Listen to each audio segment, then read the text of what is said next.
Astrology and Religion Among the Greeks and Romans by Franz Cumont, 1912.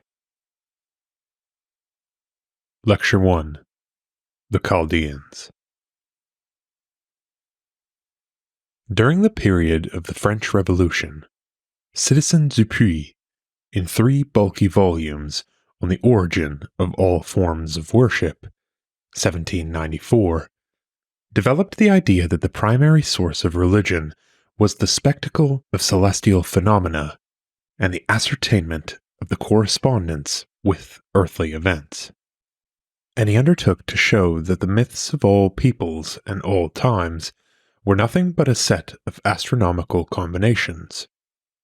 According to him, the Egyptians, to whom he assigned the foremost place among the inventors of religions, some 12 or 15,000 years before our era, the division of the ecliptic into 12 constellations, corresponding to the 12 months. And when the expedition of Bonaparte discovered in the temples of the Nile Valley, notably at Dendera, some zodiacs to which a fabulous antiquity was attributed, these extraordinary theories appeared to receive an unexpected confirmation. But the bold mythological fabric reared in the heavens by the savant of the Revolution fell to pieces when Latronne proved that the zodiac of Dendera dated not from an epoch anterior to the most ancient of the known pharaohs, but from that of the Roman emperors. Science, in her cycles of hypotheses, is liable to repeat herself. An attempt has recently been made to restore to favor the fancies of Dupuy by renovating them with greater erudition. Only the mother country of astral mythology is to be sought not on the banks of the Nile, but on those of the Euphrates.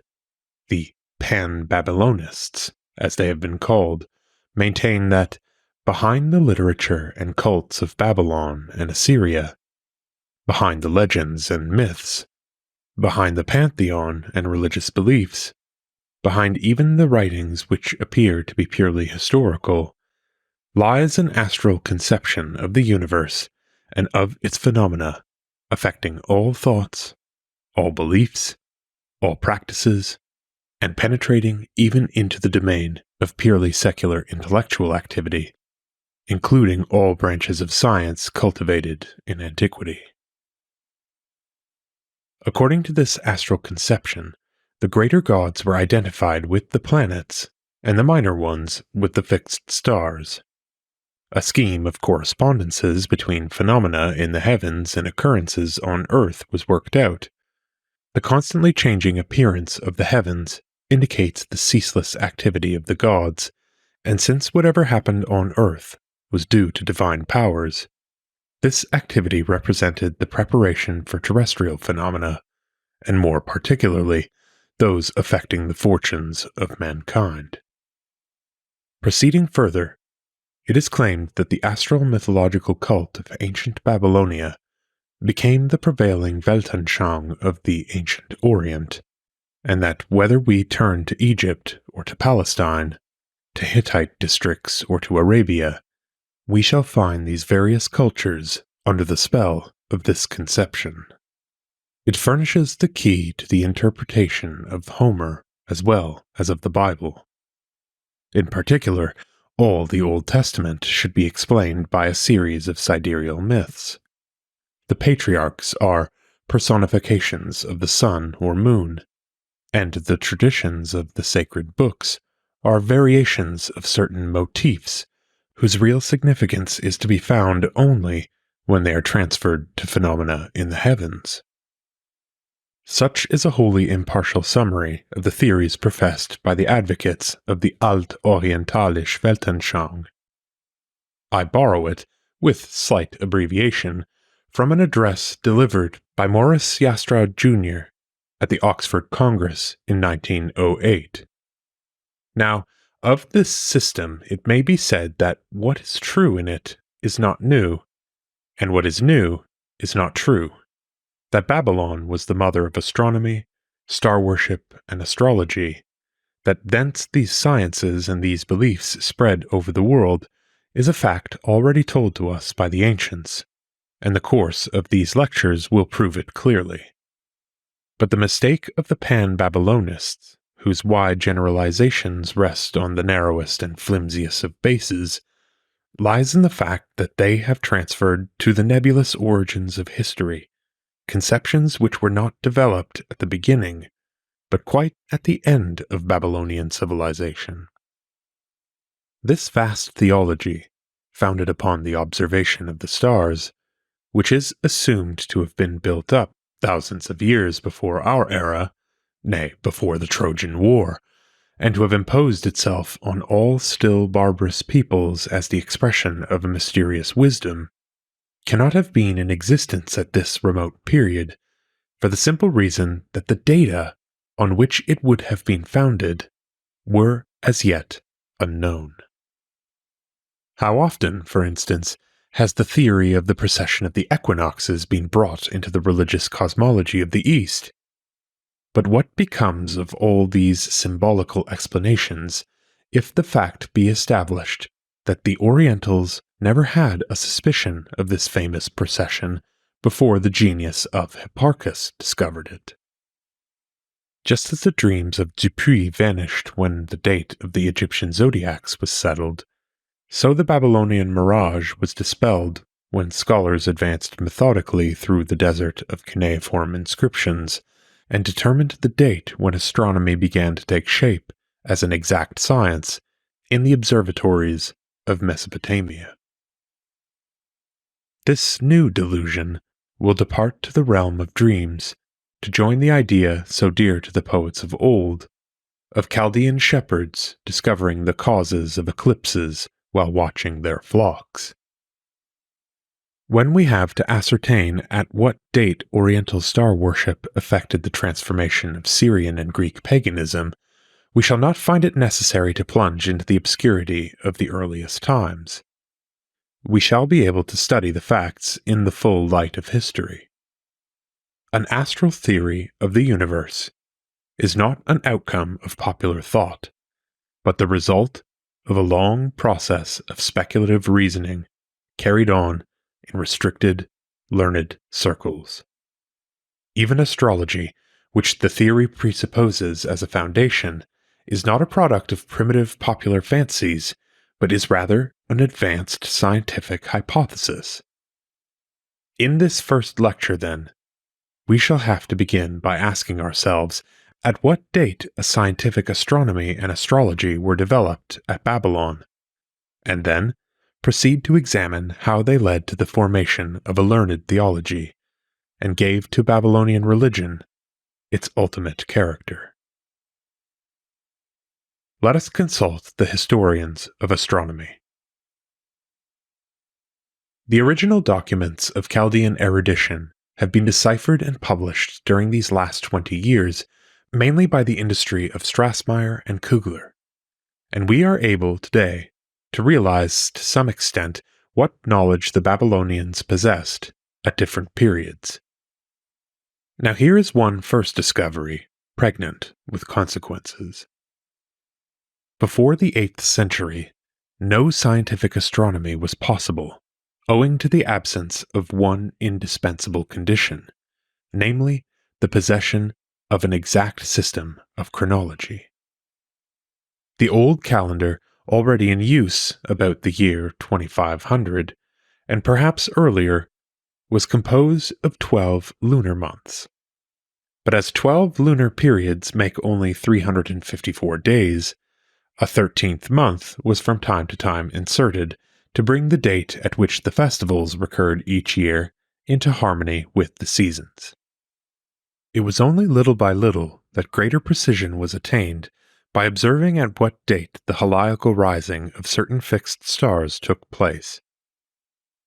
So inaccurate a computation of time allowed of no precise calculations, and consequently of no astronomy worthy of the name. In fact, during the first 20 or 30 centuries of Mesopotamian history, nothing is found but empirical observations, intended chiefly to indicate omens, and the rudimentary knowledge which these observations display is hardly in advance of that of the Egyptians, the Chinese, or the Aztecs. These early observers could only employ such methods as do not necessitate the record of periodic phenomena. For instance, the determination of the 4 cardinal points by means of the rising and setting of the sun, for use of the orientation of temples, was known from the very earliest antiquity. But by degrees, direct observation of celestial phenomena, intended either to enable soothsayers to make predictions or to fix the calendar, led to the establishment of the facts that certain of these phenomena recurred at regular intervals, and the attempt was then made to base predictions on the calculation of this recurrence or periodicity. This necessitated a strict chronology, at which the Babylonians did not arrive till the middle of the 8th century BC. In 747, they adopted the so-called Era of Nabonassar. This was not a political or religious era, or one signalized by any important event. It merely indicated the moment when, doubtless owing to the establishment of a lunisolar cycle, they kept properly constructed chronological tables. Farther back, there was no certainty in regard to the calculation of time. It is from that moment that the records of eclipses begin, which Ptolemy used, and which are still sometimes employed by men of science for the purpose of testing their lunar theories. The oldest is dated March 21st, 721 BC. For the period of the Sargonides, who reigned over Nineveh from the year 722, the documents over the famous library of Ashurbanipal, and especially the reports made to these Assyrian kings by the official astrologers, allow us to form a sufficiently clear idea of the state of their astronomical knowledge. They had approximately traced the ecliptic, that is, the line which the sun seems to follow in the sky during its annual course, and they had divided it into 4 parts corresponding to the 4 seasons. Without having succeeded in establishing the real zodiac, they attempted at any rate, with the object of testing the calendar, to draw up the list of constellations whose heliacal rising corresponded to the various months. From the fixed stars, they already distinguished the planets to the number of 5. They had traced their course, now moving forward, now backwards, and determined at least approximately the duration of their synodic revolutions. For instance, one tablet calculates that this duration in the case of Venus is 577.5 days, instead of the actual 584 days. But as yet, they had no idea of their respective distance from Earth, nor the order in which the 7 principal stars are enumerated in the inscriptions of Nineveh: the Moon, the Sun, Jupiter, Venus, Saturn, Mercury, Mars, has no relation to any astronomical fact. Jupiter, or Marduk, is put at the head of the 5 planets, because Marduk is the principal god of Babylon. Finally, those priests had not only fixed with remarkable accuracy the duration of the lunar period at a little more than 29½ days, but having ascertained that eclipses occurred with certain periodicity, they had gone so far as frequently, but not regularly, to predict their recurrence. In their reports to the kings of Nineveh, astrologers often prided themselves on the fact that an eclipse which they had foreseen had occurred. This was their great achievement. The destruction of Nineveh in the year 606 BC did not interrupt the conquests of astronomy. Under Nebuchadnezzar, 604 to 561, Babylon returned to the days of her past glory, and in this ancient sanctuary of science, amid the general prosperity, astronomy received a new impetus, which was not checked by the almost voluntary submission of the old Semitic capital to the kings of Persia in 539. A valuable tablet, dated 523 BC, shows the astonishing advance made since the fall of Assyria. Here, for the first time, we find, noted with their precise dates, the conjunctions of the moon with the planets, and of the planets with each other, and their situation in the signs of the zodiac, which here appears definitely established, or, to put it more briefly, the monthly ephemerides of the sun and the moon, the principal phenomena of the planets, and eclipses. All this indicates an intensity of thought and a perseverance in observation of which we have as yet no other example. And F.X. Kugler has therefore very properly regarded this tablet as the oldest known document of the scientific astronomy of the Chaldeans. True science is at length disencumbered of the empirical determinations which had accumulated in the course of many centuries. From that time, some 50 documents, now deciphered, the most recent of which belongs to the year 8 BC, enable us to follow its development under the dominion of the Persians, the Macedonians, and the Parthians, until about the commencement of our era. There is noticeable and continual advance, and an increasing improvement in the methods employed, at least up to the end of the 2nd century BC, to which belong the most perfect examples which we possess. Chronological reckonings are rendered more accurate by the adoption of a lunisolar cycle of 19 years. The zodiac is definitely established by the substitution for the ancient constellations of variable sizes of a geometrical division of the circle in which the planets move into 12 equal parts, each subdivided into 3 portions or decans, equivalent to 10 of our degrees. If the Babylonians were not aware of the precession of the equinoxes before the Greeks, at least they discovered the inequality of the seasons, resulting from a variation in the apparent speed of the sun. Above all, they calculated with astonishing accuracy the duration of the various lunar months. And if they did not fully grasp the data of the problem of the solar eclipses, they determined the conditions under which those of the moon took place. Finally, and this was a still more arduous and complicated problem, having determined the periods of the sidereal and synodic revolutions of the planets, they constructed perpetual ephemerides giving year by year the variations in the positions of these 5 stars. Then, in the 2nd century before our era, they became so bold as to attempt an a priori calculation of planetary phenomena, such as they had previously worked out for the moon and the sun. We have been obliged to introduce into this description certain technical details in order to fix exactly the period at which Chaldean science became established. It was not, as we have been asked to believe, in the remote obscurity of the 4th or even the 5th millennium that the mighty fabric of their astronomy was reared. It was during the 1st millennium that it was laboriously and gradually constructed.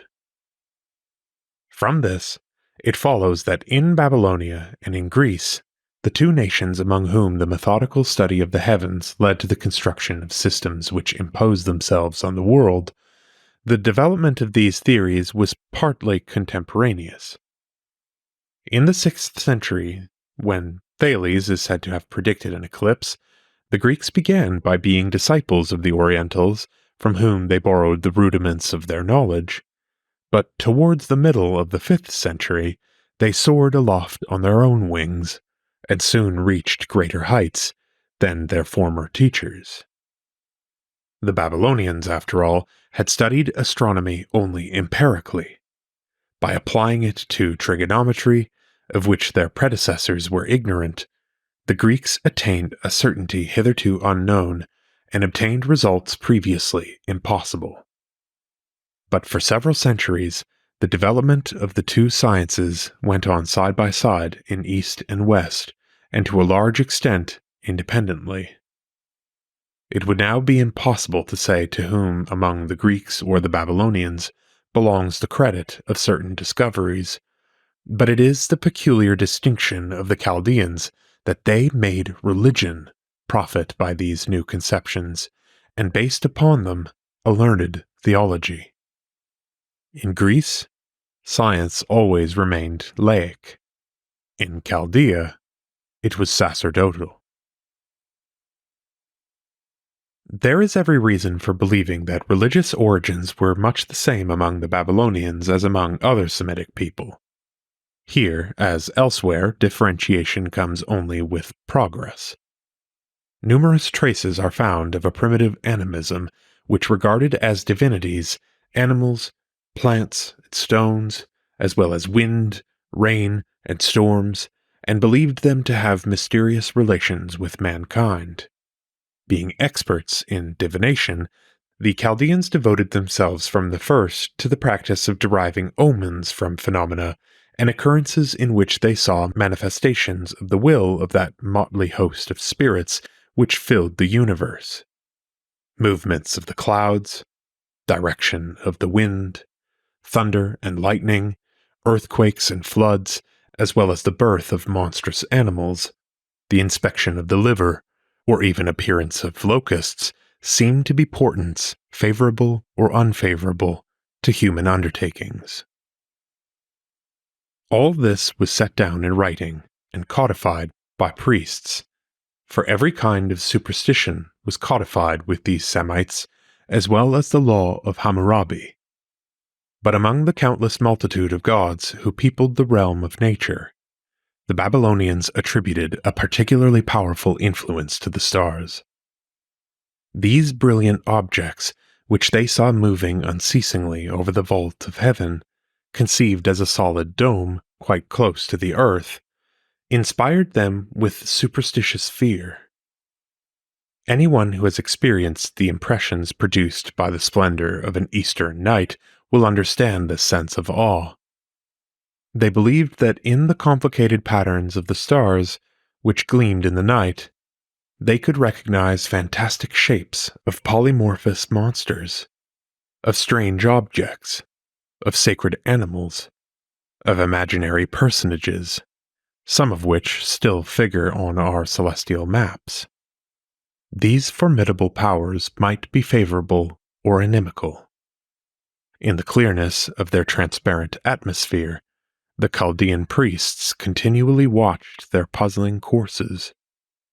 They saw them appear and disappear, hide themselves under the earth to return at the other extremity of the horizon, rising again to a new life after a transitory death, always victorious over the darkness. They observed them losing themselves in the brilliance of the sun to emerge from it presently, like a young bridegroom entering the bridal chamber to issue forth again in the morning. They followed also the windings of the planets, whose complicated path seemed to aim at throwing off the track of an enemy who threatened their course. They were astonished that, in eclipses, the moon and even the sun himself could grow dim, and they believed that a huge black dragon devoured them or concealed them from view. The sky was thus unceasingly the scene of combats, alliances, and amours, and this marvelous spectacle gave birth to a luxuriant mythology in which there appeared, subject to no law but their own passions, all the heroes of fable, all the animals of creation, all the phantoms of imagination. Between beings and objects, all alike conceived as living, primitive animism everywhere establishes hidden and unexpected relations, which it is the object of magic to discover and utilize. In particular, the influence which the stars exerted upon our world seemed undeniable. Did not the rising and setting of the sun every day bring heat and cold, as well as light and darkness? Did not the changes of the seasons correspond to a certain state of the sky? What wonder, therefore, that by induction men arrived at the conclusion that even the lesser stars and their conjunctions had a certain connection with the phenomena of nature and the events of human life. At an early time, and here the Pan-Babylonists are right, arose the idea that the configuration of the sky corresponds to the phenomena of the earth. Everything in the sky and earth alike is incessantly changing, and it was thought that there existed a correspondence between the movements of the gods above and the alterations which occurred here below. This is the fundamental idea of astrology. Perhaps in this scheme of coincidences, the Babylonians even went so far as to divide the firmament into countries, mountains, and rivers, corresponding to the geography known to them. Here, as everywhere, the human mind long sought the way of truth in the maze of conjectures and chimeras. But the very delusion which peopled the heavenly abodes with kindly or hostile powers, whose incessant evolutions were a menace or a promise to mankind, urged the Chaldeans to study assiduously their appearances, evolutions, and disappearances. With indefatigable patience, they observed them, and noted the most important social or political events which had accompanied or followed such and such an aspect of the heavens, in order to assure themselves that a given coincidence could be regularly repeated. Thus, they engraved on their tablets with scrupulous care all the astronomical or meteorological phenomena from which they derived their prognostications. Phases of the moon, situations and conjunctions of the planets, eclipses, comets, falls of aerolites, and halos. The purely empirical and very simple determinations, accompanied by predictions, which have been preserved to us, are naive and almost puerile. Even in the time of the Sargonides, there is nothing in them which recalls the learned precision of a Greek horoscope. But from this mass of documents, laboriously collected in the archives of the temples, the laws of the movements of the heavenly bodies were disengaged with increasing precision.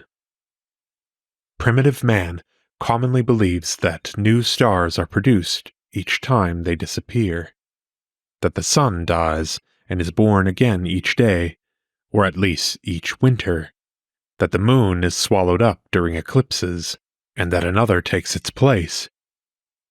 To these early ideas, all vestiges of which did not disappear, nay, have not disappeared, we speak still of a new moon.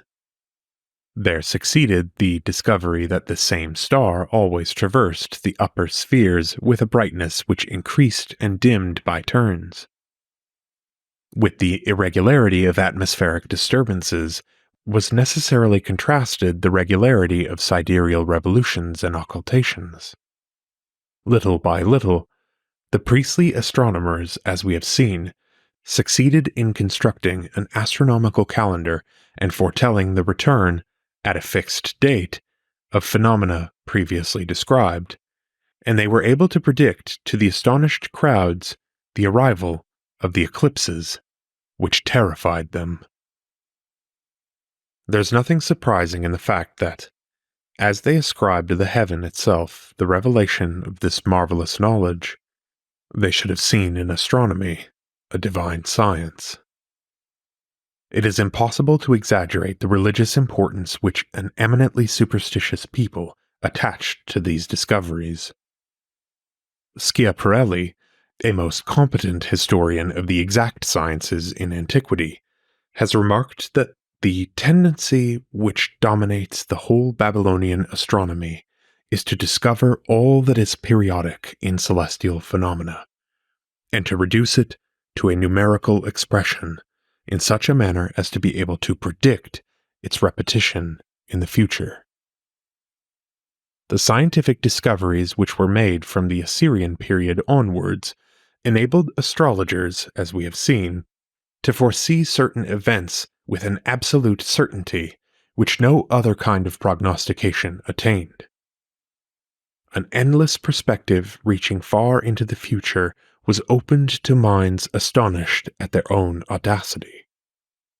Divination by means of the stars was thus elevated above all other methods which were in contemporary use.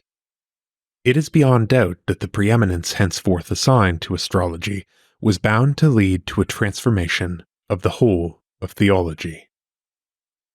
The science of the observation of the heavens, which had been perfected little by priests, became in their hands a body of astral doctrine, which never lost the flavor of the school, but which nevertheless permeated the entire Babylonian religion, and at least in part transformed it. The development of the old Babylonian religion bears no relation to astronomical theories. It was rather political circumstances which gave to certain gods in turn the primacy among the multitude of divinities worshipped in the land of Sumer and Akkad, and, in accordance with a process which is repeated everywhere, caused the function of other local powers to be attributed to their all-usurping and all-absorbing personality. When Babylon is the capital of the kings, it is the patron of this city, Marduk, identified with Bel, that occupies the foremost place in the pantheon. When Nineveh is the seat of empire, it is Ashur. Even the groupings and hierarchies, which most plainly betray the invention of priestly combination, do not appear to be prompted as astronomical speculation. In the system of triads which the theologians conceived, the primacy was given to Anu, Enlil, and Ea, spirits of heaven, earth, and water. Below these they placed Sin, Shamash or Ammon, and Ishtar, the genii of the sun and the moon, or the atmosphere and the goddess of fertility of the earth, identified with the planet Venus. In spite of the presence in this symmetrical arrangement of the two luminaries at all times worshipped in that country, and sometimes of the most brilliant of the stars, it is impossible to see an astral principle in this grouping. Professor Jastrow, the best judge in these matters, does not hesitate to regard the truly sidereal cult which grew up at Babylon under the influence of the learned theories developed by the priestly caste as a new religion. I quote his words. The star worship which developed in Babylon and Assyria in connection with the science of the observation of the heavens was at bottom a new religion, the victory of which was brought about by the decadence of the old popular belief. In point of fact, in the ritual of worship, in ceremonies of incantation and purification, in hymns and prayers, in the chants of ceremonial lamentation, in old festivals in honor of the gods of nature, just as in hepatoscopy, or examination of the livers of victims, and in the other kinds of divination, which were maintained up to the end of the Babylonian Empire, popular ideas always survived. The priests would have been careful not to destroy or imperil the dominion which they had exercised over the multitude by changing the forms of worship in the direction of the new religion. But astral doctrines could not, for all that, fail to make their influence felt little by little as a dissolvent force. The new doctrines were reconciled or combined after a fashion with the old creeds by placing the abode of the gods in the stars, or by identifying them with the latter. By a logical and fully justified development of primitive belief, which attributed to the sun and moon a powerful effect upon the earth, a preponderating influence over the determination of destiny had also been assigned to the 5 planets, which, like the former, traversed the constellations of the zodiac. These were, therefore, identified with the principal figures of the Assyrio-Babylonian pantheon. In accordance with the rank which was assigned to them, and in accordance also with the brightness, color, or duration of the revolution of the stars, relations were established between stars and gods. To Marduk, the foremost of the latter, was assigned Jupiter, whose golden light burns most steadily in the sky.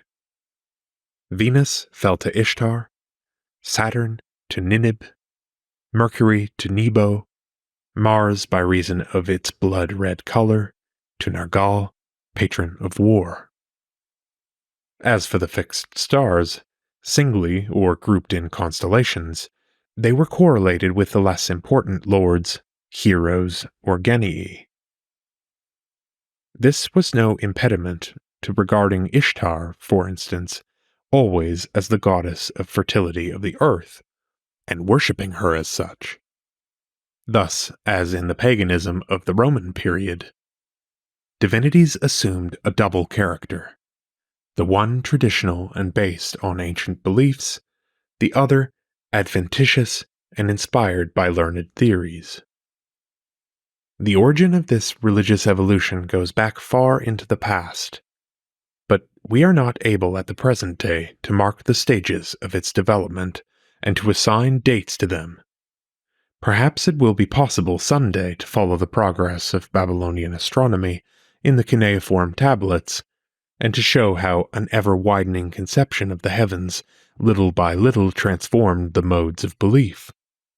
Doubtless, the theories of astronomers never completely eliminated the naive tales which tradition related about the divine stars.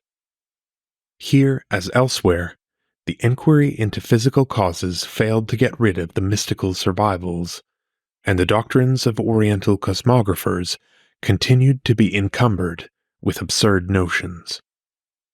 In order to be convinced on this point, it is sufficient to glance at the astronomic curiosities of the Book of Enoch, which, as late as the 1st century before our era, echoes the old Chaldean doctrines. It may be regarded as proved that this astral religion succeeded in establishing itself in the 6th century BC during the period of the short-lived glory of the Second Babylonian Empire, and after its fall, when new ideas were derived from East and West were introduced, first by the Persians and afterwards by the Greeks, into the valley of the Euphrates. If, as we shall show, the Platonic dialogue, the Epinomis, is inspired by this religion, it had already formulated some of its chief dogmas before the 4th century.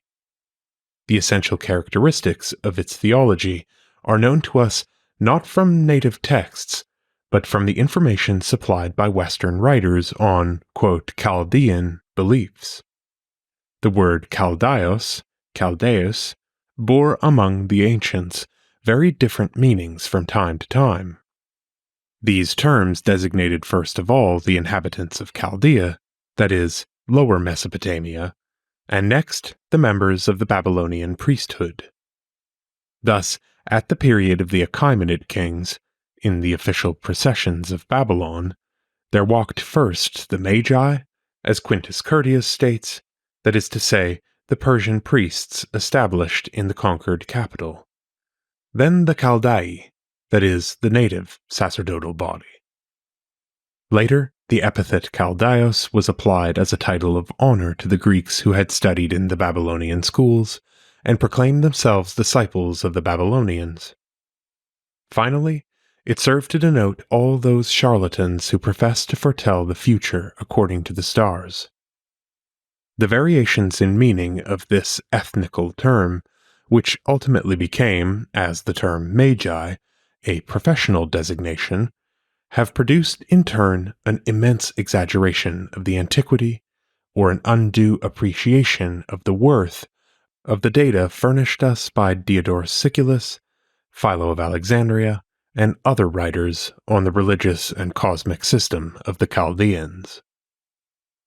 These pieces of information, as might be expected, are of value only for the period immediately preceding these authors.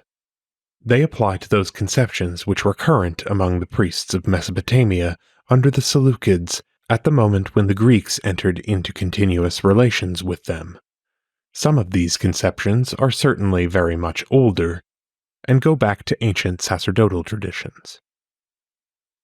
Diodorus contrasts the unity of the doctrines of the hereditary caste of the Chaldeans with the divergent views of the Greek philosophers on the most essential principles. But it is possible that the speculative mind of the Greeks had contributed to the clear formulation of these ancient beliefs and to the coordination of the dogmas of this religion, as it had done also in the case of astrology, which is a part of that religion. The following are the broad lines of this theology. From the leading fact established by them, namely the invariability of the sidereal revolutions, the Chaldeans had naturally been led to the idea of a necessity, superior to the gods themselves, since it commanded their movements. And this necessity, which ruled the gods, was bound, a fortiori, to hold sway over mankind. The conception of a fatality linked with the regular movements of the heavens originated at Babylon. But this universal determinism was not there carried to its ultimate logical consequences. A sovereign providence had, it is true, by an irrevocable decree, regulated the harmony of the world. But certain disturbances in the heavens, irregular occurrences such as the appearance of comets or showers of falling stars, sufficed to maintain the belief in the exceptional operation of a divine will interfering arbitrarily in the order of nature. Priests foretold the future according to the stars, but by purifications, sacrifices, and incantations, they professed to drive away evils and to secure more certainly the promised blessings. This was a necessary concession to popular beliefs, which the very maintenance of the cult demanded. But under normal conditions, as experience proved, the divine stars were subject to an inflexible law, which made it possible to calculate beforehand all that they would bring to pass. In Oriental civilizations, which are priestly civilizations, the intimate union of learning and belief everywhere characterizes the development of religious thought. But nowhere does this alliance appear more extraordinary than at Babylon, where we see a practical polytheism of a rather gross character, combined with the application of the exact sciences, and the gods of heaven subjected to the laws of mathematics. This strange association is to us almost incomprehensible. But it must be remembered that at Babylon, a number was a very different thing from a figure. Just as in ancient times, and above all in Egypt, the name had a magic power and ceremonial words formed an irresistible incantation, so here the number possessed an active force. The number is a symbol, and its properties are sacred attributes. Astrology is only one branch of mathematics, which the heavens have revealed to mankind by their periodic movements. From their main discovery, that of the invariability of astronomical laws, the Chaldeans had deduced another important conclusion, namely, the eternity of the world. The world was not born in the beginning. It will not be subject to destruction in the future. A divine providence has from the outset ordered it as it shall be forever. The stars, in fact, perform their revolutions according to ever-invariable cycles of years, which, as experience proves, succeed each other to infinity. Each of these cosmic cycles will be the exact reproduction of those which have preceded it, for when the stars resume the same position, they are bound to act in precisely the same manner as before. The life of the universe, then, was conceived as forming a series of vast periods, which the most probable estimates fixed at 432,000 years. As early as the beginning of the 3rd century before our era, Berosus, a priest of Bel, expounded to the Greeks the theory of the eternal return of things, which Nietzsche prided himself on having discovered. In the same way as it regarded number as sacred, this religion of astronomers deified time, the course of which was bound up with the revolutions of the heavens. At regular intervals, it brought back the moon, the sun, the stars to their starting point, and as it seemed to govern their movements, it was naturally regarded as a divine power. It was the heavenly bodies that, by their regular movements, taught man to divide into successive sections, the unbroken chain of moments. Each of the periods marked in the unending flight of time shared the divinity of the stars, particularly the seasons. In their worship, old festivals of nature were combined with these ideas derived from astrology. Babylonian theology had never entirely broken with the primitive veneration with which Semitic tribes regarded all the mysterious forces surrounding man. In the time of Hammurabi, the supreme triad was composed, as we have said, of the gods of heaven, earth, and water. Sidereal theology had systematized this very ancient cult of the powers of nature by connecting them with astronomical theories. A vast pantheism had inherited and codified the ideas of ancient animism. The eternal world is wholly divine, either because it is itself God, or because it is conceived as containing within it a divine soul which pervades all things. The great reproach which Philo the Jew casts upon the Chaldeans is precisely this, that they worship the creation instead of the Creator. This world is worshipped in its entirety, and worship is paid also to its various parts.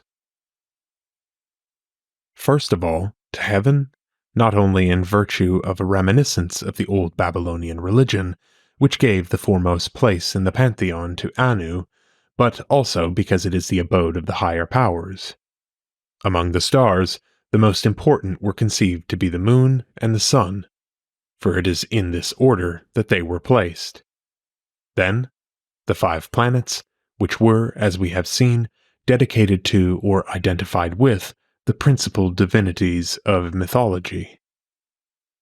To them was given the name of interpreters, because, being endowed with a particular movement, not possessed by the fixed stars, which are subject to a motion of their own, they, above all others, make manifest to man the purposes of the gods. But worship was also bestowed on all the constellations of the firmament, as the revealers of the will of heaven, and in particular on the 12 signs of the zodiac, and the 36 decans, which were called the counselor gods. Then, outside the zodiac, on 24 stars, 12 in the northern and 12 in the southern hemisphere, which, being sometimes visible, sometimes invisible, became the judges of the living and the dead. All these heavenly bodies, whose variable movements and activities had been observed from the remotest times, announced not only hurricanes, rains, and scorching heats, but the good or evil fortune of countries, nations, kings, and even of mere individuals. The domain of the divine God did not end at the zone of the moon, which is the nearest to us. The Chaldeans also worshipped, as beneficent or formidable powers, the earth, whether fruitful or barren, the ocean, and the waters that fertilize or devastate, the winds which blow from the 4 points of the horizon, and fire, which warms and devours.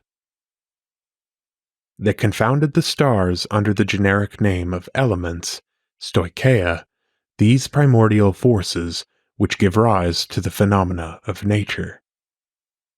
The system which recognizes only four elements, prime sources of all things, is a creation of the Greeks. If all the movements of heavens inevitably have their reactions upon the earth, it is, above all, the destiny of man that depends on them. The Chaldeans admitted, it appears, that the principle of life which warms and animates the human body was the same essence as the fires of heaven. From these the soul receives its qualities at birth, and at that moment the stars determined its fate here below. Intelligence was divine and allowed the soul to enter into relations with the gods above. By contemplating the stars, the faithful received from them the revelation of all knowledge as well as all prescience. The priestly astrologers were always to some extent visionaries, who regarded as inspirations from on high all the ideas which sprang up in their own minds. Doubtless, they had already conceived the idea that, after death, pious souls reascend to the divine stars, whence they came, and in this celestial abode obtain a glorious immortality. To sum up, at the moment when the Greeks conquered Mesopotamia under Alexander, they found above a deep substratum of mythology, a learned theology, founded on patient astronomical observations, which profess to reveal the nature of the world regarded as divine, the secrets of the future, and the destinies of man. In our next lecture, we shall attempt to show what influence the Babylonian religion in contact with Hellenism exerted and underwent in turn, and how it was combined with the Stoic philosophy. End of Lecture 1. Lecture 2. Babylon and Greece. The relations of Greek philosophy with Oriental theologies form a subject of vast extent, which has long been discussed. In this lecture, we do not pretend to solve these problems, or even to cover the whole ground which they embrace. Our interest is confined to one particular point, namely, when and how Semitic star worship came to modify the ancient beliefs of the Hellenes. Every sidereal cult, properly so called, was originally foreign to the Greeks as to the Romans, a fact which undoubtedly proves that the common ancestors of the Italians and the Hellenes dwelt in a northern land where the stars were frequently concealed by fogs or obscured by clouds. For them, nearly all the constellations remained a nameless and chaotic mass, and the planets were not distinguished from the other stars. Even the sun and the moon, although they were regarded as divinities, like all the powers of nature, occupied but a very secondary place in the Greek religion. Selene does not appear to have obtained anywhere an organized cult, and in the few places where Helios had temples, as for instance in the island of Rhodes, a foreign origin may reasonably be suspected. Aristophanes characterizes the difference between the religion of the Greeks and that of the barbarians by observing that the latter sacrificed to the sun and the moon, the former to personal divinities, like Hermes. The pre-Hellenic populations very probably shared the worship of the barbarians of whom Aristophanes speaks, and survivals are found in popular customs and beliefs. Perhaps also certain distant reminiscences of the original naturalism of the Aryan tribes led the common people to regard the stars as living beings. It was a shock to popular belief when Anaxagoras maintained that they were merely bodies in a state of incandescence. But although the piety of the multitude was full of reverence for the great celestial luminaries, rulers of the day and of the night, the cities did not build temples to them. The cult of these cosmic powers had been eliminated by anthropomorphism. From the days of Homer, the gods are no longer physical agents, but moral, or if you like, immoral beings. Resembling men in their passions, they are their superiors in power alone. The close resemblance of their feelings to those of their devotees leads them to mingle intimately in the earthly life of the latter. Inspired by a like patriotism, they take part with the opposing hosts in the strifes of the cities, of which they are the official protectors. They are the protagonists in all the causes which are espoused by their worshippers. These immortal beings, whose image has been impressed upon the world by an aristocratic epoch, are but faintly distinguished from the warrior heroes who worship them, save by the radiance of eternal youth. And sculptors, by investing them with a sovereign grace and a serene majesty, enabled them to elevate and ravish the souls of men by the mere sight of their imperishable beauty. The whole spirit of the Hellenic religion, profoundly human, ideally aesthetic, as poets and artists had fashioned it, was opposed to the deification of celestial bodies, far-off powers, devoid of feeling and of plastic form. But though the prevalent worship and the city cults turned from the stars to venerate the august company of the Olympians, though Apollo in the guise of a radiant youth eclipses the material brilliance of Helios, yet we find that the philosophers assign a place of honor to these same luminaries in their pantheon. Their systems, from the days of the Ionian physicists, revive and justify the old naturalistic beliefs, which were never entirely eradicated from the popular creed. Already, in the eyes of Pythagoras, the heavenly bodies are divine, moved by the ethereal soul which informs the universe and is akin to man's own soul. Plato accuses Anaxagoras of favoring atheism by his daring assertion that the sun is merely an incandescent mass and the moon an earth. Below the supreme eternal being, who unites in himself every perfection, Plato would have us recognize the stars as visible gods, which he animates with his own life, and which manifest his power. To the reformer's mind, these celestial gods are infinitely superior to those of the popular religion. This conception of the great idealist, to whom the theology of the ancient, and even that of the modern world, owes more than to any other thinker, was to be developed by his successors, and in their hands astronomy became almost a sacred science. With no less pious zeal, Plato's rival, Aristotle, defends the dogma of the divinity of the stars. In them, as in the first cause itself, he sees eternal substances, principles of movement, and therefore divine. And this doctrine, which thus forms an integral part of his metaphysic, was to disseminate itself through the ages and throughout the world, wherever the authority of the master was recognized. In deifying the celestial bodies, these philosophers may have been influenced by the desire of recommending to the veneration of their disciples beings more pure than those whom mythology represented as the sorry heroes of ridiculous or indecent legends, and to whom fable attributed all sorts of mischievous and shameful deeds.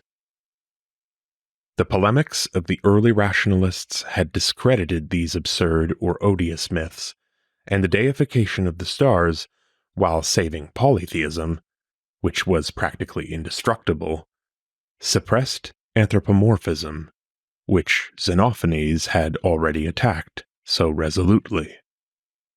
The new sidereal theology has all the appearance of a compromise between popular beliefs and pure monotheism. The philosophers may also have been led to this view I readily grant, by the logical development of their own thought. The unceasing movement of these enormous masses showed that they were living beings, and the eternal immutability of their orbits proved that a superior reason directed their everlasting course. The admirable harmony of their relations, the inevitable as well as the perennial regularity of their revolutions, implied the presence of a divine essence in them. All this is quite true. Practical motives and theoretical reasons may have simultaneously influenced these thinkers. But, nevertheless, it is impossible to doubt that, in their attempts at the reformation of religion, they were also inspired by the example which was set by the nations of the Orient. The Greeks, who owed the fundamental axioms of their uranography to the Babylonians, would not fail to be struck also by the lofty character of a star worship which had become scientific. The elements of their sidereal theology were, in all probability, derived from external sources, together with the rudiments of their astronomy. Here we touch a question which is very extensive and still very obscure, in spite of the interminable discussions which it has provoked, or perhaps by reason of these impassioned discussions. The history of the intellectual development of the ancient world offers perhaps no more fundamental problem than that of the influence which Babylonian science exercised on Greece.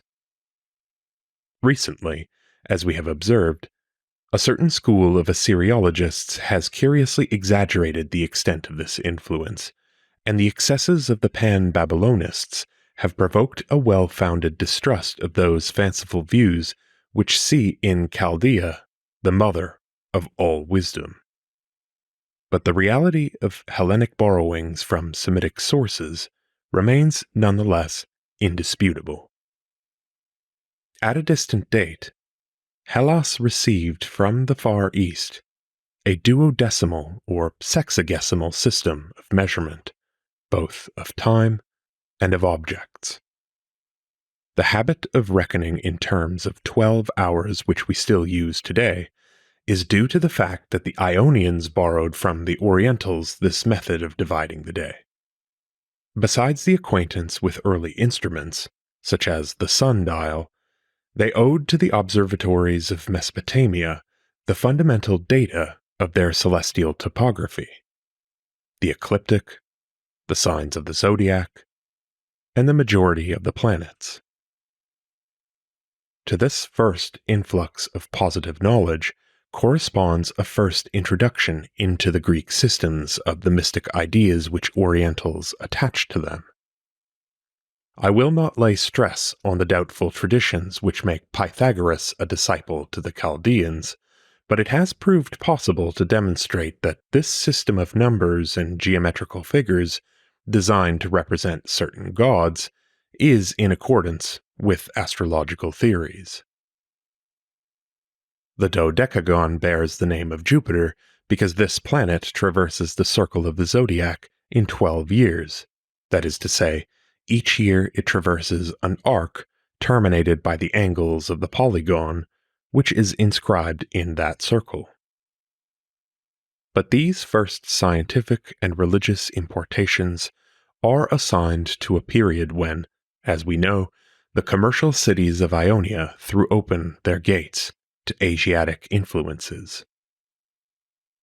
It is more important to collect the traces of these Chaldean infiltrations after the Persian Wars, when Greek thought had achieved its autonomy.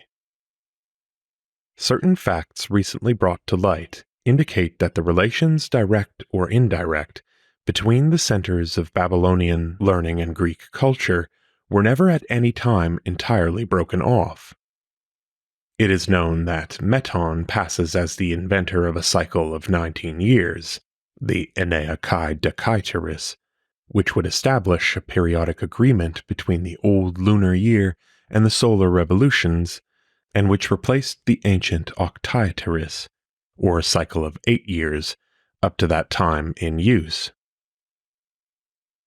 The golden number of our calendars still reminds us how, according to the tradition, this discovery, communicated to the Athenians in the year 432, excited their admiration to such a degree that they caused the calculations of Meton to be engraved in golden characters in the Agora. All this is, however, a fable.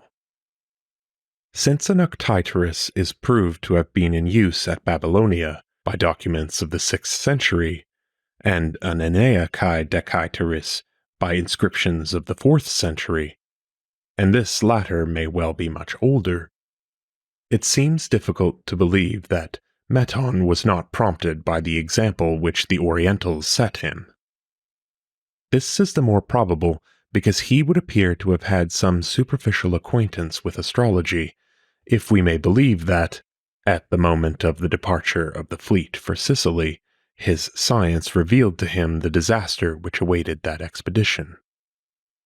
It is true that it is always possible to maintain that the Babylonians and the Greeks arrived independently at the same conclusions, or even to go so far as to assert that the former were the imitators of the latter. But here is a more convincing argument. When the Greeks learned to recognize the 5 planets known in antiquity, they gave them names derived from their character. Venus, whose brightness Homer had already celebrated, was called Herald of the Dawn, Eosphoros, or Herald of Light, Phosphoros, or, on the other hand, Vespertine, Hesperos, according as she was considered as the star of the morning or that of the evening, the identity of these two being not yet recognized. Mercury was named the twinkling star, Steelbone. Mars, because of his red color, the fiery star, Pyroeis. Jupiter, the luminous star, Phaeton. Saturn, the brilliant star, Phaenon. Or perhaps, taking the word in another sense, the indicator. Now, after the 4th century, other titles are found to supersede these ancient names, which are gradually ousted from use. The planets became the stars of Hermes, Aphrodite, Ares, Zeus, Kronos. Aster Hermu, Aphrodites, etc. Now this seems due to the fact that, in Babylonia, these same planets were dedicated respectively to Nebo, Ishtar, Nergal, Marduk, and Ninip. In accordance with the usual procedure of the ancients, the Greeks substituted for these barbarous divinities those of their own deities who bore some resemblance to them.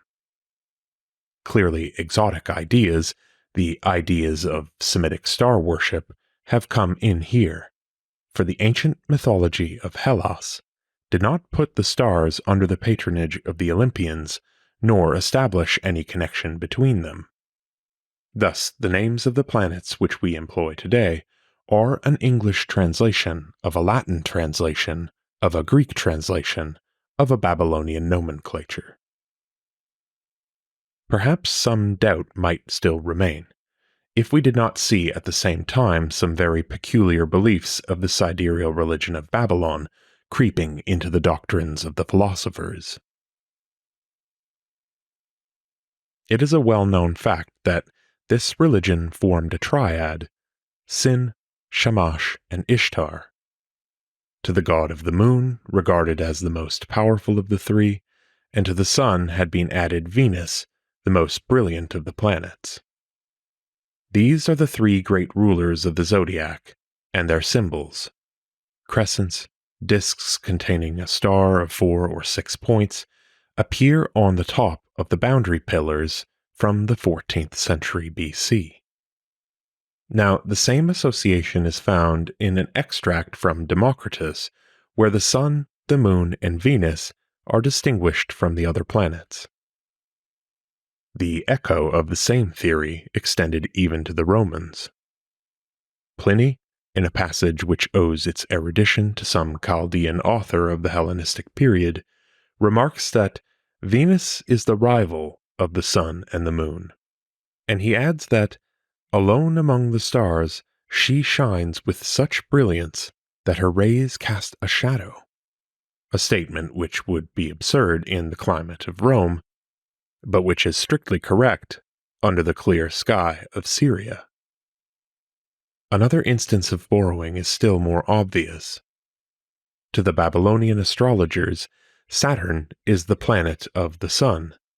He is the son of the night, that is to say, according to the system of substitutions, of which there are many examples, Saturn could take in astrological combinations the place of the star of day when the latter had disappeared.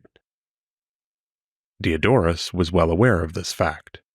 When explaining that the Chaldeans designate the planets as the interpreters, hermenes, because by their course they reveal to men the will of the gods, he adds, the star which the Greeks name Kronos, they call the star of the sun, because it is the most prominent and gives the most numerous and most important predictions. Now, in the Epinomis of Plato, it matters little in this connection whether this be the work of the master himself in his old age, or whether it was composed by his pupil Philip of Opus, who, after copying the laws, may have added this appendix. There is an allusion to this peculiar doctrine. In the enumeration of the planets which is there made, it is stated that the slowest of them all bears, according to some people, the name of Helios. Moreover, the fact that the writer was acquainted with Oriental theories comes out no less clearly from certain expressions of which he makes use in this passage than from the very object which he has in view. He dreamed of a reconciliation between the cult of Apollo of Delphi and that of the sidereal gods which the piety of Syria and Egypt had taught to the Greeks.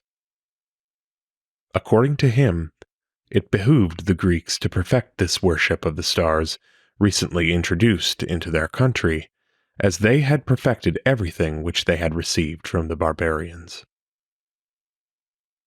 These phrases in which Hellenic pride is clearly revealed, while at the same time there slips in a confession of dependence on the foreigner, are highly characteristic. Their whole significance is apparent now that a typical detail has revealed to us what the author's astronomical learning owes to the Chaldeans. Hereafter, perhaps it will be proper to attach some importance to a note, preserved in a papyrus of Herculaneum, and due, it seems, to this very Philip of Opus, to whom the composition of the Epinomis is attributed.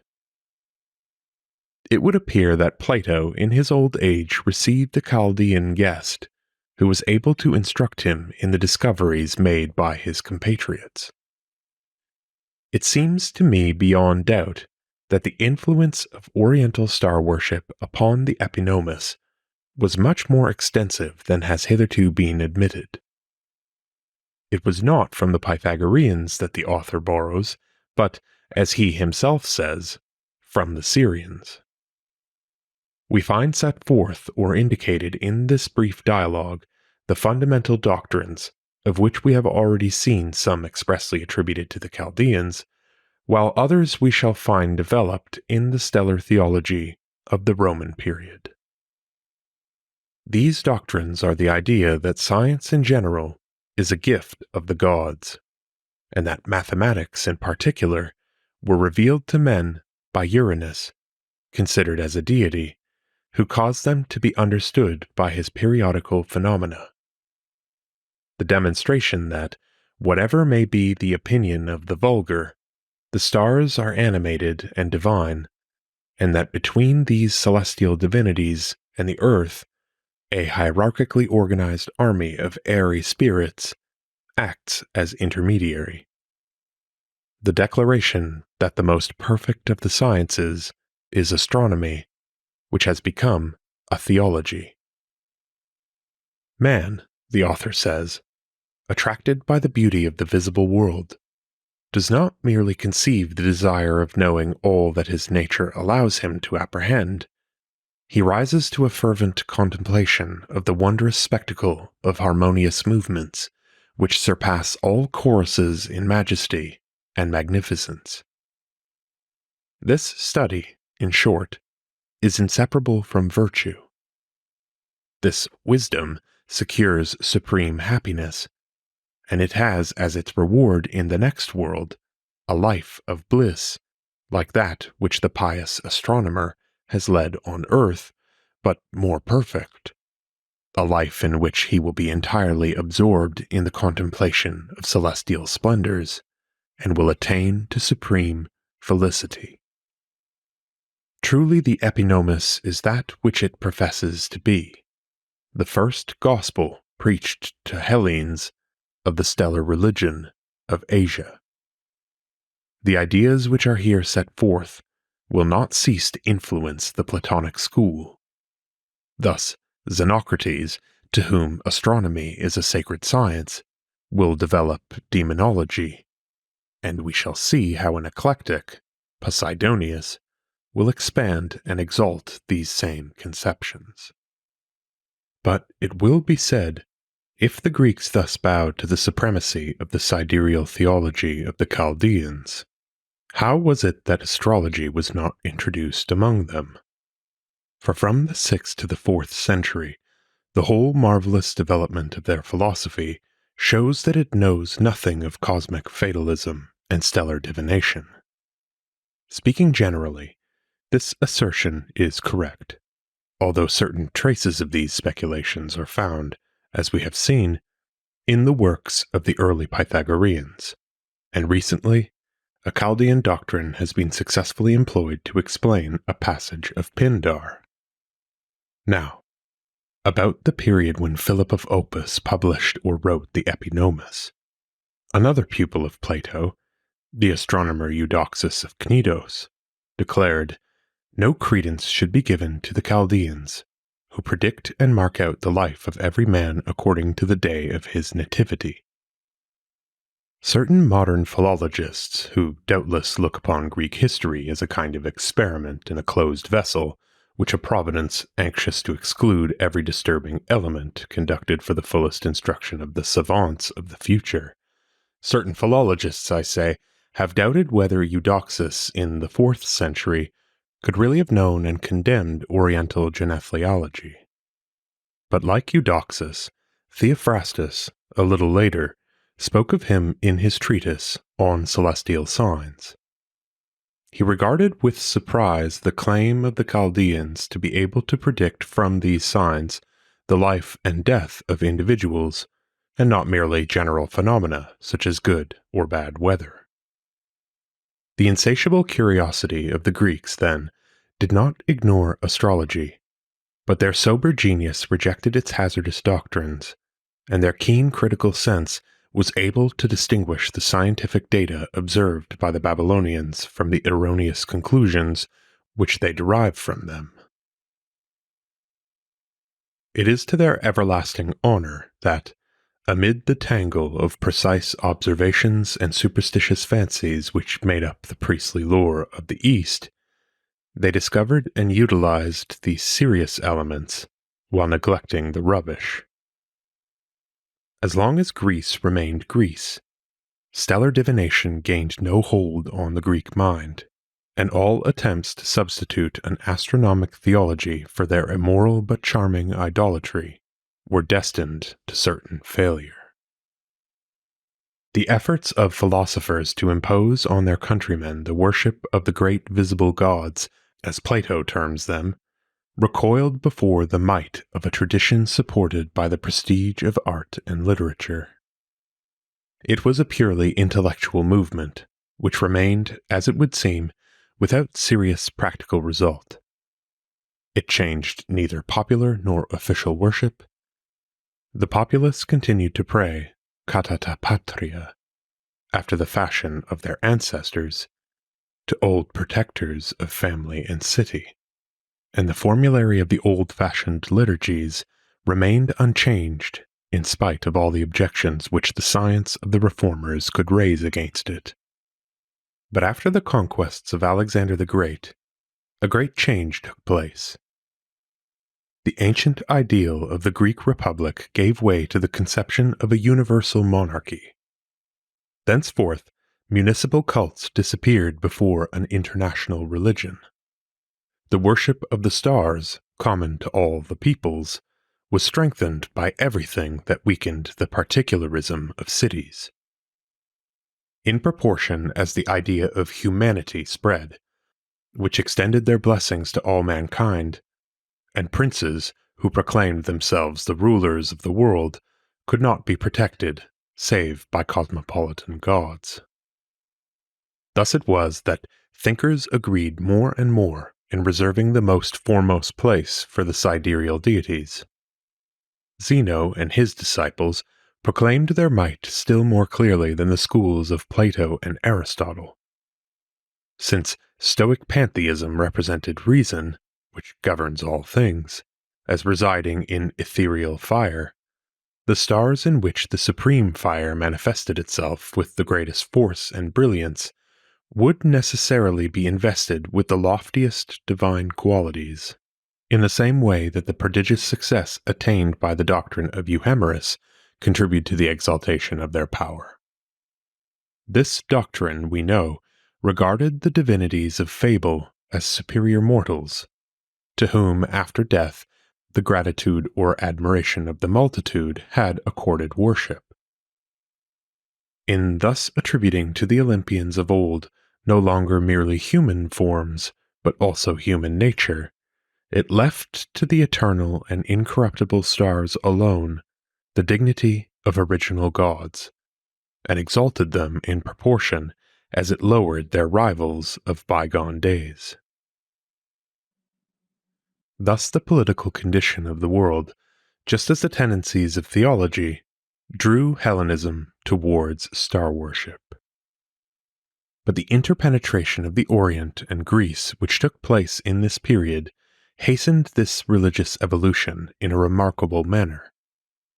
The Stoa, as we shall see, was freely accessible to barbaric influence, and Euhemeris, we are told, drew his inspiration from Egyptian theolegumena. But the decisive agency was the contact which was established in the Seleucid Empire between Hellenic culture and Babylonian civilization. The Chaldeans, whom the policy of the kings of Antioch strove to conciliate, entered into close relations with the learned men who came to Asia in the train of their conquerors, and they even proceeded to carry their precepts throughout the land of Greece. A priest of Bel, Berosus, established himself about the year 280 in the island of Kos, and there revealed to his skeptical hearers the contents of the cuneiform writings accumulated in the archives of his country, annals of the ancient kings, and astrological treatises. Another Chaldean, Pseudones, invited to the court of Attalus I, king of Pergamum, practiced there, about the year 238, the methods of divination in vogue in his native land, such as the inspection of the liver, hepatoscopia, and he continued to be an authority frequently quoted by the later Mathematici. On the other hand, the Greek savants of repute, Epigenes of Byzantium, Apollonius of Myndus, and Artemidorus of Parium, declared themselves the disciples of these same Chaldeans, and boasted of being instructed in their priestly schools. At the same time, centers of Greek science were established at the heart of Mesopotamia, and in the ancient observatories of Bel, learners were initiated into the methods and discoveries of the astronomers of Alexandria or Athens. Under the Seleucids and the early Arsacids, Babylon was a Hellenized city, as is proved by the epigraphical discoveries which have been made there. Of this interpenetration of Oriental and Occidental learning, we can today quote some striking proofs. So it has quite recently been shown that a series of prognostications derived from earthquakes, thunderstrokes, or the course of the moon, were literally translated from Assyrian texts into the Greek Brontologia and Selenodromia. But though the reality of the relation between the two sciences and pseudosciences is uncontested and incontestable, there remains the difficulty of deciding in each case which of the two influenced the other. Thus it has been maintained that the ancient Babylonians were already acquainted with the precession of the equinoxes, but an examination of cuneiform tablets reveals the very important fact that they were ignorant of it at least up to about the end of the 2nd century BC. The credit of this discovery clearly belongs, therefore, to Hipparchus of Nicaea, about 161 to 126, as tradition asserts, and it is to him that the observatories of Mesopotamia owed the knowledge of it. But conversely, thanks to the recent publication of astrological treatises, it is possible to show that certain discoveries hitherto attributed to Hipparchus owe their origin in reality to some genuine Chaldeans. In one exceptional case, we can detect a borrowing in the very act and indicate the intermediary who effected the transfer.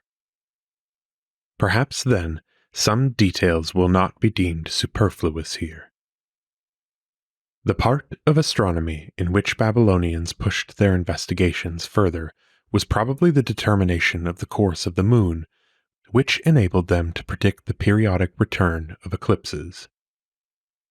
Undoubtedly, this was one of the most ancient studies to which the people of that country directed their energies. Sin, the moon god, was in their eyes a more considerable divinity than the sun, Shamash, himself. Before the duration of the year was known, the phases of the moon served to measure time and to fix the dates of sacred calendars. Moreover, the star of night allowed herself to be observed by the naked eye better than any other, and it was possible to follow almost continuously her winding course in the heavens. The experience extending over thousands of years of this priesthood of astrologers had led them little by little to construct tables which had attained a high degree of precision at the moment when, under Alexander, the Greeks entered into direct relations with them. The remains of these tables have been deciphered and interpreted by F. X. Kugler. They have revealed to him a mistake which was introduced into and perpetuated in the calculations of modern astronomers. The old notations of the Chaldeans have allowed a correction of the canons of Apolzer. About the year 200 before our era, these learned priests had succeeded in determining in advance not only the dates of the phases and eclipses of the moon, but also the principal phenomena of the 5 planets. Although in general inclined to depreciate the value of Babylonian science, in opposition to those who have unduly exaggerated it, this most authoritative modern interpreter of it marvels at the aspect of these great tables with their numerous columns regularly arranged, of which the figures dovetail into each other like the cogwheels of a machine, and the arrangement of which is expounded in explanatory notes. "One does not know," he cries, "which to admire the more. The extraordinary accuracy of the periods which is implied by the drawing up of each of the columns of figures, or the ingenuity with which these old masters contrived to combine all the factors to be considered." Even before the cuneiform inscriptions had been deciphered, historians admitted that the Chaldeans had deduced from their empirical observations, amassed from generation to generation, a theory of the motions of the moon which influenced the development of Greek doctrines. Further, an evident proof of this is supplied by the fact that in the Almagest, Ptolemy quotes, after Hipparchus, the eclipses of the years 621, 523, 502, 491, and 383 BC. observed at Babylon, and the first of these has been found noted in an Assyrian text. How absolutely the astronomer of Nicaea relied on his Oriental predecessor can be ascertained today from some figures.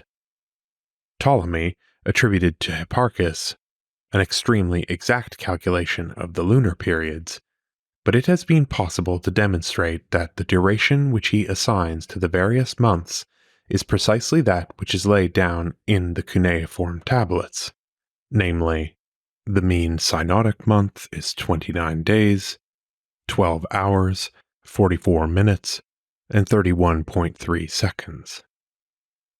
The sidereal month is 27 days, 7 hours, 43 minutes, and 14 seconds. The anomalistic month is 27 days, 13 hours, 18 minutes, and 34.9 seconds. The dracontic month is 27 days, 5 hours, 5 minutes, and 35.8 seconds. Clearly, the priority of the discovery belongs to the Orientals, as well as that of the inequality of the length of the seasons, of which they were perfectly aware. But how did these data and these doctrines pass from the banks of the Euphrates to the Greek cities? Who was the intermediary between Hipparchus and the priests of Babylon? Documents recently published have revealed his name. Strabo, speaking of the schools of astronomers called Chaldean, which existed in various towns of Mesopotamia, adds, mathematicians frequently mention several of them, as Kidenas, Naburianos, and Pseudones. According to Pliny, the same Kidenas has recognized that Mercury is never more than 23 degrees from the Sun. This Kidenas was probably contemporary with Pseudones, who lived in the second half of the 3rd century before Christ. Now, the astrologer Vettius Valens, who wrote under the Antonines, tells us that he attempted to make for himself a canon of the sun and the moon for the purpose of determining eclipses, but as time failed him, he resolved to make use of Hipparchus for the sun and Pseudones, Kidenas, and Apollonius for the moon, putting in their proper places the equinoxes and solstices at the 8th degree of the signs of the zodiac. Further, a passage in an anonymous commentary on Ptolemy represents Kidenas as the inventor of an ecliptic period of 251 lunations, or synodic months, and 269 anomalistic revolutions, the authorship of which was usually attributed to Hipparchus. It appears from this treatise that Hipparchus did not adopt simultaneously, as was believed, 2 ecliptic periods, one large, of 4,267 lunations and 4,573 anomalistic revolutions, and one small, 1/17th of the former, consisting of 251 lunations and 269 anomalistic revolutions. But that he had borrowed this latter from Kidenas, and appears merely to have multiplied it by 17 in order to make it correspond to a nearly exact number of years, say 4,612 sidereal revolutions, 345 years, minus 7.5 degrees. Now, on a lunar table engraved in the 2nd century in cuneiform characters on 18 columns, a masterpiece of accuracy, can be read the signature Ki Di Nu. And though ordinary scribes add their father's name, Ki Di Nu is without any addition. He is the astronomer whom everyone knew. Schiaparelli has already suspected the identity of this personage with the Kidenas of the Greeks. Kugler has definitely proved it, for the equivalence of 251 synodic and 269 anomalistic months, which Ptolemy's commentator attributes to him, is found precisely stated in this table of Kidinu. And further, The same table places the equinoxes and the solstices at the 8th degree of the signs of the zodiac, as did Valens, who quotes the canons of Gidenos. To Hipparchus, on the contrary, the commencement of spring is 0 degrees of the ram, but the Roman calendars usually adopted the 8th degree in conformity with the ancient usage of Babylon. Kidenas, or Kidinu, then, belongs to that group of Hellenized Chaldeans of whom Berosus is the most illustrious representative, and who in the 3rd century before our era devoted themselves to the task of rendering accessible to the Greeks the treasures of knowledge which were contained in the cuneiform documents amassed in the libraries of their native land.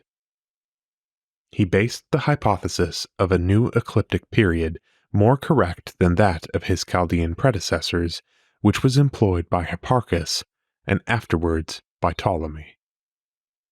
The very quotations which are made from his works by Western writers prove that he had them translated into Greek, and that he thus enriched Hellenic astronomy with these lunar canons, to which the observations taken at Babylon, extending over a long period of centuries, had given an admirable precision.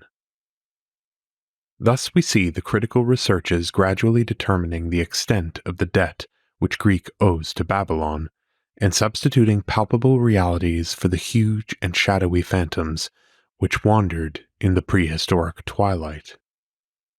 The influence of the old Oriental civilization was not exercised solely on the domain of science, but also of literature.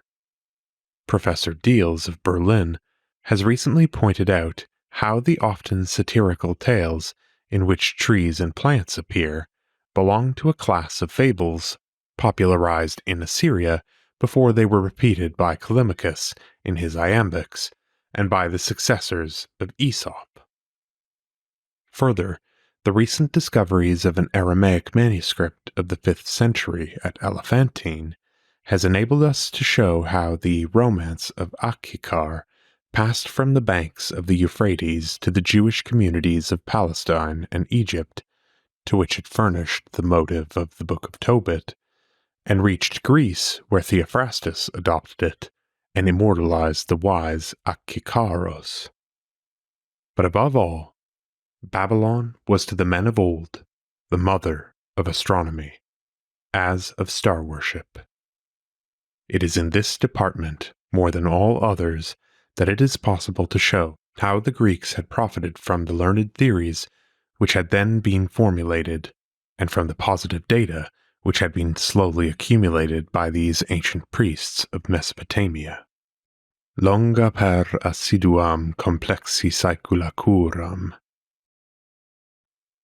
The constructive logic of the Greeks, combining with the patient labors of the indigenous race, produced in those days on the banks of the Euphrates an intellectual movement too little known, which would perhaps have attained to the glory of Alexandrine science if it had not been lamentably arrested in the latter half of the 2nd century by the ravages of the Parthian invasion and the sack of Babylon. The Chaldeans themselves, emancipated from tradition, discussed freely the principles of the universe, and the rival sects which then sprang up at Borsippa, or Koe, or elsewhere. Some went so far as to reject as mendacious the very astrology which had been elaborated by their ancestors. The most remarkable representative of this rationalistic movement is Seleucus of Seleucia, who may be either a Greek emigrant or a Hellenized native. Giving up the firmament of primitive cosmogonies, he opened the infinite space of a limitless universe to the courses of the stars. Recurring to a bold hypothesis of Aristarchus of Samos, and advancing new arguments in its support, he showed that the sun is the center of the world, and that the earth has a double motion, revolving round the sun and spinning on its own axis. At the same time, he offered a better explanation than anyone had previously propounded of the movement of the tides, which no doubt he had observed in the Persian Gulf, by referring them to the phases of the moon. Copernicus, who by the formulation of his heliocentric theory produced the greatest revolution in the history of knowledge, seems to have been ignorant even of the name of his distant forerunner. But the scientific rationalism of this Galileo of antiquity was destined to be condemned. It was opposed by the force of 1,000-year-old tradition, the anxious superstition of the mob, the haughty convictions and temporal interests of a powerful sacerdotal caste. The future belonged to a compromise, which, while respecting those ancient beliefs to which the majority of mankind was invincibly attached, would satisfy the demands of a more comprehensive intelligence. This conciliatory formula was discovered by Stoicism. Everywhere, it devoted itself to the task of justifying popular worships, sacred narratives, and ritual observances. In Greece, it was able, without much difficulty, to come to terms with cults more formalistic than doctrinal, more civic than moral, in which no authority demanded assent to definite dogmas. A system of accommodating allegories could readily put on gods or myths a physical, ethical, or psychological interpretation which reconciled them with the cosmology or ethics of the porch. In the East, where more theological religions always implied a more definite conception of the world, the task appeared much less easy. Yet certain profound affinities reconciled Stoicism with the Chaldean doctrines. Whether these did or did not contribute to the development of the ideas of Zeno, they offer a singular analogy to his pantheism, which represented ethereal fire as the primordial principle and regarded the stars as the purest manifestation of its power. Stoicism conceived the world as a great organism, the sympathetic forces of which acted and reacted necessarily upon one another, and was bound in consequence to attribute a predominating influence to the celestial bodies, the greatest and most powerful of all in nature, and its heimarmene, or destiny, connected with the infinite succession of causes, readily agreed also with the determinism of the Chaldeans, founded as it was upon the regularity of the sidereal movements. Thus it was that this philosophy made remarkable conquests, not only in Syria, but as far as Mesopotamia. I recall only the fact that one of the masters of the porch, the successor of Zeno of Tarsus at Athens, was Diogenes of Babylon, circa 240 to 150 BC, and that later on, another distinguished Stoic, Archidemus, founded a famous school at Babylon itself in the 2nd century BC. We know too little of their theories to determine what place was held in them by the beliefs of the country of their origin or of their adoption. We only perceive the results of this movement of ideas, which was to lead to the entry of astrology and star worship into the philosophy of Zeno. For us, the person who almost alone represents this fusion of East and West is Posidonius of Apamea, of whom we shall speak in our next lecture. But the preparations for this fusion were undoubtedly made by his predecessors. It is remarkable that the great astronomer Hipparchus, whose scientific theories, as we have just seen, are directly influenced by Chaldean learning, was also a convinced supporter of one of the leading doctrines of stellar religion. Hipparchus, says Pliny, will never receive all the praise he deserves, since no one has better established the relationship between man and the stars, or shown more clearly that our souls are particles of heavenly fire. In this passage, we see affirmed as early as the 2nd century before our era a conception, the development of which we follow in the sidereal mysticism of the Roman period. Hipparchus saw the ruin of the country where was born that science which he illumined.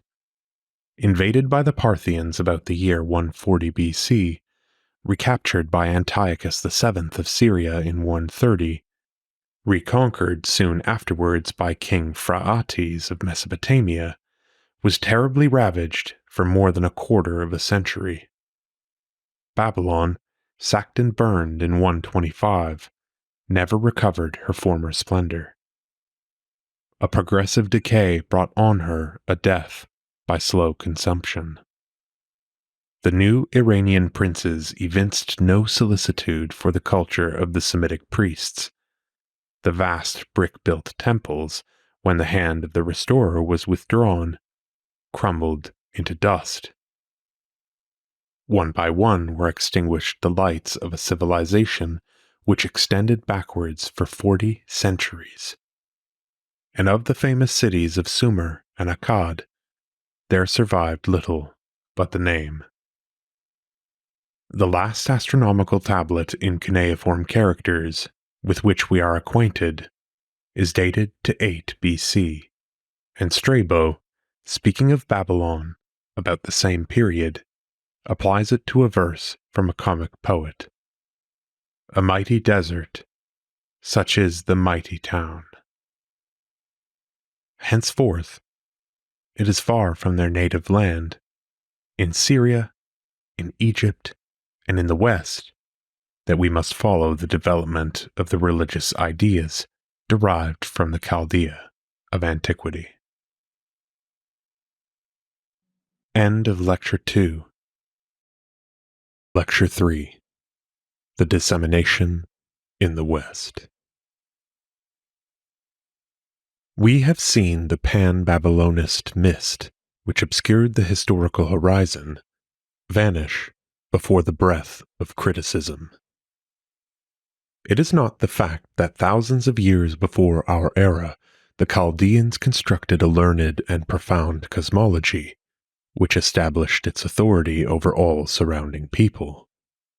But their share in the intellectual and religious development of antiquity remains nonetheless most considerable. They are the creators of chronology and astronomy. They contrived to enlarge their theology progressively in order to keep it in harmony with their new conception of the world, and their astrology was regarded as the method of divination par excellence. Their conquests in the realm of science won such prestige for their beliefs that they spread from the far east to the far west, and even now their sway has not been wholly overthrown. In mysterious ways, they penetrated as far as India, China, and Indochina, where divination by means of the stars is still practiced at the present day, and reached perhaps even the primitive centers of American civilization.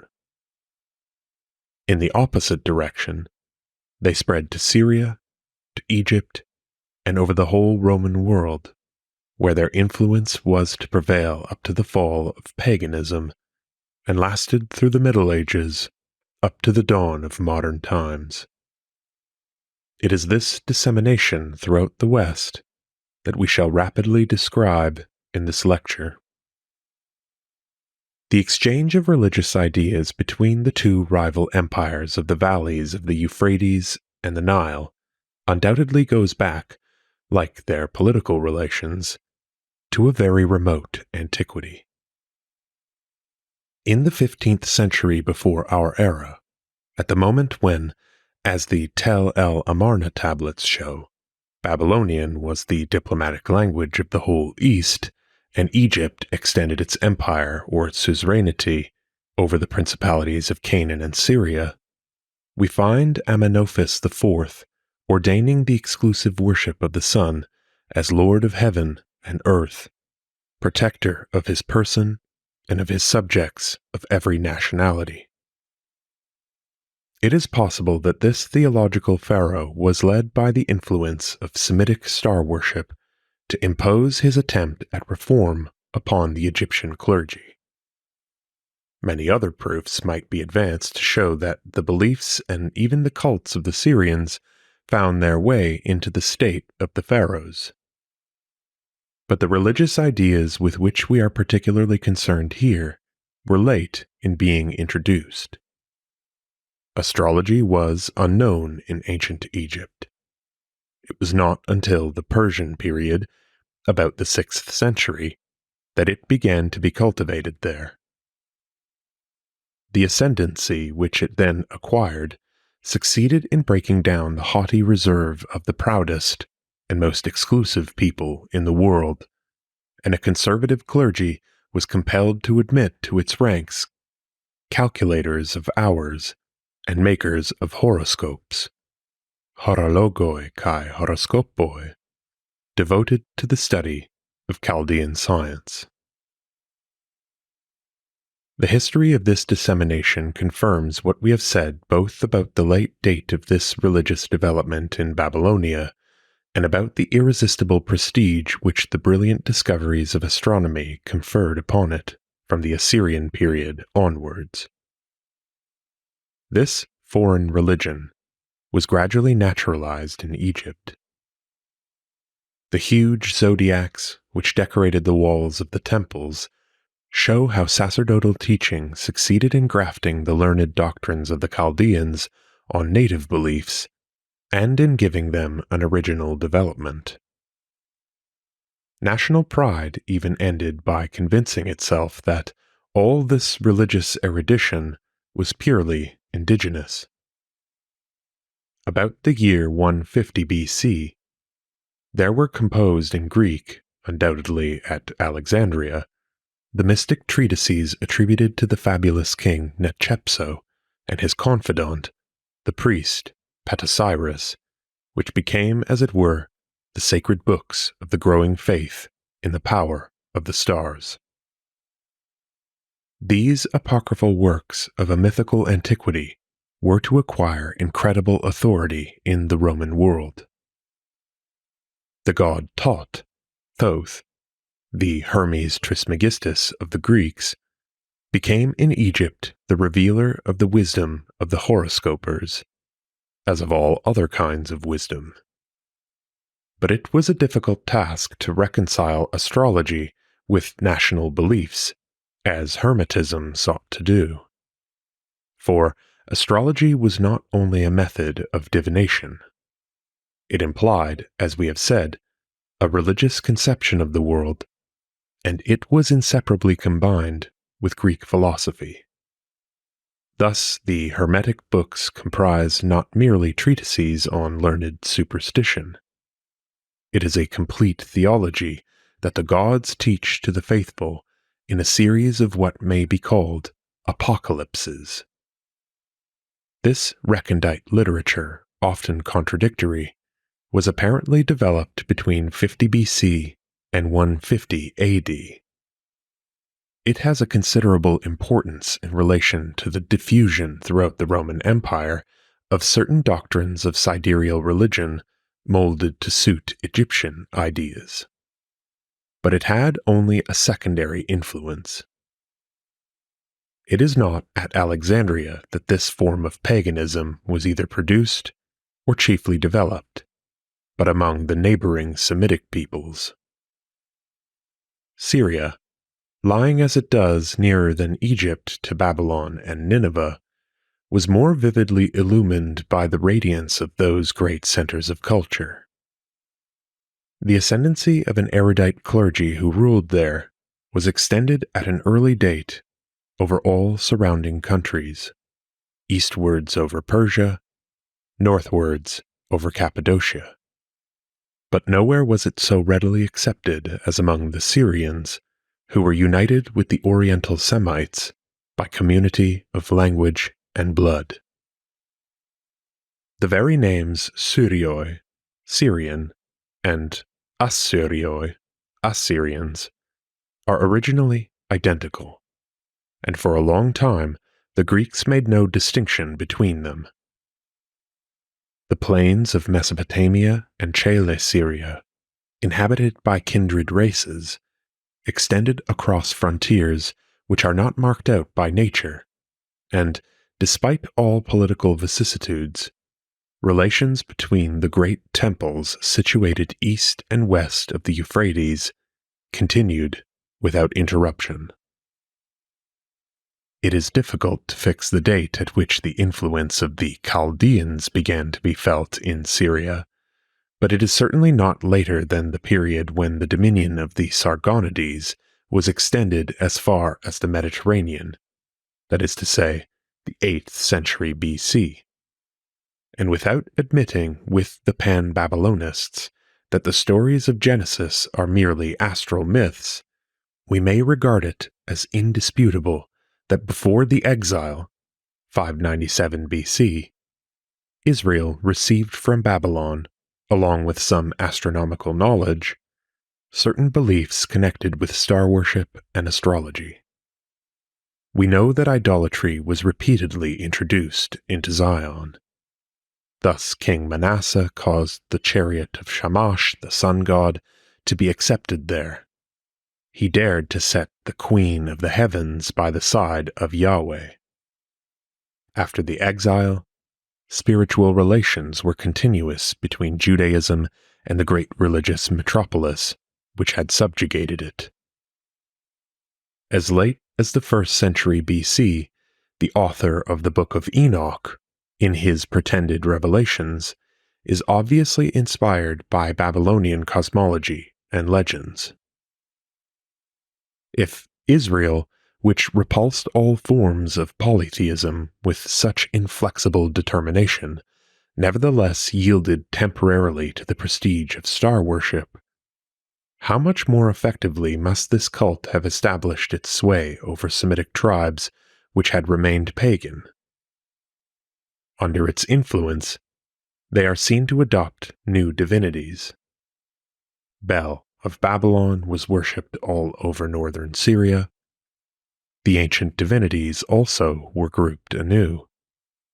At Hierapolis, as at Heliopolis and Emesa, a new member was added to the original pair, Baal and Baalat, husband and wife, in order to form one of those triads of which Chaldean theology was fond. But this theology profoundly modified, above all, the conception of the higher powers reverenced by these pastoral or agricultural tribes. Side by side with their proper nature, it gave to these gods a second personality, which became none the less prominent because it was borrowed, and sidereal myths came to be interlined, as it were, with agrarian myths, and soon obliterated them. From being lords of a clan and a narrow district, the Baals were promoted to the dignity of universal gods.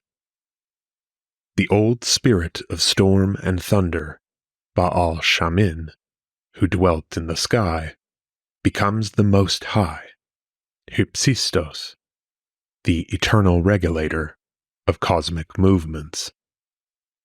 The naturalistic and primitive worship which these peoples paid to the sun, the moon, and certain stars such as Venus was systematized by a doctrine which constituted the sun, identified with the Baals, conceived as supreme gods, the almighty Lord of the world, thus paving the way in the East for the future transformation of Roman paganism. There can be no doubt that Babylonian doctrines exercised decisive influence on this gradual metamorphosis and this latest phase of Semitic religion. The Seleucid princes of Antioch showed as great deference to the science of the Babylonian clergy as the Persian Achaemenids had done before them. We find Seleucus Nicator consulting these official soothsayers about the propitious hour for founding Seleucia on the Tigris. And, if we may believe Diodorus, these diviners made to Alexander, Antigonus, and numerous other monarchs predictions which were fulfilled to the letter. Antiochus, king of Commagene, who died in 34 BC, built on a spur of Mount Taurus, commanding a distant view of the Euphrates Valley, a sepulchral monument on which, side by side with the images of his ancestral gods, he set the scheme of his nativity figured on a large bas-relief, because his life had realized all the promises of this horoscope. The cities of Syria often stamp on their coins certain signs of the zodiac to mark the fact that they stood under their patronage. If princes and cities thus acknowledged the authority of astrology, we may imagine what was the power of this scientific theology in the temples.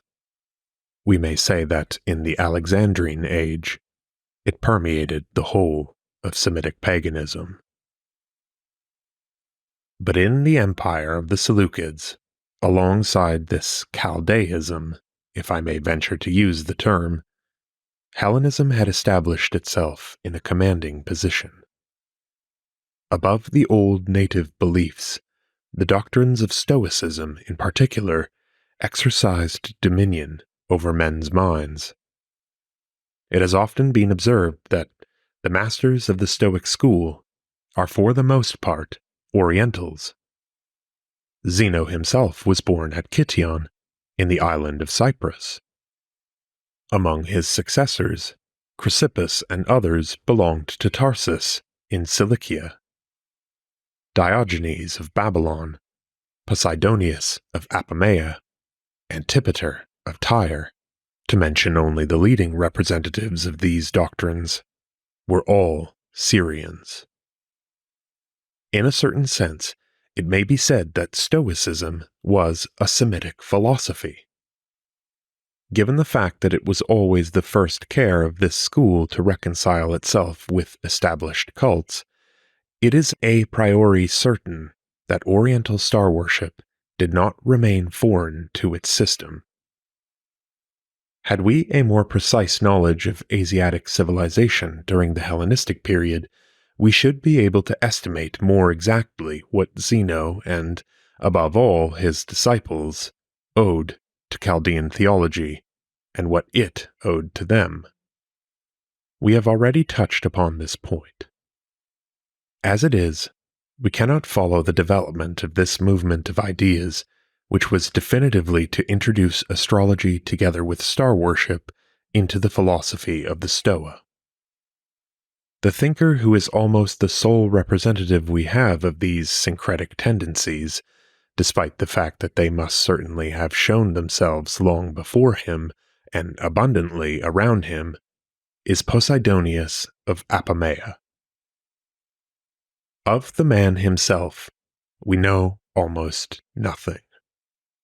Born at Apamea in the valley of the Orontes about 135 BC, after long travels in pursuit of his studies, which took him as far as Gades, Cadiz, he settled in the island of Rhodes, whither his teaching attracted large numbers of Greeks and Romans, and he died at the age of 84 after an active career which filled the whole of the first half of the 1st century. Was he a pure Syrian like Porphyry and Iamblichus in later times, or a descendant of the Macedonian conquerors? Was his mother tongue Greek or Aramaic? We should like to know, but we are in total ignorance about the surroundings amid which this great man grew up. We know nothing of his society, nothing even of his education, except that he was the pupil of the Stoic Panaetius. But it is clear that this master, who in his time exercised a real intellectual sovereignty, owed it above all to the extent of his knowledge and the largeness of his comprehension.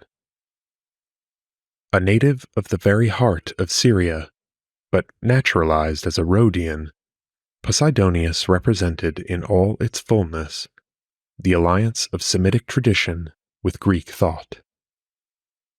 He was the great intermediary and mediator not only between Romans and Hellenes, but between East and West, Brought up on Plato and Aristotle, he was equally versed in Asiatic astrology and demonology. If he is Greek in the constructive power of his speculative genius, in the harmonious flow of his copious and highly colored style, his genius remained Oriental in the singular combination of the most exact science with a fervent mysticism. More of a theologian than a philosopher, in mind more learned than critical, he made all human knowledge conspire to the building up of a great system, the coping of which was enthusiastic adoration of the God who permeated the universal organism. In this vast syncretism, all superstitions, popular or sacerdotal, soothsaying, divination, magic, find their place and their justification.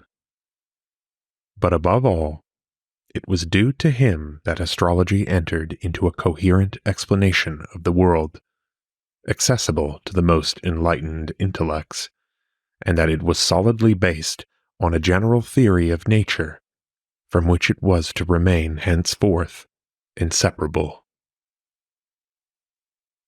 The almost total loss of the works of Posidonius prevents us from appreciating, save in an imperfect manner, the persuasive force of his teaching. But the echo of his words resounded far through the Roman dominion, where his authority balanced that of Epicurus. In his school at Rhodes, he had long been the master of the masters of the world. Pompey listened to him, Cicero attended his lectures, and his influence on the development of later theology was immense in several directions. His pupil, Cicero, has frequent reminiscences of his teaching and translates his ideas into Latin. The symbolism of Philo the Jew is often inspired by his picturesque eloquence. Still later, his ideas pass into and spread throughout the Stoic school. We see them, for instance, in the works of Seneca, and they are echoed in the treatises of the astrologers of the imperial age. The most striking of the literary productions which he inspired is the Astronomics of the so-called Manilius, a writer of whom we know absolutely nothing, not even his name, which is corrupt in the manuscripts, but who was in his own way a genuine poet. A work of remarkable inspiration, where the brilliance of the descriptions bloom in the wilderness of a dry mathematic, where a passionate enthusiasm for the marvels of science makes us forget that this science is false, where lofty intellectual ambitions and an unbounded confidence in the power of reason are combined with a blind and puerile credulity which accepts all predictions derived from the stars. This work reveals to us better than any other the grandeur of such a system of the world as that conceived by Posidonius, and the attraction which was exercised by this learned cosmology, sustained by a mystic faith in astrology, the revealer of the future.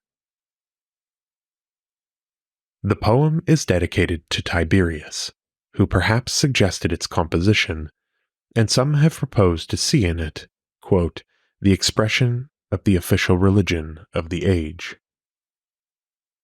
Obviously, the first Caesars, even more than the old republican aristocracy, among whom Posidonius counted so many disciples, would be inclined to adopt the ideas of one who broke with the old national particularism in order to include the worship of all races into one vast synthesis, and appeared to give to the united empire the formula of the theology of the future.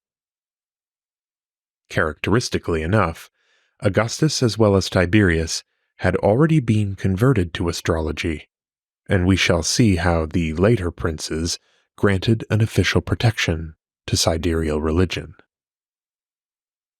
With the same movement of ideas, which was initiated or represented by Posidonius, was connected the revival of a strange sect, that of the Neo-Pythagoreans, which reappeared in the East during the first half of the 1st century before our era. Although by its ideal of religious life it professed to connect itself with the old Pythagorean mysticism, its doctrine owes more to the theories developed by Posidonius, especially in his commentary on the Timaeus, and it borrowed much either through the medium of the great Syrian or even directly from Oriental religions. A marked dualism which contrasts the soul with the body, and as a consequence, a moral asceticism, a doctrine of the eternity of the universe, and of the influence of the stars on the constant changes of the sublunary world, a belief in airy demons who defile and torment mankind, but above all, and this is the central point and the core of its dogmatic system, a symbolism of numbers, to which is attributed an active force and a mystic power. All these essential features indicate a singularly close connection between Neo-Pythagoreanism and Chaldean theology. It is characteristic that the man who first revived at Rome the old South Italian philosophy, Nigidius Figulus, the friend of Cicero, displays a curious interest in magic and in occult lore, and an ardent devotion to astrology, and that he was the first to expound in Latin the significance of the barbaric sphere, that is to say, a series of constellations not recognized by the Greek astronomers, but adopted in Oriental uranography. But these groups of cultured theosophists addressed themselves only to limited circles of intellectuals. In a general way, the new sidereal religion was from the first welcomed by the upper classes. It was cultivated by the aristocracy, both of blood and of intellect. If it had continued to be preached only by polytheistic theorists, it would have remained, as in Greece, the exclusive preserve of a few speculative minds. Even the inspiration of a semi-official poet like Manilius would hardly have won for it the favor of the imperial court, and yet it achieved a widespread popularity. Its influence over the masses it did not owe to a literary diffusion, whatever may have been the success of certain romances which were inspired by it, such as the Life of Apollonius by Philostratus, and still more the Ethiopics of Heliodorus. It had in its service other missionaries, whose active propagandism spread it through the mixed populace of the towns, as well as among the hosts of slaves who tilled the country estates. These popular propagandists were the clergy and the devotees of Oriental cults. Towards the commencement of our era, when the peace and unity of the ancient world was assured by the foundation of the empire, began the development of this great religious movement, which little by little was to orientalize Roman paganism. The gods of the nations of the Levant imposed themselves, one after another, on the West. Cybele and Attis were transported from Phrygia. Isis and Serapis traveled thither from Alexandria. Merchants, soldiers, and slaves brought the Baals of Syria and Mithra, an immigrant from the heart of Persia. We have attempted in another volume to show in what respects each of these foreign cults enriched the creeds of Rome. The point which I desire to emphasize here is that all of them, no matter what their origin, were influenced in different degrees by astrology and star worship. These doctrines, as we have seen, grew up among the temples of Syria and Egypt, and transformed the theology of these countries more and more. Originally, the mysteries of Isis and Serapis, established under the first Ptolemy, allowed them only a limited place, but in the time of Nero, his teacher, Chiron, a priest of Alexandria and a Stoic philosopher, rediscovered in the religion of Egypt the worship of the powers of nature, and, in particular, of the stars, and found again in prayer a means of rescuing men from the fatality which the influence of the heavenly bodies imposed upon them. Even in Asia Minor, where the sidereal cult is adventitious and recent, a member of a considerable family of Phrygian prelates is found celebrating in verse the sidereal divination which enabled him to publish far and wide infallible predictions. Attis, the Anatolian deity of vegetation, ended by becoming a solar god, just like Serapis, the Baals, and Mithra. In very early times, even in Mesopotamia, star worship was imposed upon Persian Mazdaism, which was still a collection of traditions and rites rather than a body of doctrines, and a set of abstruse dogmas came to be superimposed on the naturalistic myths of the Iranians. The mysteries of Mithra imported into Europe this composite theology, offspring of the intercourse between Magi and Chaldeans, and the signs of the zodiac, the symbols of the planets, the emblems of the elements, appear time after time on the bas-reliefs, mosaics, and paintings of their subterranean temples. We find one of the members of their clergy proclaimed in his epitaph at Milan, Studiosus Astrologiae. The priests of the Persian god and those of the so-called Jupiters of Syria contributed largely to the triumph of this pseudoscience, which towards the age of the Severii acquired an almost undisputed supremacy even in the Latin world. Here it no longer presents itself as a learned theory taught by mathematicians, but as a sacred doctrine revealed to the adepts of exotic cults, which have all assumed the form of mysteries. The doctrine which is thus communicated to the initiated in the dim light of temples undoubtedly remained more sacerdotal than, for instance, the Tetrabiblos of Ptolemy, a dry, didactic treatise which could never have fostered any devotion. Here more room was left for mythology, mysticism, ethics, and superstition. This theology, however, had not escaped the prevailing ascendancy of Greek philosophy, any more than had the ideas of the most learned casters of nativities. This is a fact which research has succeeded in proving. In reality, these mysteries, which profess to be the depositaries of an ancient tradition imported from the Far East, constantly modified their teaching in order to adapt it to altered times and environments.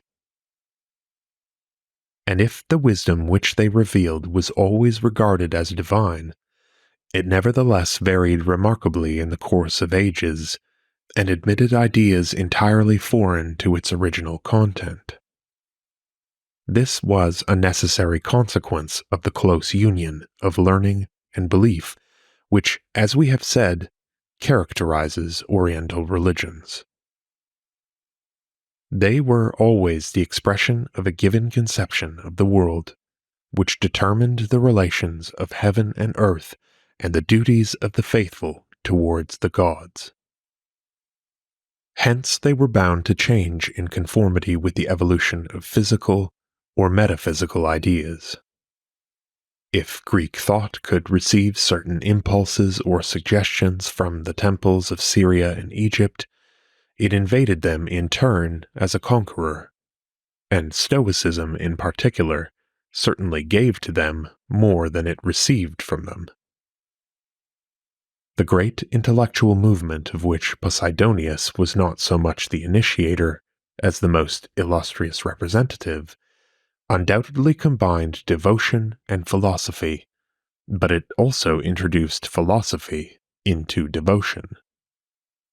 The learned and mystic system of doctrine, which Manilius and others preached under Tiberius, imposed itself on all Western paganism in the course of the following centuries, and we may say, making allowance for certain modifications, that this half-scientific, half-religious system, which was established in the Alexandrian period, continued to be the theology of the mysteries up to the time of their disappearance, even after the advent of Neoplatonism.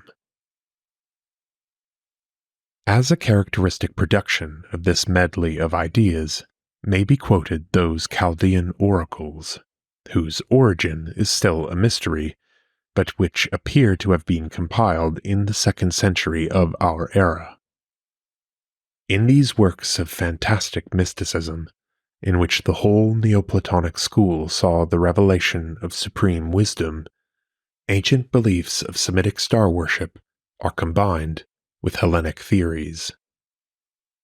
They are to Babylon what the Hermetic literature is to Egypt. Thus the triumph of Oriental religions was simultaneously the triumph of astral religion, but to secure recognition by all pagan peoples, it needed an official sanction. The influence which it had acquired among the populace was finally assured when the emperors lent it an interested support. That apotheosis by which from the beginning of the Principate deceased princes were raised to the stars is inspired both in form and spirit by Asiatic doctrines. We have seen that already Augustus, and especially Tiberius, allowed themselves to be converted to the ideas of the disciples of Posidonius. But they remained hostile to the popular forms of foreign worships, at least in their capital. Their ideal, which was entirely political, is the restoration of the old Roman faith and respect for the purely practical cult of the city. But in proportion as Caesarism became more and more transformed into absolute monarchy, it tended more and more to lean for support on the Oriental clergy. These priests, loyal to the traditions of the Achaemenids and the pharaohs, preached doctrines which tended to elevate sovereigns above mankind, and they supplied the emperors with a dogmatic justification of their despotism. For the old principle of the sovereignty of the people, the original form of Caesarism, was substituted a reasoned belief in supernatural influences. The emperor is the image of the sun on earth, like him invincible and eternal, invictus et aeternus, as his official title declares.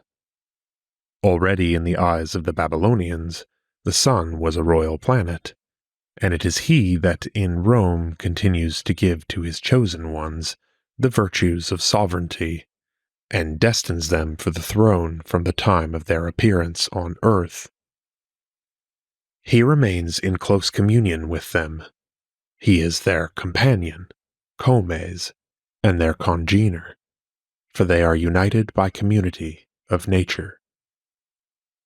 It may be said that they are consubstantial, and in the 3rd century the monarch was worshipped as God and Master by right of birth, Deus et Dominus natus, who had descended from heaven by grace of the Son, and by his grace will reascend thither again after death. The idea that the monarch's soul, at the moment when destiny caused it to descend to this world, received from the star of the day its sovereign power, led to the influence that he participated in the might of this divinity, and was its representative on earth. Thus it is noticeable that the princes who proclaimed most loudly their autocratic pretensions a Domitian, or a Commodus, were also those who most openly favored Oriental cults. These cults attained the zenith of their power when the advent of the Severii brought them the support of a half-Syrian court. For nearly half a century, from AD 193 to 235, the empire was governed by a family of Emesa, an ancient sacerdotal state where, on the edge of the Syrian desert, rose the splendid temple of Elagabalus. Intelligent and ambitious princesses Julia Domna, Sochaimias, Maisa, and Mamaia, whose intellectual ascendancy was so considerable, became missionaries of their national religion. Officials of all ranks, senators and officers, rivaled each other in devotion to the gods who protected their sovereigns and were protected by them. You all know the bold proclamation of AD 218, which set upon the throne a boy of 14 years, priest of Elagabalus, whose name he bore. The Greeks named him Heliogabalus in order to recall the solar character of this god. To this barbarous divinity, hitherto rather obscure, he sought to give the primacy over all the others. Ancient authors relate with indignation how this crowned priest desired to elevate the black stone of his god, a rude idol brought from Emesa, to the rank of sovereign divinity of the empire, subordinating the entire pantheon of antiquity to Sol Invictus Elagabal, as he is termed in inscriptions. The attempt of Heliogabalus to establish in heaven a kind of solar monotheism corresponding to the monarchy that ruled on earth was doubtless too violent, tactless, and premature. It miscarried and provoked the assassination of its author. But it corresponded to the aspirations of the day, and it was renewed half a century later, this time with complete success. In 274, Aurelian was inspired with the same idea when he created a new cult of the invincible sun. Worshipped in a splendid temple, served by pontiffs who were raised to the level of the ancient pontiffs of Rome, celebrated every 4th year by magnificent games, Sol Invictus was definitively promoted to the highest rank in the divine hierarchy and became the official protector of the sovereigns and of the empire. The country in which Aurelian discovered the model which he sought to reproduce was Syria, where he had won a decisive victory over the famous Queen Zenobia.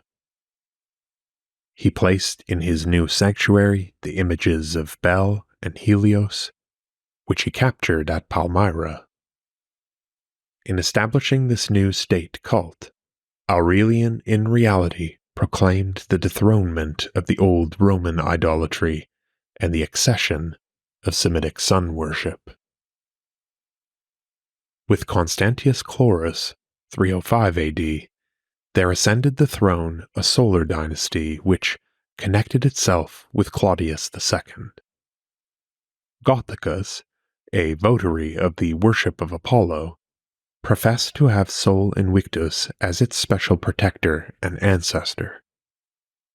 Even the Christian emperors, Constantine and Constantius, did not altogether forget the pretensions which they could derive from so illustrious a descent, and the last pagan who occupied the throne of the Caesars, Julian the Apostate, has left us a discourse in which, in the style of a subtle theologian and a fervent devotee, he justifies the adoration of the king star, of whom he considered himself the spiritual son and heaven-sent champion.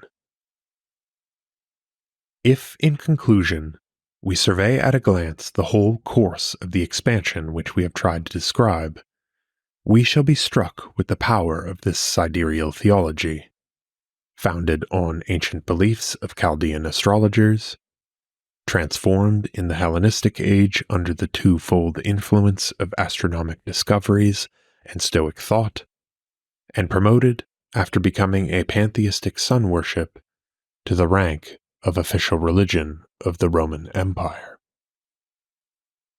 Preached on the one hand by men of letters and by men of science in centers of culture, diffused on the other hand among the bulk of the people by the servitors of Semitic, Persian, or Egyptian gods, it is finally patronized by the emperors, who find in it at once a form of worship suitable for all their subjects and a justification of their autocratic pretensions. In this way, the astrological conception of life and of the world permeated the whole of society, and in particular produced a revolution in the beliefs of the Latin world. Despite all the speculations of metaphysicians, the masses had remained, on the whole, true to the old idolatry of the Republican period. Oriental theology led to the prevalence of a more lofty idea of God.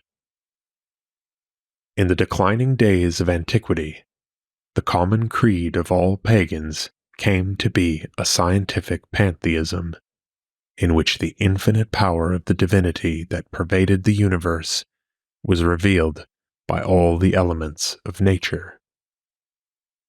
In the following lectures, we shall have to examine more closely this conception of the world, the theology which was bound up with it, and the moral and eschatological ideas which were derived from it. End of Lecture 3. Lecture 4. Theology.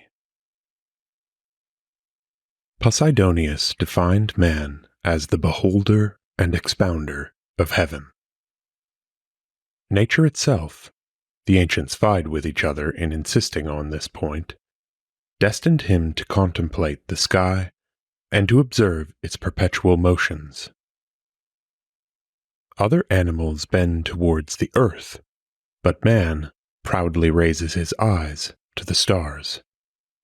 This is an idea which we find repeated time after time.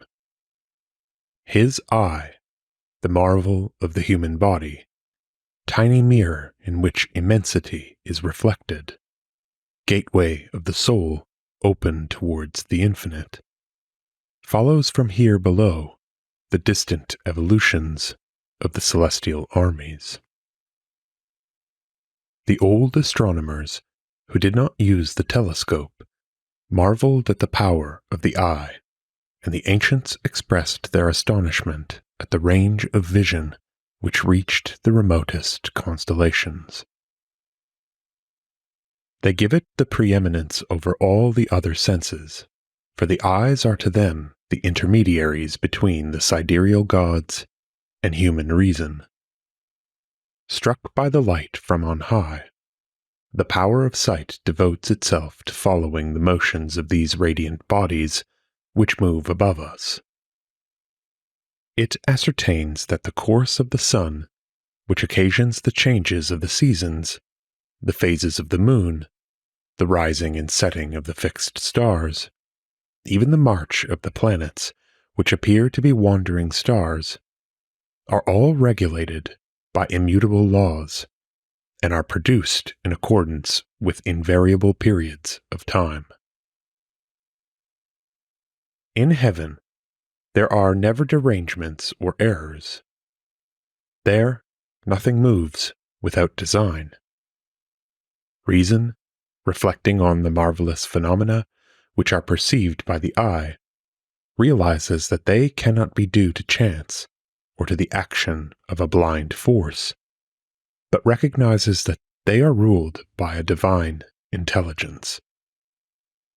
The ceaseless harmony of movements so diverse is inconceivable without the intervention of a guiding providence.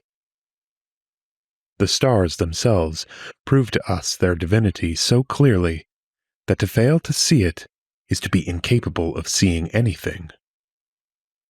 Nobody could deny to the heavenly bodies the possession of reason without being himself destitute of it. That, at least, is the opinion of Cicero. The view of the starry heaven thus led to astronomy and to philosophy, which are the queens of the sciences, the one in the domain of the visible, the other in the domain of ideas, and the study of these is the noblest employment to which man can put his faculties. We have seen that since the days of Plato and Aristotle, and even earlier, Greek thinkers proved the divinity of the stars by the character of their movements, and in a general way, all metaphysicians point to the order of nature as proving the existence of God.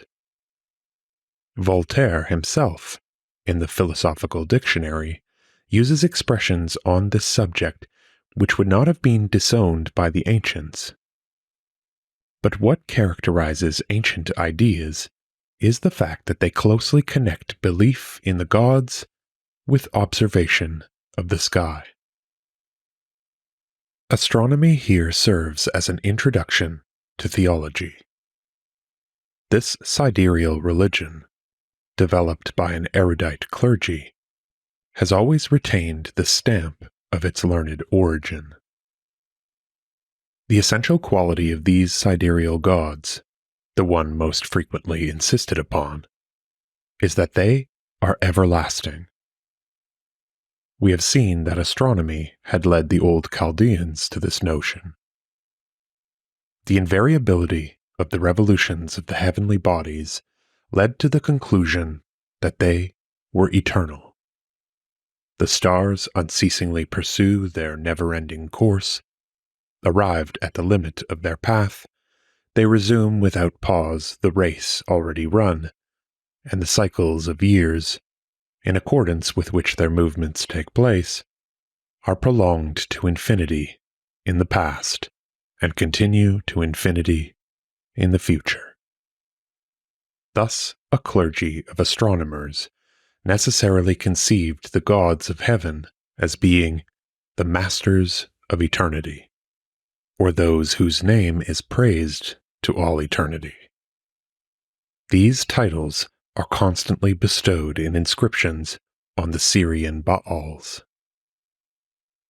The stars which the Syrians worshipped did not die, like Osiris in Egypt or Attis in Asia Minor. Each time they seemed to sink, they were born again to a new life, always unconquerable. This theological notion penetrated with astrology into Roman paganism. As often as a dedication is found to a deus aeternus, it refers to a sidereal, most frequently a Syrian god. The epithet of aeternus completes and explains that of invictus, which, like the former, is applied to the stars in general, and specially to the sun. These celestial powers always issue triumphantly from their strife with darkness. Unceasingly menaced, they have been, are, and shall ever be victorious. It is a remarkable fact that it is not until the 2nd century of our era that this qualifying epithet, aeternus, comes into use in ritual at the same time as the cult of the god Heaven, Caelus, spreads. In vain had philosophers long set the first cause beyond the limitations of time. Their theories had not made impressions on the popular mind, nor had they succeeded in modifying the traditional formulary of liturgies. For the multitude, divinities remained beings more beautiful, more vigorous, more powerful than men, but born like them, and preserved only from decay and death. Semitic priests popularized throughout the Roman world the idea that God is without beginning and without end, and so contributed, side by side with Jewish proselytism, to invest with the authority of a religious dogma what had hitherto been but a metaphysical theory. The importance attached to this idea enables us to understand that it was applied even to the gods living upon the earth, in whom an image or manifestation of the sun was seen. The emperors, whose soul has descended to earth from heaven above, and is to reascend thither after death, are called, from the 2nd century onwards, not only invicti, but aeterni, like the stars to which they are united by identity of nature. This expression was introduced into the official vocabulary, and ultimately a sovereign was addressed as Your Eternity, almost as naturally as we say Your Majesty, although that epithet, applied to the short-lived princes who, in the 3rd century, flit across the throne like shadows across a screen, seems almost cruelly ironical. This, however, is but a political caricature of a great religious idea, an idea which appealed to the imagination, and which poetry also adopted. Manilius contrasts the permanence of the heavens with the frailty of earthly things. Thrones have perished, peoples passed from dominion to slavery, from captivity to empire, but the same months of the year have always brought up on the horizon the same stars. All things that are subject to death are also subject to change. The years glide away, and lands become unrecognizable. Each century transforms the features of nations, but heaven remains invariable and preserves all its parts. The flight of time adds nothing to them, nor does age take aught from them. It will remain the same forever, because forever it has been the same. Thus it appeared to the eyes of our forefathers. Thus will our descendants behold it. It is God, for it is unchangeable throughout the ages. Men did not stop there, but separating eternity from the stars and from heaven, whose loftiest quality it was, they adored that eternity itself as a divinity. Here it is not a mere abstraction, like equity or clemency, or one of the many other abstractions which the Romans had conceived and fervently worshipped, notwithstanding the fact that they figured aeternitas on their coins. The path which led to this worship is more intricate, and its beginnings go back to a very early stage of thought. Time, when this notion, which is lacking among many savages, appeared, was not defined as a conception of the reason, or in Kant's phrase, an a priori form of conception. This is a being who has an existence per se, who is even regarded sometimes as a material body, and who is endowed with an activity of his own.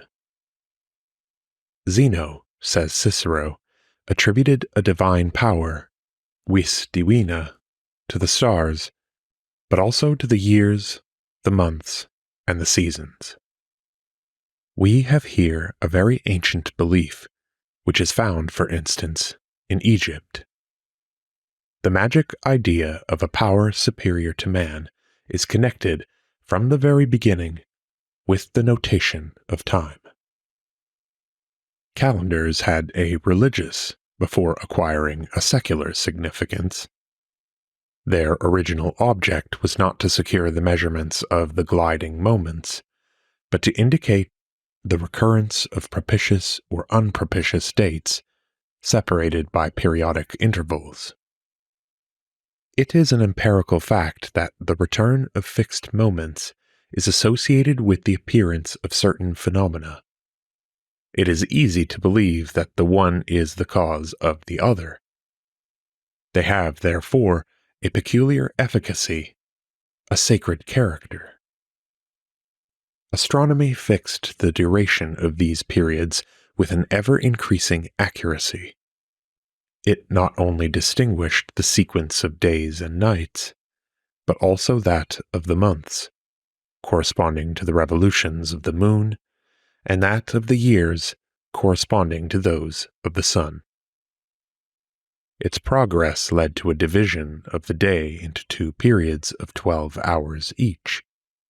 All of these durations continued to be regarded as having a definite influence, as being endowed with a magic potency, and astrology sought to codify these activities by placing each division of time under the protection of a star in its system of chronocrateries.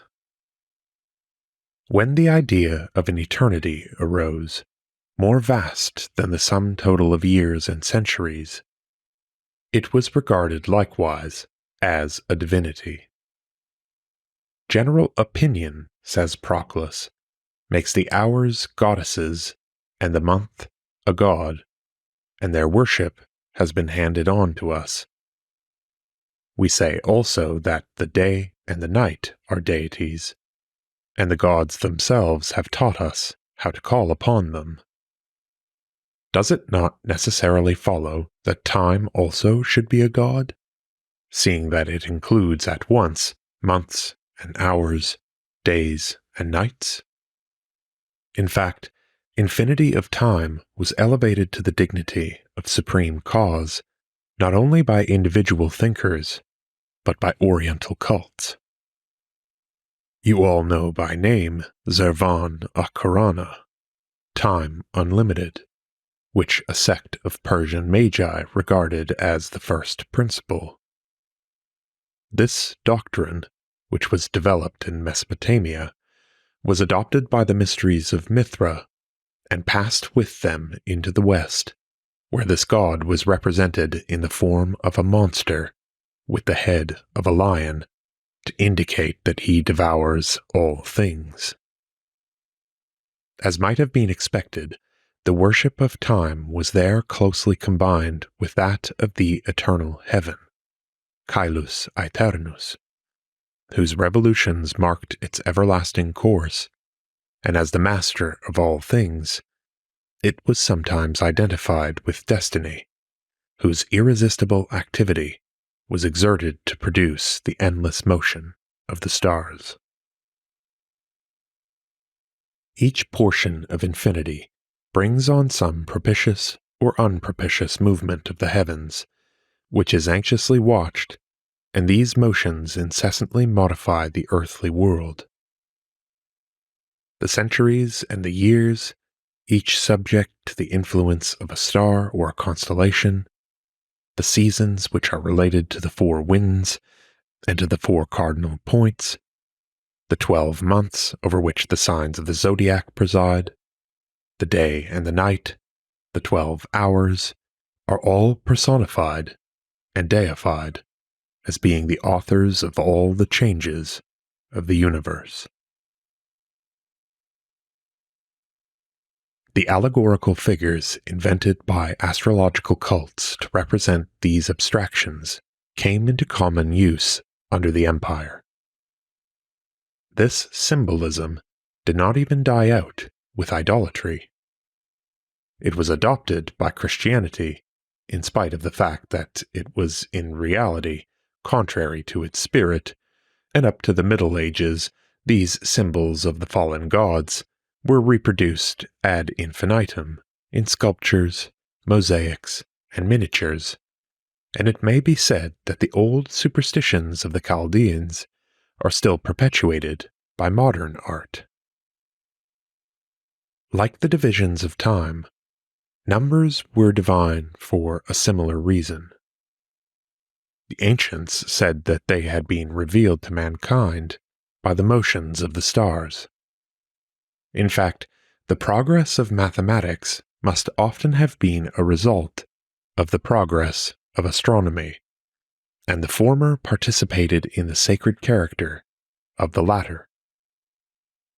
Certain numerals were thus considered for astronomical reasons as endowed with an especial potency. 7 and 9, which are the fourth and the third part of the month, 7 again and 12, because they correspond to the planets and to the signs of the zodiac, 360, because that was the approximate number of days in the year. To these figures was attributed a peculiar efficacy. Thus it was necessary, in magical incantations, to repeat the operative formula for a given number of times in order that it might produce the desired effect. Mathematics also entered largely into astrological divination. Mathematici is, in Latin, a synonym of Chaldei, and they served as a foundation or a pretext for a subtle and extravagant symbolism. Thus, very often, a name is replaced by a numerical equivalent, that is, by the sum total of its letters, considered as figures, and added together. But despite these uses and abuses, connected with sidereal religion, or, at least, superstition, there is a great difference between numbers and the divisions of time. The former might be sacred, but they could never be deified. They were not worshipped, nor were artistic representations of them imagined. What has been said brings out the importance attached by the adepts of star worship to the idea of divine eternity, an importance shown by the fact that some had actually made it the supreme principle of their religion. But there was another divine attribute correlative to the former. The stars are not only eternal gods, but also universal. Their power is unlimited, in space as in time. Already in Syria, the Baals, who had become solar deities, bore the title of Mar Olam, which may be translated as Lord of the Universe, as well as Lord of Eternity. And men undoubtedly liked to claim for them this double quality. With earthly genii, or demons, who protected definite spots, were contrasted the celestial gods, who are Catholic. This word, which was to have such a great destiny, was at first merely an astrological term. It denoted activities which are not limited to individuals, nor to particular events, but apply to the whole human race, and to the entire earth. Everything is, in fact, subject to the changes brought about by the revolutions of the stars. All the events of this world are determined by sidereal influences. The transformations of nature, like the dispositions and actions of man, are due to the fatal energies which reside in the sky. Hence necessarily follows not only the idea of the universality, but also that of the omnipotence of the sidereal deities. The Semitic cults spread throughout the Latin world the conception of the absolute, unlimited sovereignty of God over the earth. Apuleius of Madara calls the Syrian goddess omnipotens et omniparens, all-powerful and all-producing. But here we must make a distinction. If all the gods are equally everlasting, all cannot be universal and omnipotent in the same degree. Undoubtedly, destiny holds sovereign sway over the whole world, and the celestial orbs by their combined movement are the authors of all that was and is to come. But this unlimited power only belongs properly to the ensemble of the cosmic harmony. It resides in the whole, regarded as divine. It manifests itself to a greater or lesser degree in its different parts. Perhaps you remember the opening of Dante's Il Paradiso. The glory of the one who moves all things penetrates through the universe and shines, more in one part and less in another. I was in the heaven that most receives his light. The poet of the Middle Ages is only expressing here an astrological notion. The starry heaven is the principal seat of the divine energy and light which are spread throughout the world. But all the stars have not an equal share of its power. Only some among them, or even one among them, can properly be called Catholic and omnipotent, Pantocrator. We proceed to pass in review these various divinities. The highest of these gods is heaven, Uranos, or Caelus. Sumus ipse Deus, says Cicero, arcans et continens ceteros, that is to say, the heaven of the fixed stars, which embraces all the other spheres. The divine power which there resides, and which causes it to move, was sometimes in the West identified with Bel, that is to say, with Zeus, and in Latin lands was invoked under the title of Optimus Maximus Caelus Aeternus Jupiter. The movement of this heaven was a continuous revolution, not a motion forwards and backwards like that of the planets, and, assigning a moral sense to the word a planes, men said that since it did not wander or err, therefore it was not subject to error, and that this infallibility was a proof of its divinity. Certain theologians, associating this with infinite time, represented heaven as the supreme power of the world. The vast orb of the sky was deified in its whole and in its parts. Its two portions, alternately dark and luminous, were worshipped under the form of the Dioscuri. The sons of Tyndareus, according to Greek legend, shared in turn life and death, and they became, in the eyes of theologians, the personification of the two hemispheres. But each of the constellations, each star which glittered in the eternal vault, was equally divine.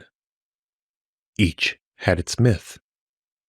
As we have already said, the traditional figures which we reproduce on our celestial charts are the fossil remains of a luxuriant mythological vegetation. The sidereal monsters to which potent virtues were attributed were the residuum of a number of forgotten beliefs. Worship of animals had been abandoned in temples, but the lion, the bull, the eagle, the fishes, which Oriental imagination had recognized in the capricious grouping of the stars, continued to be considered sacred. Old totems of Semitic tribes or of Egyptian gnomes survived in the form of constellations. Heterogeneous elements, borrowed from all the regions of the East, were combined in ancient uranography, and in the power attributed to the phantoms which it conjured up was repeated the echo of old-fashioned worships, which frequently remain unknown to us. Then came the Greeks, who professed to piece these celestial beings onto their national religion. They succeeded in adorning the sky without troubling themselves very much to distinguish their own inventions from those which they received from a foreign tradition. Catasterism, that is, translation to the stars, was a convenient method of giving an astronomical termination to ancient fables. Thus, poetical tales, which were only half believed, represented fabulous heroes and even members of human society as living on high in the form of glittering constellations. There, Perseus found Andromeda again, and the centaur Chiron, who is none other than the archer, fraternized with Orion, the gigantic hunter. The ram was the famous ram with the golden fleece, which had carried off Phrixus and Helle over the sea, and had let the maiden fall into the waves of the Hellespont. It might also be that which was the subject of the dispute between Atreus and Thyestes, or again it might be the ram which guided the thirsty company of Bacchus to the wells of the oasis of Ammon. But this patchwork assemblage of heroes, animals, and sacred objects was scarcely worshipped save en bloc. Particular veneration was bestowed on 12 constellations to which the most potent influence over destiny was attributed, namely, the 12 signs of the zodiac. Astrological treatises are full of details concerning their qualities and their influence, which results sometimes from their astronomic nature, sometimes from the mythical character which was bestowed upon them, and their influence, which results sometimes from their astronomic nature, sometimes from the mythical character which was bestowed upon them, was exerted especially during the month over which each presided, and their images figure in large numbers on the monuments of pagan worship, particularly on those of the mysteries of Mithra. Further even than this, since each of the signs of the zodiac was divided into 3 decans, a god was imagined for each of these 36 compartments of the heaven. Not only were the stars of heaven an object of worship, but also the subtle substance which lit their fires, the ether which filled the lofty places of the heavens. Sacrifices were offered to it, or it was celebrated in hymns as the source of all brightness, and the worshippers even dedicated inscriptions to this pure and serene air, that it might chase away the devastating hail. Into the sphere of the fixed stars, which marks the bounds of the world, are fitted 7 other spheres, those of the planets, which are, in order, Saturn, Jupiter, Mars, the Sun, Venus, Mercury, and the Moon. The qualities and influences which are attributed to them are due sometimes to astronomical motives. They are deduced from their apparent movements as discovered by observation. Saturn makes people apathetic and vacillating because, being the furthest from Earth, it appears to move most deliberately. But most frequently, the reasons assigned are purely mythological. The planets, being identified with the divinities of Olympus, have borrowed their nature. Mars, Venus, Mercury have a history known to all.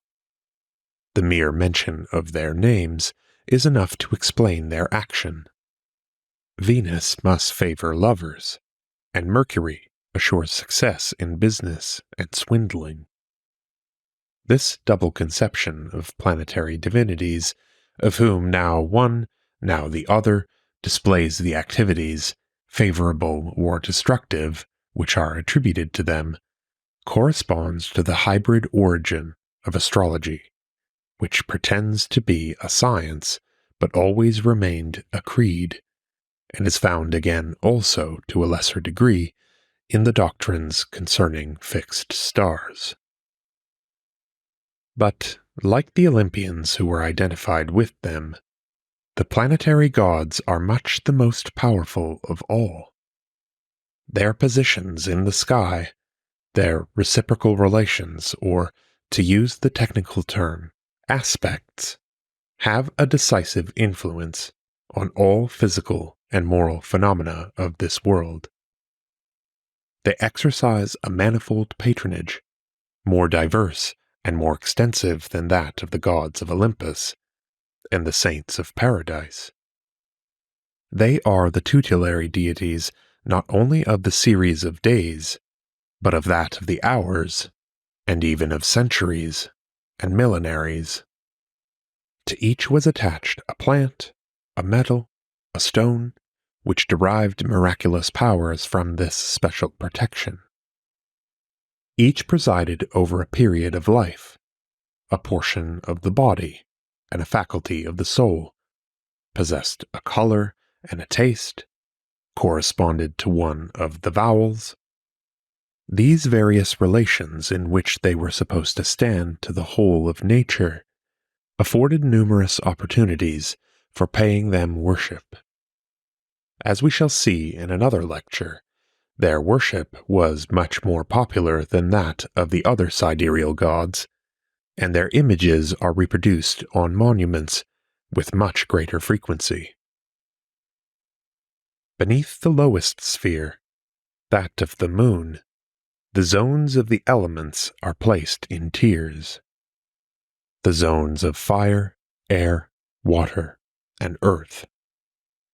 To these four principles, as well as to the constellations, the Greeks gave the name of stoicheia, and the Chaldeans already worshipped the one as well as the other.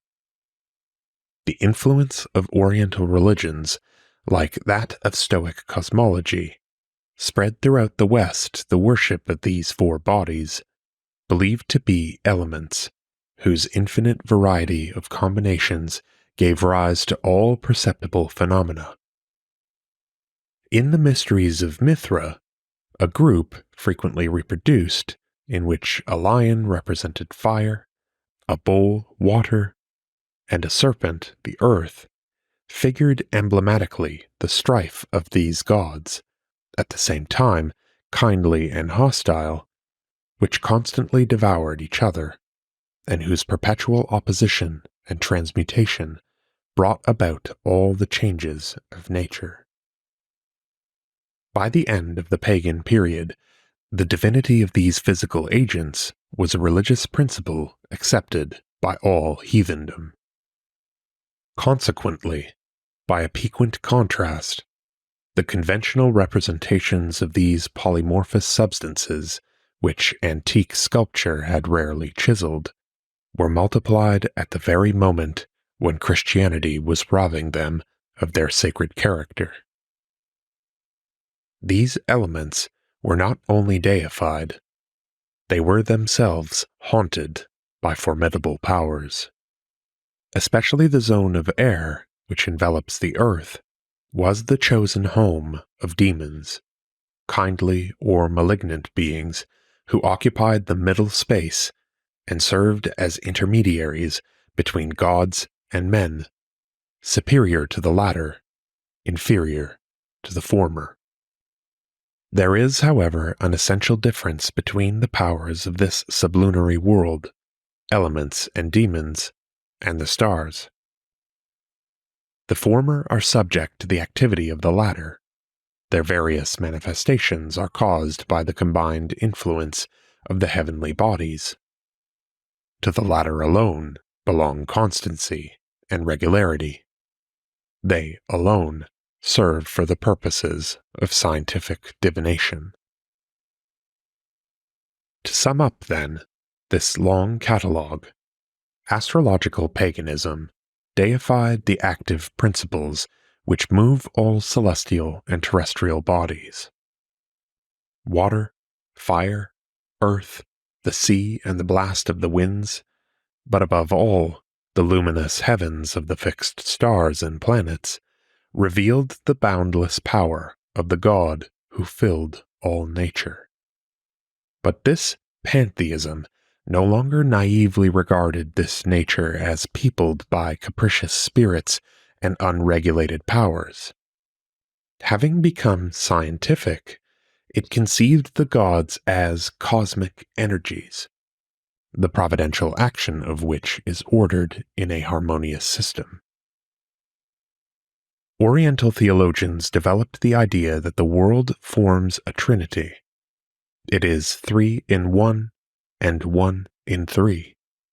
It is made up of the sphere of the fixed stars, regarded as not resolvable into parts, of the 7 spheres of the planets, and of the earth, starting from the moon. According to some of these theologians, each of the inferior worlds received a portion of its power from the superior worlds and shared in their energy, and the source of all force and all virtue resided in the highest sphere, one and indivisible, which regulated the movements of all the other parts of the universe. But this is not the theory which triumphed in the Roman Empire. Rather, it was supposed that the motive power, which set in motion all the cosmic organism, came from the sun, and thus the sun was raised to the rank of a supreme god. This sun worship was the logical result of a paganism steeped in erudition, which had become a religious form of cosmology. Renan once observed, "The life of our planet has its real source in the sun. All force is a transformation of the sun." Before religion had gone so far as to proclaim that God must be placed in the absolute and the ideal, that is to say, outside of the world, one cult only was reasonable and scientific, and that was the cult of the sun. The worship of the sun and moon preceded that of the other planets, and even when the system of the 7 was constructed by astronomy, a distinction was made between the great luminaries which presided over day and night and the 5 other wandering stars. But it is a remarkable fact that, at first, the primacy was assigned to the moon. It was only by slow degrees that the ancients discovered the unequaled importance in the cosmic system as a whole of the heavenly body which gives us light, and, to say the truth, they never attained to the fullness of the idea. Thus it is said that, if we go back to the earliest historical times, we see that in Babylonia, the principal god, for he was endowed with the male sex, was the moon, Sin, which regularly precedes Shamash, the sun. This god preserved the chief place at Carai in Osrhoene, and throughout a large part of Anatolia up to the time of the Roman Empire. The predominance of the worship of men, as he was called in Asia Minor, is due to the persistence in this remote country of ancient ideas, elsewhere out of date. In hot countries, the sun is, above all, an enemy against which men protect themselves, and the dwellers in the scorching plains of Mesopotamia preferred to the star whose burning heat inflamed the air, parched the land, and exhausted the body, that star whose gentle light illumined without menacing them. In the freshness of the night, the moon shed the wholesome dews, and her brightness, then as now, guided caravans across the desert. Everywhere, her phases, obvious to all eyes, served to measure time before the duration of the year was known, and sacred calendars regulated religious ceremonies and civil life according to her course. When her face was hidden, a fearful portent was seen in this eclipse, and there was attributed to this powerful divinity a multitude of mysterious influences, the recollection of which survived in astrology and was indefinitely perpetuated in popular superstitions. To it also were attributed strange effects on the growth of plants and on the health of women. As is often the case, the goddess retained in common belief the power of which theology had robbed her. However, she was never entirely deprived of her authority. In Egypt, in spite of very early attempts to establish the undivided sovereignty of the sun, Ra, in the end, in heaven as on earth, preference was given over single sovereignty to the joint power of sister and brother, of wife and husband, of Isis and Osiris. This dualism still inspires the Alexandrine mysteries of the epoch of the Ptolemies, and is reaffirmed in the theories of Egyptian astrologers who divided the supremacy over the other 5 planets between the 2 eyes of heaven. But among the Semitic peoples, an erudite clergy, hereditarily devoted to the study of the starry sky, drew more boldly the religious conclusions of their scientific discoveries. Little by little, they established the primary importance of the sun in the celestial mechanism, and they asserted its preeminence more confidently in proportion as they understood it better. Continually placing it farther and farther off in space, these priests acquired a more and more correct idea of its formidable dimensions. When they had studied its revolutions, they realized what relations connected it with physical phenomena and with the succession of the seasons.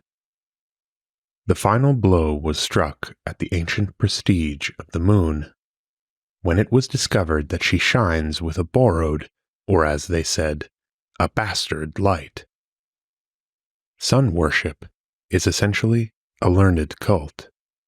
It grew with science itself, and was definitely established at the period when the latter attained its zenith, in antiquity. At no other point does one perceive more clearly the ties which, in the religions of the East, united intellectual research with the evolution of belief. According to the so-called Chaldean system, the sun, as we have seen, occupies the 4th rank in the series of planets. 3 are above it, Mars, Jupiter, and Saturn, and 3 below it, Venus, Mercury, and the Moon. In other words, the sun moves in the midst of the heavenly spheres. It occupies the central position among the 7 circles of the universe. The other planets appeared to revolve round it, or rather to escort it, and astrologers delighted to point to the royal sun, Basileus Helios, advancing in the midst of his satellites as earthly princes, whose tutelar star he is, march encircled by their guards. Further, the Chaldeans had thought out an original solution of a problem which caused much perplexity to ancient astronomers, namely that presented by the irregular courses of the planets. They had observed that the apparent advances, stoppages, and regressions of these latter were connected with the revolutions of the sun, in reality of the earth, and they had come to the conclusion that the sun governed their movements. The sun was, as it were, the chorus leader who directed the rhythmic evolutions of the wandering stars. It not only drew in its course Mercury and Venus, which, as had been ascertained, were never more than a short distance from it, but it also regulated the movements of the 3 superior planets, and acted upon them by the force of its heat in much the same way as upon terrestrial vapors, which it caused to ascend or descend.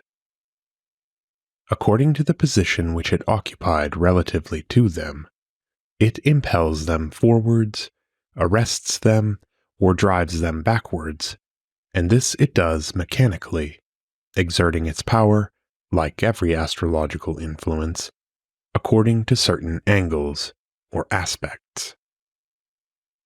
Berosus made a particular application of this same theory to the phases of the moon, and other Chaldeans extended this explanation to the movements of comets.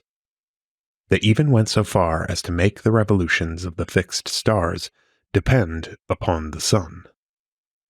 The essential idea on which all these doctrines were based is that the sun, in virtue of its intense heat, possessed a power of alternate repulsion and attraction, which, according to its distance, or the direction of its rays, now drives the heavenly bodies away from it, now draws them towards it, unique focus of energy which causes them all to move.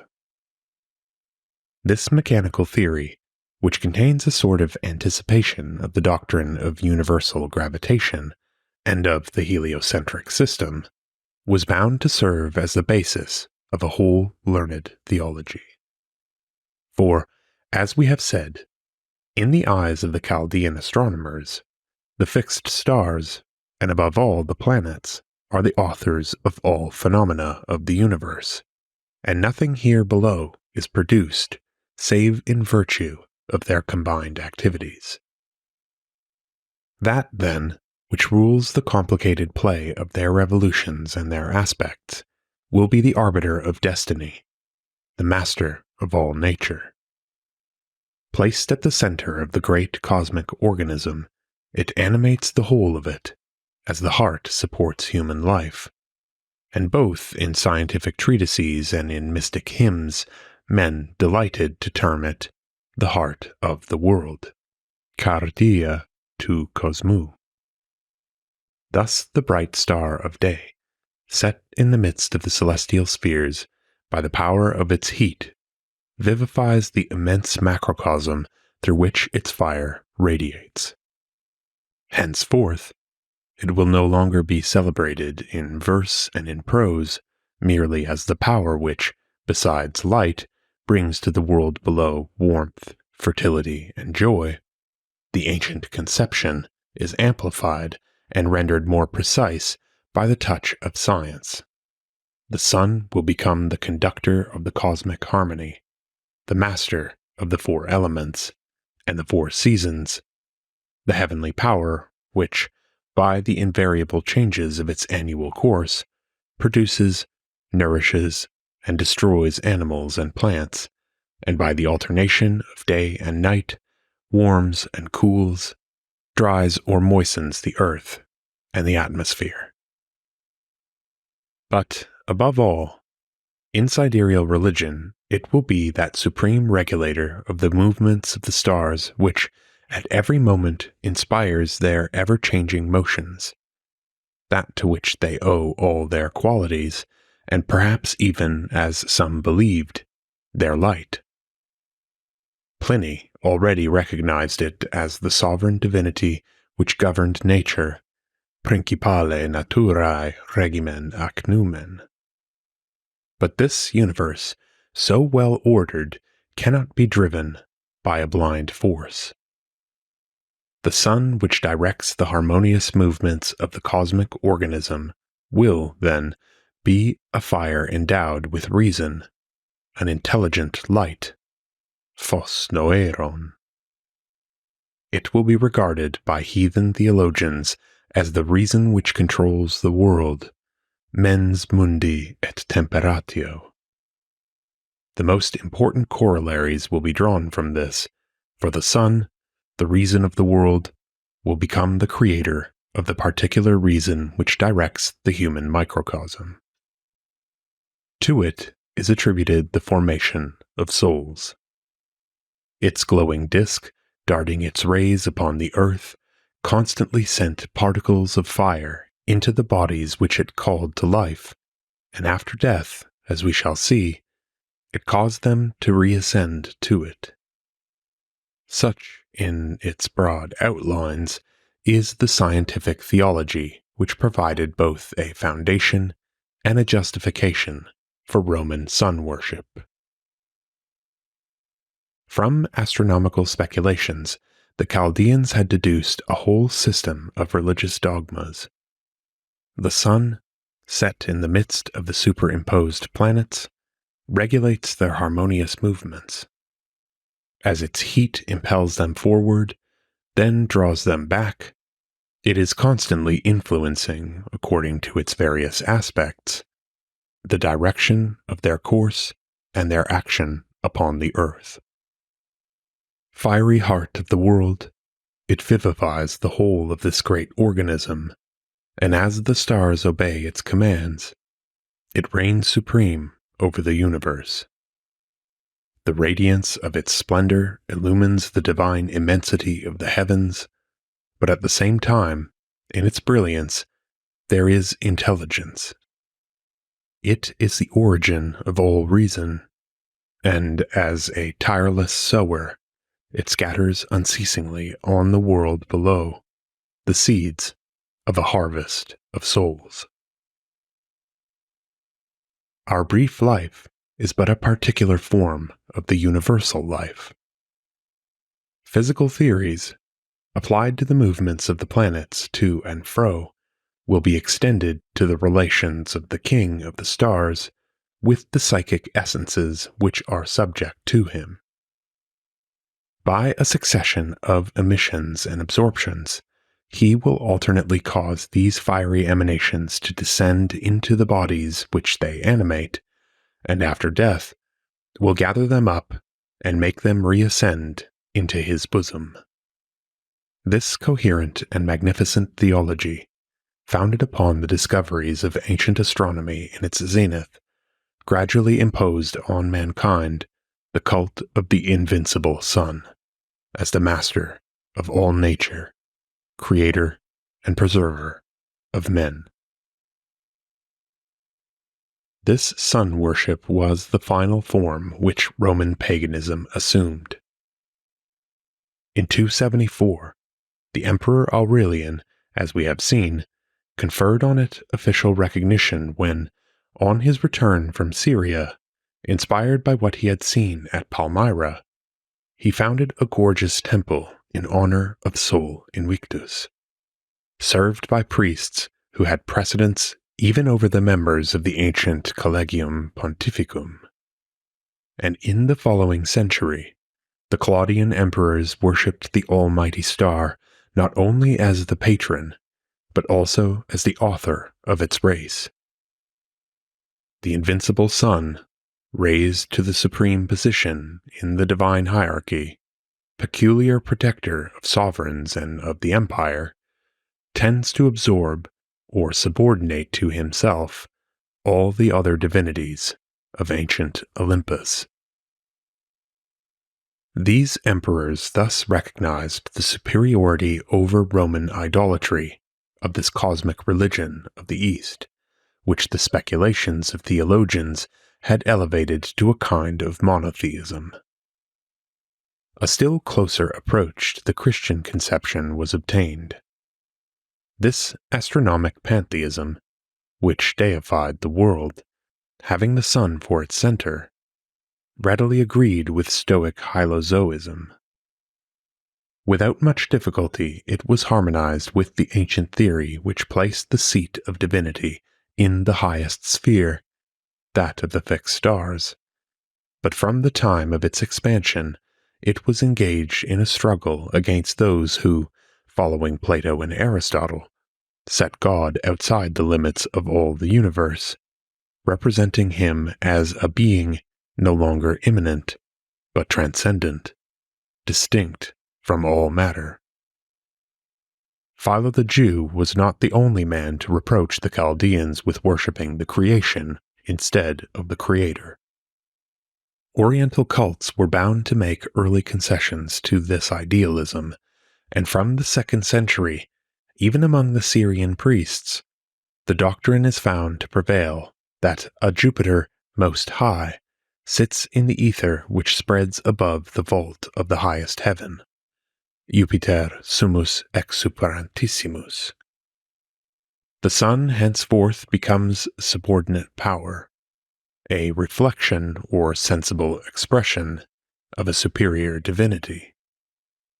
But in order to avoid breaking with tradition, from the luminary which gives us light was detached that universal reason, of which the sun had hitherto been the focus, and the existence of another purely spiritual sun was postulated, which shone and reigned in the world of intelligence, and to this were transferred the qualities which henceforth appeared incompatible with matter. We can follow this doctrinal evolution in the works of the Neoplatonists and discern its termination in the speculations of Julian the Apostate. The intelligent sun, Noeros, becomes the intermediary between the intelligible God, Noetos, and the visible universe. We have rapidly sketched the system of theology which was imposed on the empire. Let us, in conclusion, attempt to set before ourselves what a revolution these ideas produced in paganism. At the moment when they expanded over the Latin world, the mass of the people still remained almost entirely in the ancient state of idolatry, which was contemporary with the Punic Wars, and the rustic superstitions of the peasants of Latium still found expression in the pontifical ritual of the Roman people. The learned theology which spread from the East elevated and enlarged religious thought by holding out an infinitely more lofty conception of divinity. This pantheism stoutly asserted the unity of the world, governed by a supreme intelligence, but in this vast organism, all the parts of which acted and reacted upon each other. Man, a privileged creature, was connected with the sidereal gods by a close relationship. His eye perceived their distant light. His divine reason, in virtue of its nature, could grasp divine truths. In place of the inhabitants of Olympus, a kind of supermen, born in time and exempted only from old age and death, it conceived everlasting beings, unwearied and invincible, who ceaselessly ran their changeless course throughout an endless series of ages. In place of gods bound to a city or to a country, and, so to speak, adscripti glebae, differing with the diversity of peoples, it reverenced universal, or as they were already called, Catholic, powers, whose activity, regulated by the revolutions of the celestial spheres, extended over all the earth and embraced the whole human race.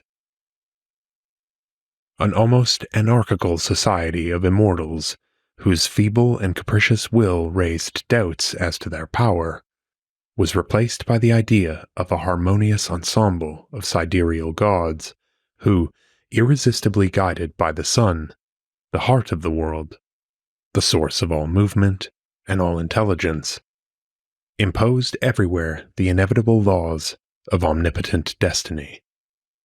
Last but not least, in place of the old methods of divination, now fallen into discredit, of deceitful portents and ambiguous oracles, astrology promised to substitute a scientific method founded on an experience of almost infinite duration.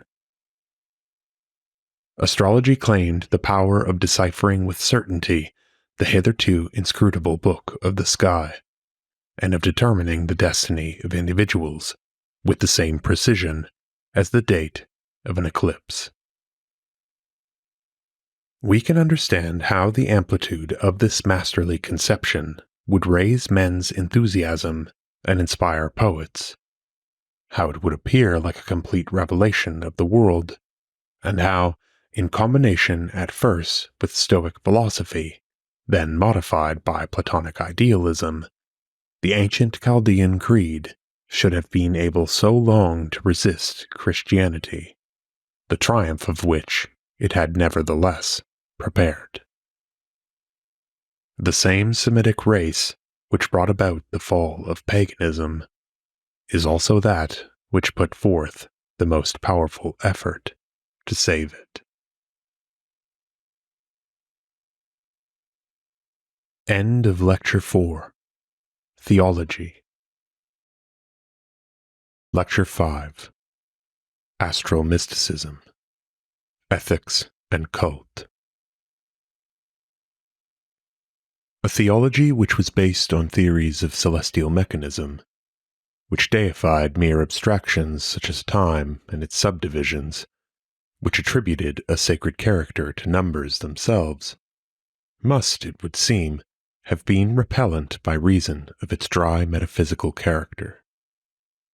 A creation of astronomers, it would appear to have been incapable of appealing to any but an intellectual elite, and of winning over any but speculative minds. We might well be astonished, at first sight, that a religion so arid and abstruse should have been able to conquer the ancient world, and we ask ourselves how it obtained a hold over men's souls and was able to attract a multitude of believers. The answer is that this potent system, which set itself to satisfy the intelligence, made a yet more effective appeal to emotion.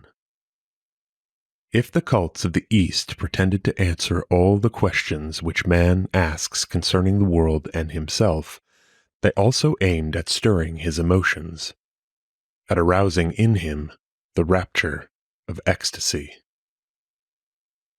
The leaning towards mysticism, which is one of the characteristic traits of the Syrian Posidonius, was shared by all the adepts of Chaldean creeds.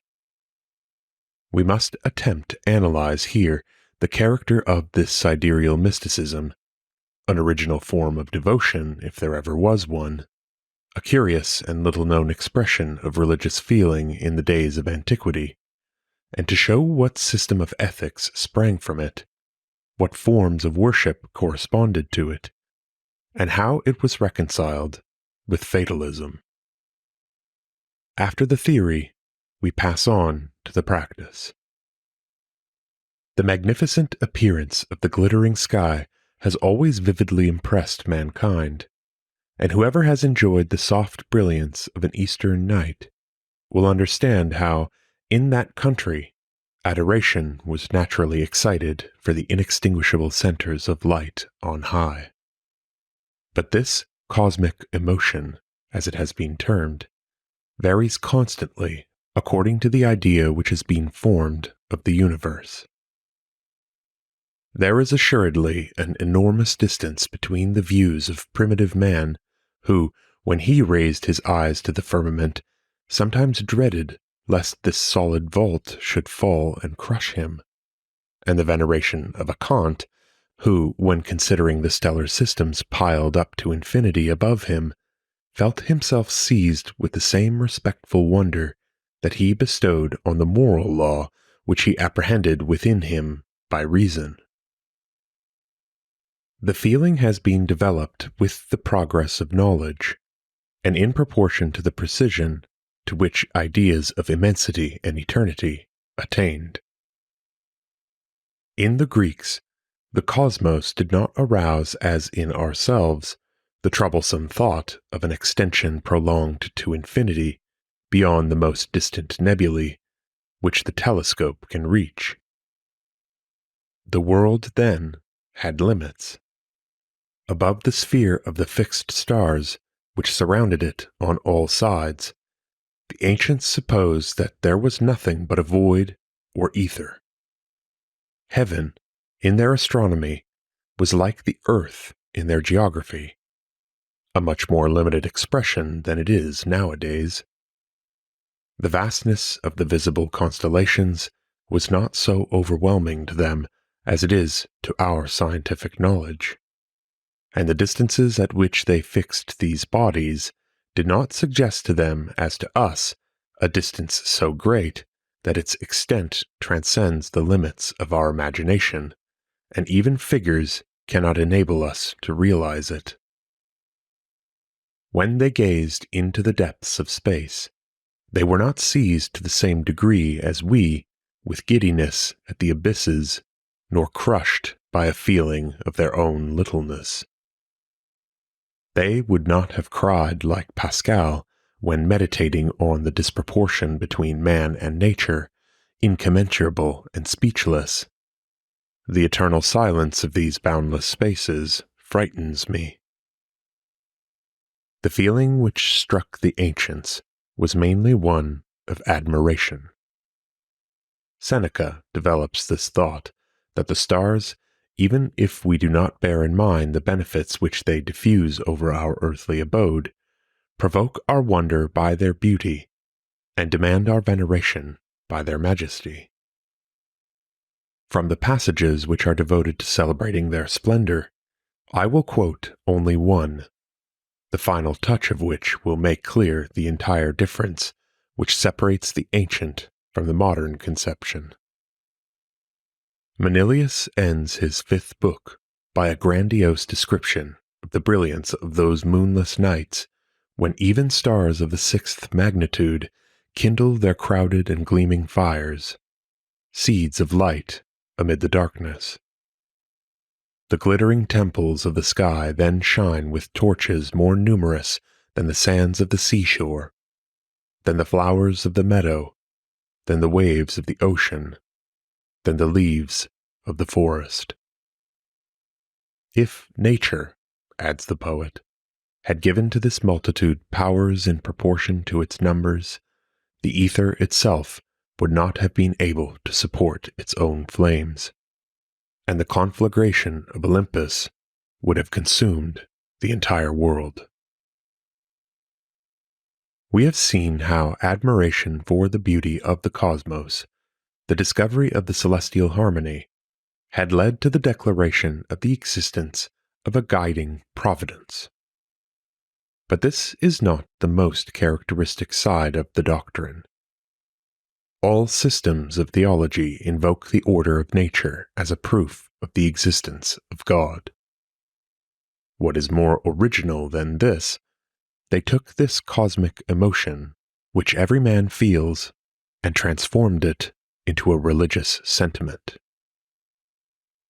The resplendent stars, which eternally pursue their silent course above us, are divinities endowed with personality and animated by feelings. On the other hand, the soul is a particle detached from the cosmic fires. The warmth which animates the human microcosm is part of the same substance which vivifies the universe. The reason which guides us partakes of the nature of those luminaries which enlighten it. Itself a fiery essence, it is kin to the gods which glitter in the firmament. Thus contemplation of the heaven becomes a communion. The desire which man feels to fix his eyes long upon the star-spangled vault is a divine passion which transports him. A call from heaven draws him towards the radiant spaces. In the splendor of the night, his spirit is intoxicated with the glow which the fires above shed upon him. As men possessed, or as the Corybantes in the delirium of their orgies, he gives himself up to ecstasy, which frees him from the trammels of his flesh and lifts him, far above the mists of our atmosphere, into the serene regions where move the everlasting stars. Borne on the wings of enthusiasm, he projects himself into the midst of this sacred choir and follows its harmonious movements. Then he partakes in the life of these luminous gods, which from below he sees twinkling in the radiance of the ether. Before the appointed hour of death, he participates in their divinity and receives their revelations in a stream of light, by which its brilliance dazzles even the eye of reason.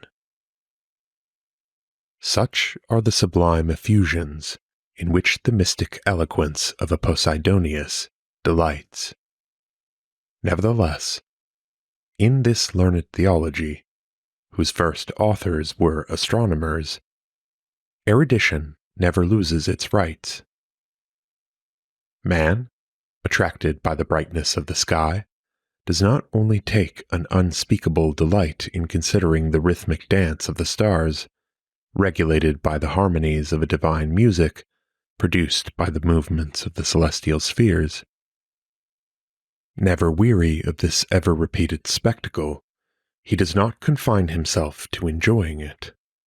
The thirst for knowledge, which is innate in him, impels him to inquire what is the nature of these glowing bodies, whose radiance reaches him, to discover the causes and the laws of their unceasing movements. He aspires to comprehend the course of the constellations and the sinuous paths of the planets, which should reveal to him the rules of life and the secrets of destiny. As soon as he approaches the limits of the heavens, his desire to understand them is inflamed by the actual facility which he experiences in satisfying it. The transports which draw him towards the higher regions do not dull, but enlighten his mind. Are not all discoveries of astronomy revelations of their nature made by the sidereal gods to their earnest disciples? This mystic contemplation of heaven, source of all intelligence, will be the religious ideal of lofty spirits. The astronomer Ptolemy, who of all the savants of antiquity had perhaps the most influence on succeeding generations, will forget his complicated calculations and his arduous researches to sing of this intoxication. We have preserved the following lines of his: "Mortal as I am, I know that I am born for a day, but when I follow the serried multitudes of the stars in their circular course, my feet no longer touch the earth. I ascend to Zeus himself to feast me on ambrosia, the food of the gods." Let us compare this serene ecstasy with the transports of Dionysiac intoxication, such as Euripides, for example, depicts for us so strikingly in the Bacchae, and we shall at once realize the distance which separates this astral religion from the earlier paganism.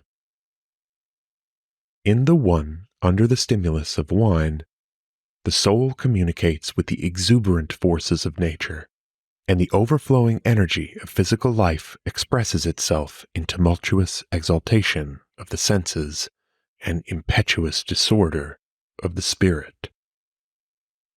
In the other, it is with pure light that reason quenches her thirst for truth. The abstemious intoxication, which exalts her to the stars, kindles in her no ardor save a passionate yearning for divine knowledge. The source of mysticism is transferred from earth to heaven.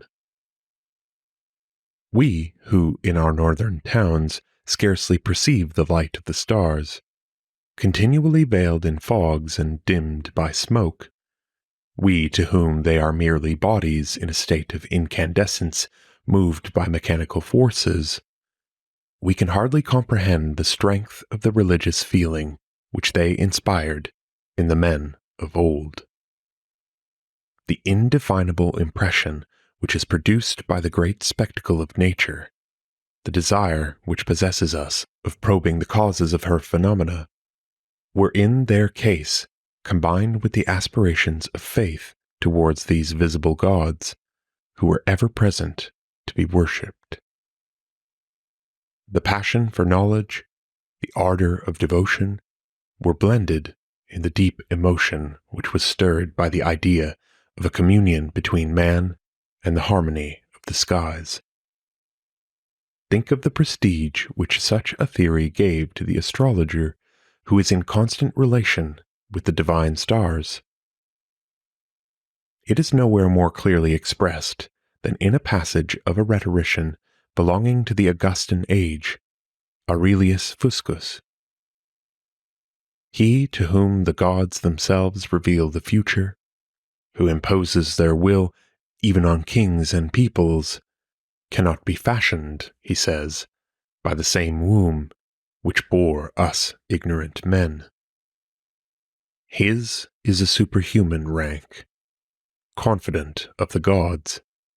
He himself is divine.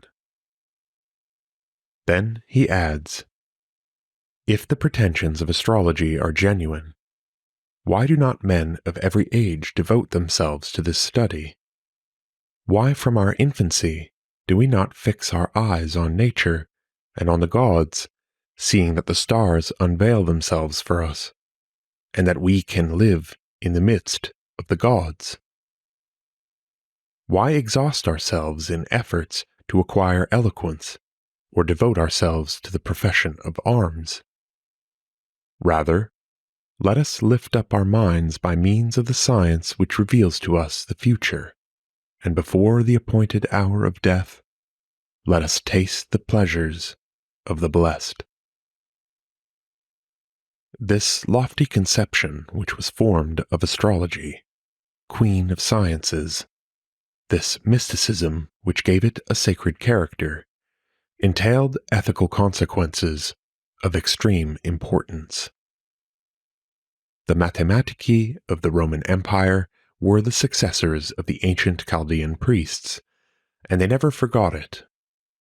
They loved to assume the holy guise of incorruptible prophets, and to consider the exercise of their profession as a priesthood. They are fond of laying stress on the purity of their morals, and they complacently enumerate all the qualities which bring them near to the divine nature: chastity, sobriety, integrity, self-renunciation. If others seek fortune at the price of 1,000 efforts, the astrologer, dedicated to arduous research, is bound to surrender himself entirely, to be penetrated by the intelligence of God. Impendentus homo es, Deus esse ut possit in ipso. Thus astrologers, who profess to discover the mysteries of fate, lead an austere life, or at any rate, they affect it. This is the very condition of their power.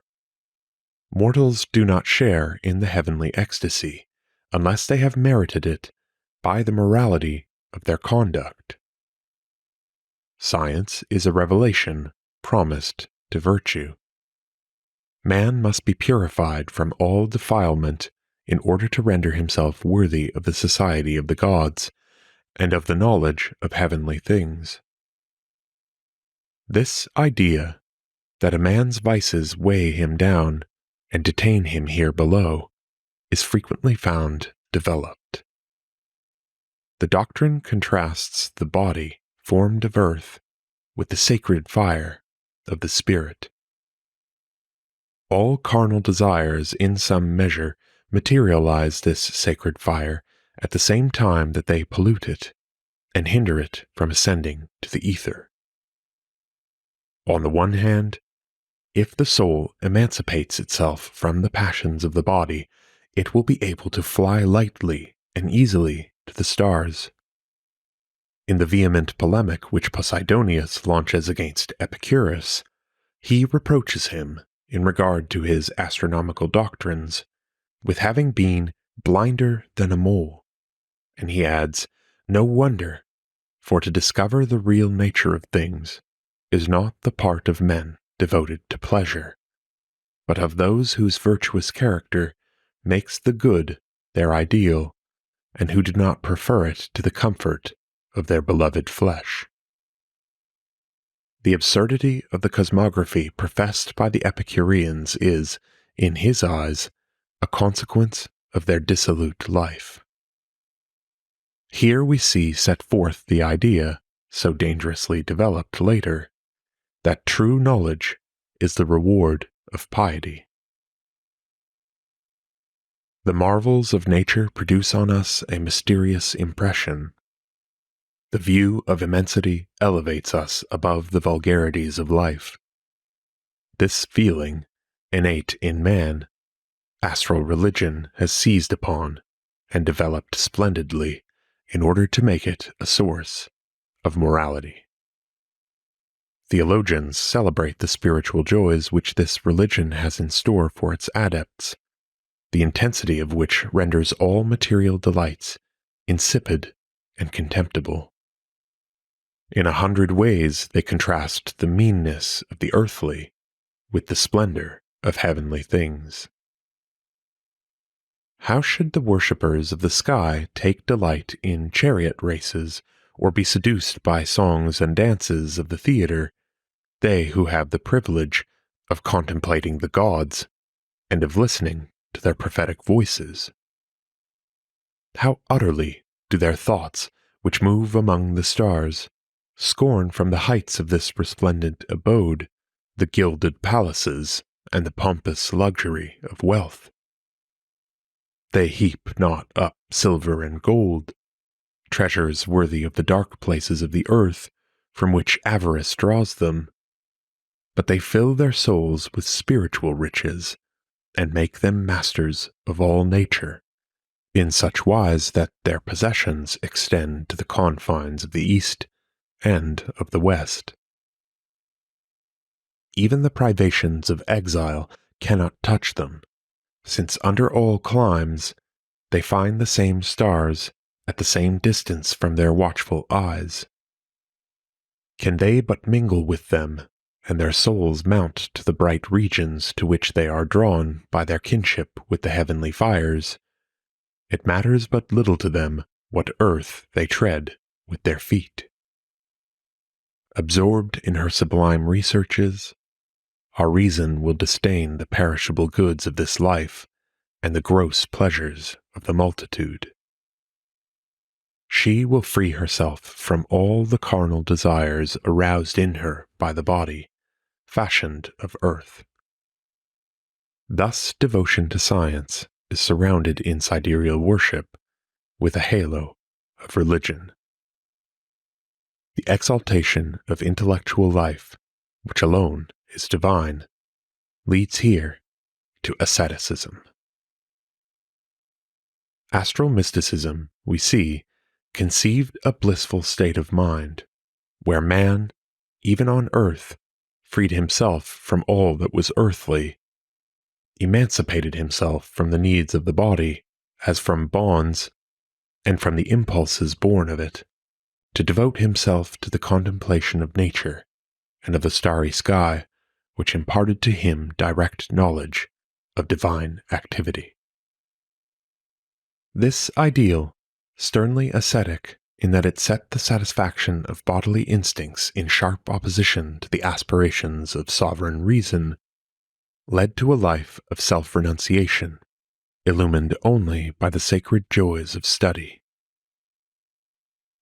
But has man's will the power to choose this happy lot? Does not astrology formulate a principle destructive of all morality and all religion? The principle of fatalism? Fatalism, indeed, is the capital principle which astrology imposed on the world. The Chaldeans were the first to conceive the idea of necessity dominating the universe. This is also one of the ruling ideas of the Stoics. An absolute determinism is implied in all the postulates of the science of stellar influence on human life, and Manilius has expressed it in a striking line. Fata regunt orbem cartas stant omnia lege. The power of this fatalistic conception in ancient times may be estimated by its long-continued survival, at least in the East, where it originated. From the Alexandrine period, it spread over the whole Hellenic world, and at the close of paganism, it is still against this doctrine that the efforts of Christian apologetics are mainly directed, but it was destined to outlast all attacks, and even to impose itself on Islam. For Mohammedanism is, in this respect, the heir of paganism.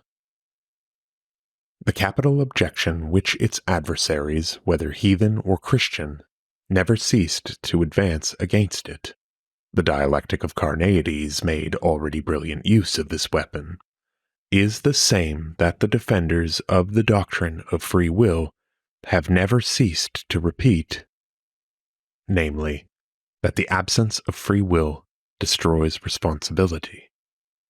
Rewards and punishments are meaningless if men act under a dominating necessity. If they are born heroes or criminals, morality entails no merit, and immorality no reproach. We cannot set forth here the metaphysical discussions provoked by this controversy, which always has been, and always will be, carried on. But from a practical point of view, Stoicism proved by facts, an irrefutable argument in ethics, that fatalism is not incompatible with a manly and active virtue. Nay, more, it was possible to regard it as giving a religious basis to virtue, if virtue resulted from the accord of microcosm and macrocosm, which found its highest expression in ecstasy. Some modern thinkers, like Schleiermacher, have made true religion consist in the feeling, on the part of the creature, of absolute dependence on the infinite cause of the universe. Astrology, by strengthening this feeling of dependence, has been a source of real piety. Its professors elevate to a duty complete resignation to omnipotent fate, cheerful acceptance of the inevitable. They declare themselves submissive to destiny, even the most capricious, like an intelligent slave who guesses his master's wishes in order to satisfy them, and can make the harshest servitude tolerable.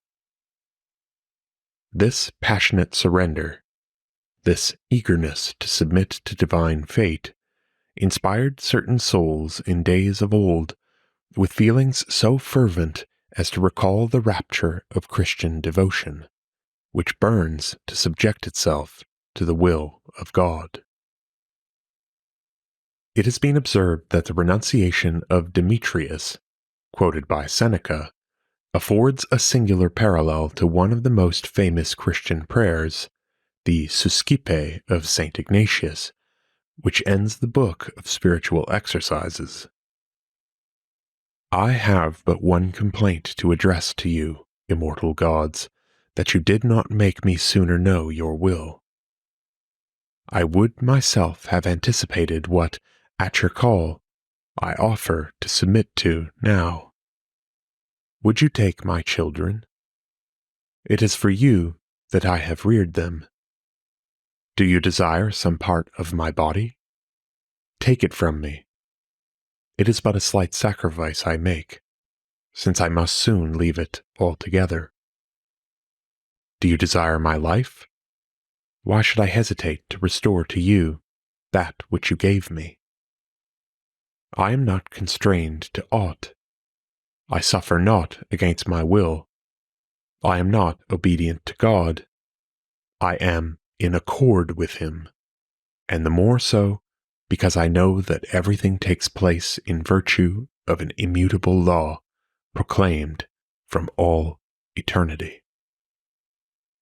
It is the ideal of pure Stoicism that is expressed in this effusion, but if it cannot be called anti-religious, it was at least in contradiction to all established religions.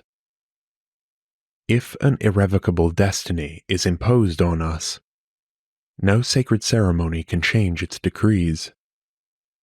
Worship is unavailing.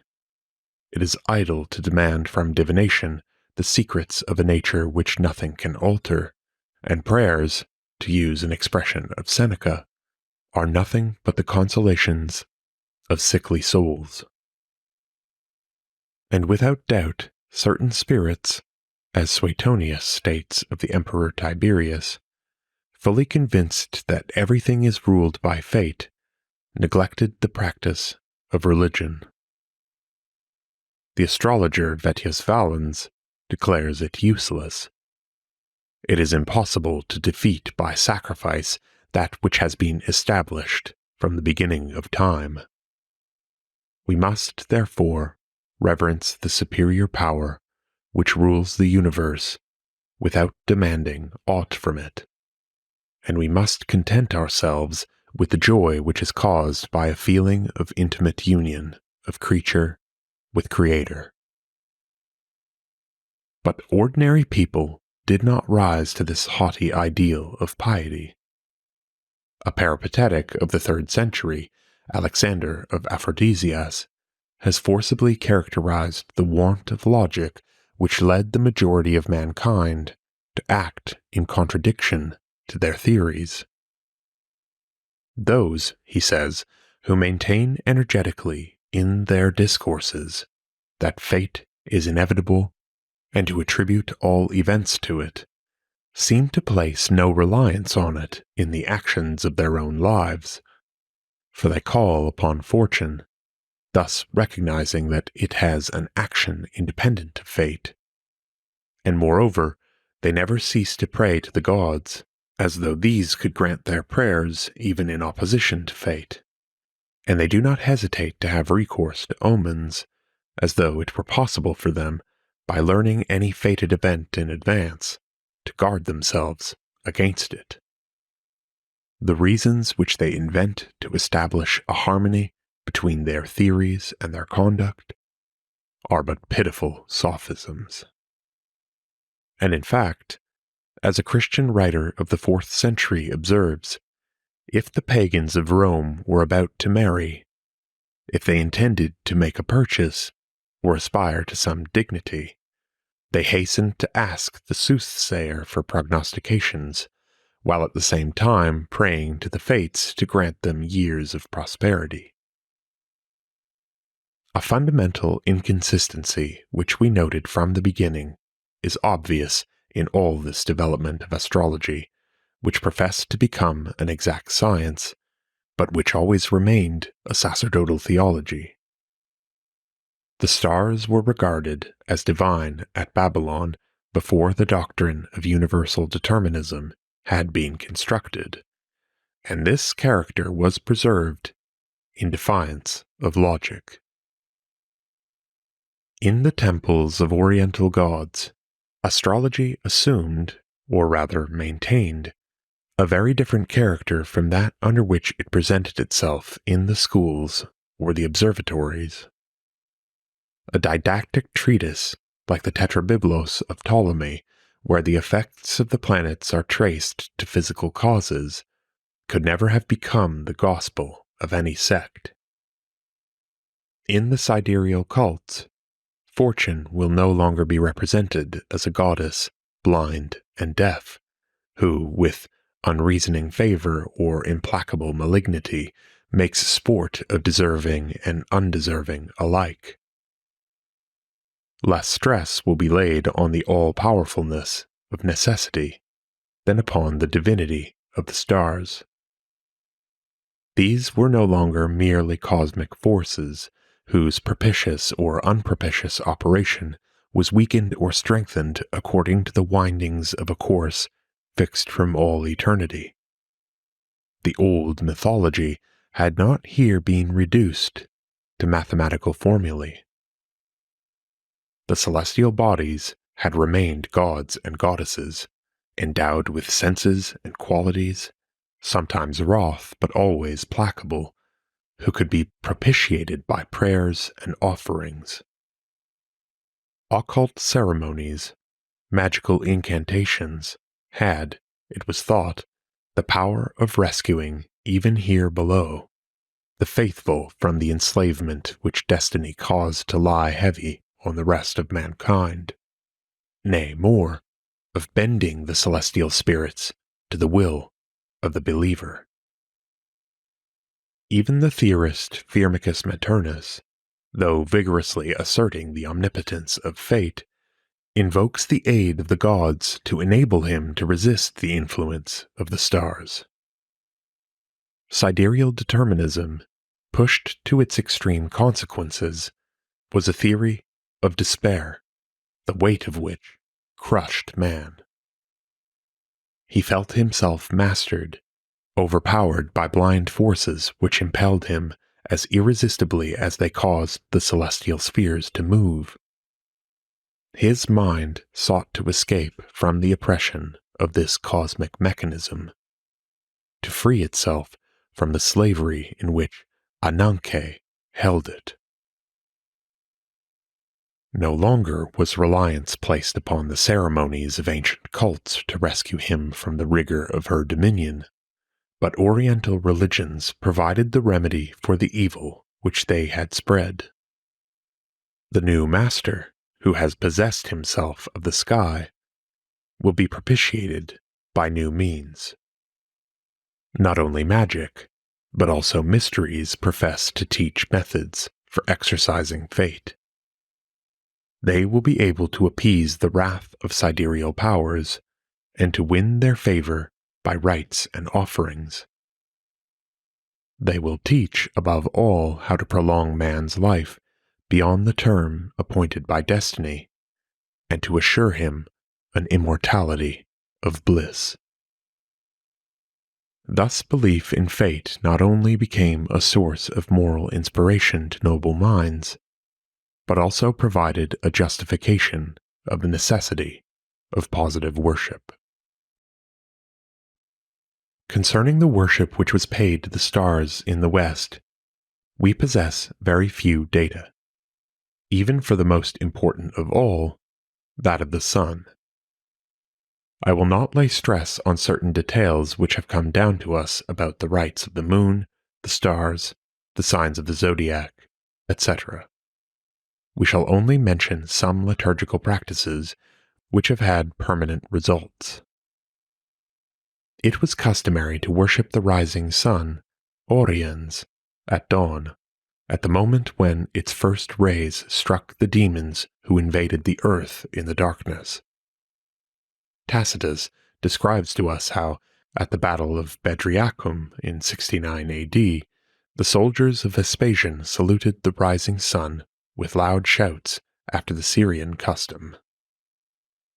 In temples thrice a day, at dawn, at midday, and at dusk, a prayer was addressed to the heavenly source of light, the worshipper turning towards the east in the morning, towards the south at midday, and towards the west in the evening. Perhaps this custom survived in the 3 daily services of the early church. A very general observance required that on the 25th of December, the birth of the new sun should be celebrated, when after the winter solstice the days began to lengthen and the invincible star triumphed again over darkness. It is certain that the date of this Natalis Invicti was selected by the Church as the commemoration of the Nativity of Jesus, which was previously confused with the Epiphany. In appointing this day, universally marked by pious rejoicings, which were as far as possible retained, for instance, the old chariot races were preserved, the ecclesiastical authorities purified in some degree the customs which they could not abolish. This substitution, which took place at Rome probably between 354 and 360, was adopted throughout the empire, and that is why we still celebrate Christmas on the 25th of December. The preeminence assigned to the Dies Solis also certainly contributed to the general recognition of Sunday as a holiday. This is connected with a more important fact, namely the adoption of the week by all European nations. We have seen that, in the astrological system, each day was sacred to a planet. It is probable that the worshipper prayed to the presiding star of each day in turn. We still possess the text of these prayers addressed to the planets in the East as in the West. We have some in Greek, but of a late date, and the most curious are those of the pagans of Haran near Edessa, which an Arabic writer has transmitted to us in great detail. Thus, for instance, to call upon Saturn, it was necessary to await the favorable moment, to don black vestments, to approach the sacred place humbly, like a man sunk in sorrow, to burn a perfume composed of incense and opium mixed with grease and the urine of a goat. Then, at the moment when the smoke arose, to raise the eyes to the star and say, Lord, whose name is august, whose power is widespread, whose spirit sublime, O Lord Saturn, the cold, the dry, the dark, the harmful, crafty sire who knowest all wiles, who art deceitful, sage, understanding, who causest prosperity or ruin, happy or unhappy is he whom thou makest such. I adjure thee, O primeval Father, by thy great mercies and thy noble qualities, to do for me this and that. This having been said, continues the text which I am abridging, thou shalt bow thyself down with humility and contrition, and while bending, thou shalt repeat the prayer several times. We do not suppose that in the Roman Empire, devotees would have gone through such complicated ceremonies every day in honor of the planets. The great prayer to Jupiter fills not less than 4 pages, but certainly the use of such an analogous liturgy in certain cults, notably in the mysteries of Mithra, contributed largely to the adoption of the week throughout the Roman Empire. This diffusion of the week, and even its invention, are much more recent than is usually supposed. It is known that the Jews already divided time into consecutive groups of 7 days ending with the Sabbath, but these days were not each under the patronage of a planet. They were merely counted. This system of the measurement of time originates in the division of the lunar month into 4 equal parts. This hebdomadal period is also found elsewhere, but the astrological week has a much later origin. It is connected with the general theory of chronocrateries, which assign to each planet the dominion over an hour, a day, a year, and even over a period of 1,000 years. And the assignment of each of these to one of the gods is the result of an ingenious calculation, which is based on the so-called Chaldean arrangement of the planets. Now this arrangement appears nowhere before the 2nd century BC, and it may be considered certain that our week is a creation of the Hellenistic period. It was probably first introduced into the sidereal cults of Mesopotamia and of Syria, thence passed to Alexandria, and it is about the age of Augustus that it began to supplant in Latin countries the old Roman nundinum of 8 days, and it ended by replacing all local calendars. Adopted by the Church in spite of its suspicious origin, it was imposed on all Christian peoples.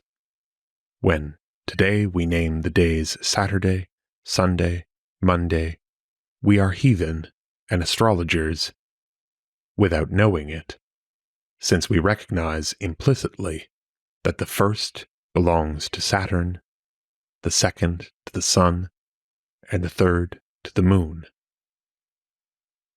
If I may be allowed to conclude with an observation which takes us a little away from our subject, there can perhaps be no more striking proof of the power and popularity of astrological beliefs than the influence which they have exercised over popular language.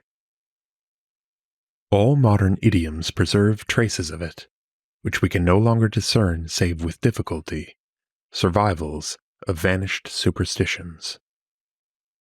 Do we still remember when we speak of a martial, jovial, or lunatic character, that it must have been formed by Mars, Jupiter, or the Moon, that an influence is the effect of a fluid emitted by the celestial bodies, that it is one of these astra, which, if hostile, will cause me a disaster, and that, finally, if I have the good fortune to find myself among you, I certainly owe it to my lucky star.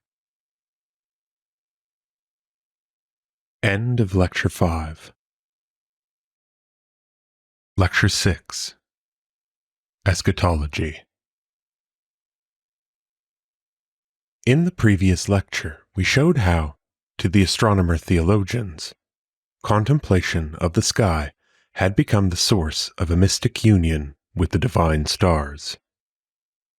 The sublime joys of ecstasy, which brings man into communion with the sidereal gods, give him but a foretaste of the bliss which is in store for him when, after death, his soul, ascending to the celestial spheres, shall penetrate all their mysteries. The transient exaltation which illumines his intelligence here below is a dim foreshadowing of the intoxication which will be wrought in him by the immediate prospect of the stars and the full comprehension of truth. The most ideal pursuits of the sage in this world are but a faint adumbration of a blessedness which will be perfected in the life to come. Thus, astral mysticism based upon a psychological experience the construction of a complete doctrine of immortality. It glorified its ideal of earthly life and projected it into the life beyond. These ideas, as they spread throughout the Roman world, could not fail to modify profoundly the whole conception of man's destiny. In today's lecture, we shall devote ourselves to exhibiting this transformation. At the beginning of the empire, the ancient beliefs concerning existence beyond the grave, the idea that the dead man lived a gloomy life in the tomb, sustained by funeral offerings of his descendants, retained hardly any influence, and the mythological tales about the Styx, Charon's bark, and the punishments inflicted in the netherworld no longer obtained any credence. Philosophical criticism had shown the absurdity of these lugubrious chimeras. Greek philosophy in general aimed at realizing the summum bonum in this world. Of the two great systems which were predominant at Rome, one flatly denied a future life. It is well known that Epicurus taught that the soul is composed of atoms and is dissolved with the body, and there is no doctrine of the master on which his disciples insist with more complacent assurance. Lucretius praises him for having driven from men's minds this dread of Acheron which troubles the life of man to its inmost depths. The other great philosophical school, Stoicism, showed considerable hesitation concerning the fate in store for our souls. Its various representatives held different views on this point. Panaetius, the friend of the Scipios, one of the writers who contributed most to win Rome over to the tenets of the Porch, resolutely declined to believe in a survival of the individual. In reality, it is in this world that true Stoicism places the realization of its ideal. For it, the aim of existence is not the preparation for death, but the attainment of perfect virtue. By giving freedom from the passions, virtue confers independence and felicity. The sage, a happy being, is a god on earth, and heaven can offer nothing more to him. In this system, eschatological theories had only a secondary importance, and that explains their variations. The negative point of view adopted by Panaetius is that of the majority, perhaps, of the theorists of astrology. Among those who prided themselves on philosophy, many denied immortality or at least doubted it, as for instance Ptolemy, who was influenced by the ideas of the Peripatetics, or Vettius Valens, who represents purer Stoicism. According to them, the divine spark which animated bodies became merged after death in the cosmic fires from which it had issued, without preserving any individuality. From death, then, they expected nothing but liberation from destiny, of which they were the bondsmen here below. Henceforth, they were freed from those cruel necessities and pitiless vicissitudes to which those beings are subject who live under the planetary vaults. Their conception of existence and their highest aspirations were those to which the most antique of modern poets have given forcible expression. I mean Le Comte de Lille, who, adopting a definition of Alfred de Vigny, declared that this life is a somber incident between two endless periods of sleep. His musical and despondent apostrophe is well known. Et toi, divine mort, où tout rentre et s'efface, accueille tes enfants dans ton sein étoilé. Affranchis-nous du temps, du nombre et de l'espace, et rends-nous le repos que la vie a troublé. O death divine, at whose recall returneth all, to fade in thy embrace, gather thy children to thy bosom starred, free us from time, from number, and from space, and give us back the rest that life hath marred. This pessimism, which regarded annihilation as a blessing, might be accepted by certain spirits and sometimes preached with a kind of passion, as by Pliny in a famous Confession of Faith. But the majority, without venturing to admit the certainty of a future life, clung to it as a comfortable hypothesis entertained by certain thinkers. We find it hard to resign ourselves to complete annihilation, even when reason acquiesces in the destruction of our transitory being. Subconsciously, we protest against it. The deep instinct of self-preservation drives man to desire a continuance of life, and feeling revolts against the anguish of an irrevocable separation, against the final loss of all one's loves.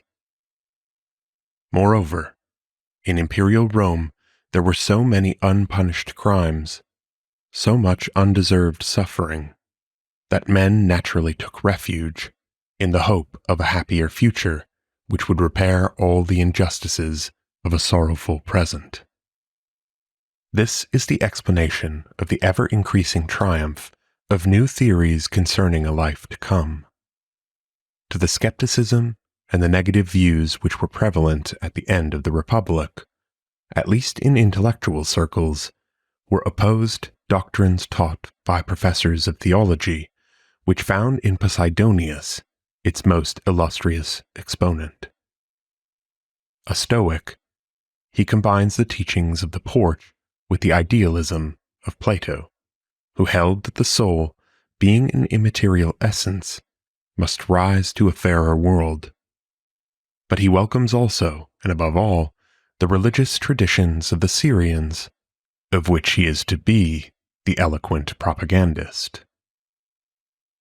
All Oriental mysteries profess to reveal to their adepts the secret of attaining to a blessed immortality. In place of the shifting and contradictory opinions of philosophers concerning the fate of man after death, these religions offered a certainty based on a divine revelation and corroborated by the belief of countless generations which had clung to it. The despairing world eagerly welcomed these promises, and philosophy, undergoing a transformation, joined with the ancient beliefs of the East to give to the empire a new eschatology. In point of fact, the different cults conceived blessedness under very different forms, some of them gross enough. To the followers of Bacchus, or of the Phrygian Sabazius, drunkenness is divine possession. The devotee was to be admitted to the feast of the gods, there to rejoice with them forever in a state of pleasant intoxication. The Alexandrine mysteries of Isis and Serapis diffused a less material conception of future happiness. The dead will descend to the netherworld in full possession of his body, as well as of his soul, and will enjoy an eternal rapture in contemplating face to face the ineffable beauty of the gods, whose equal he has become. But of the various beliefs which secured adepts in the Roman world, none was to become so influential as that of sidereal eschatology. This is the purest and most elevated doctrine which can be put to the credit of ancient paganism, and it was to establish a firm hold on the Western mind.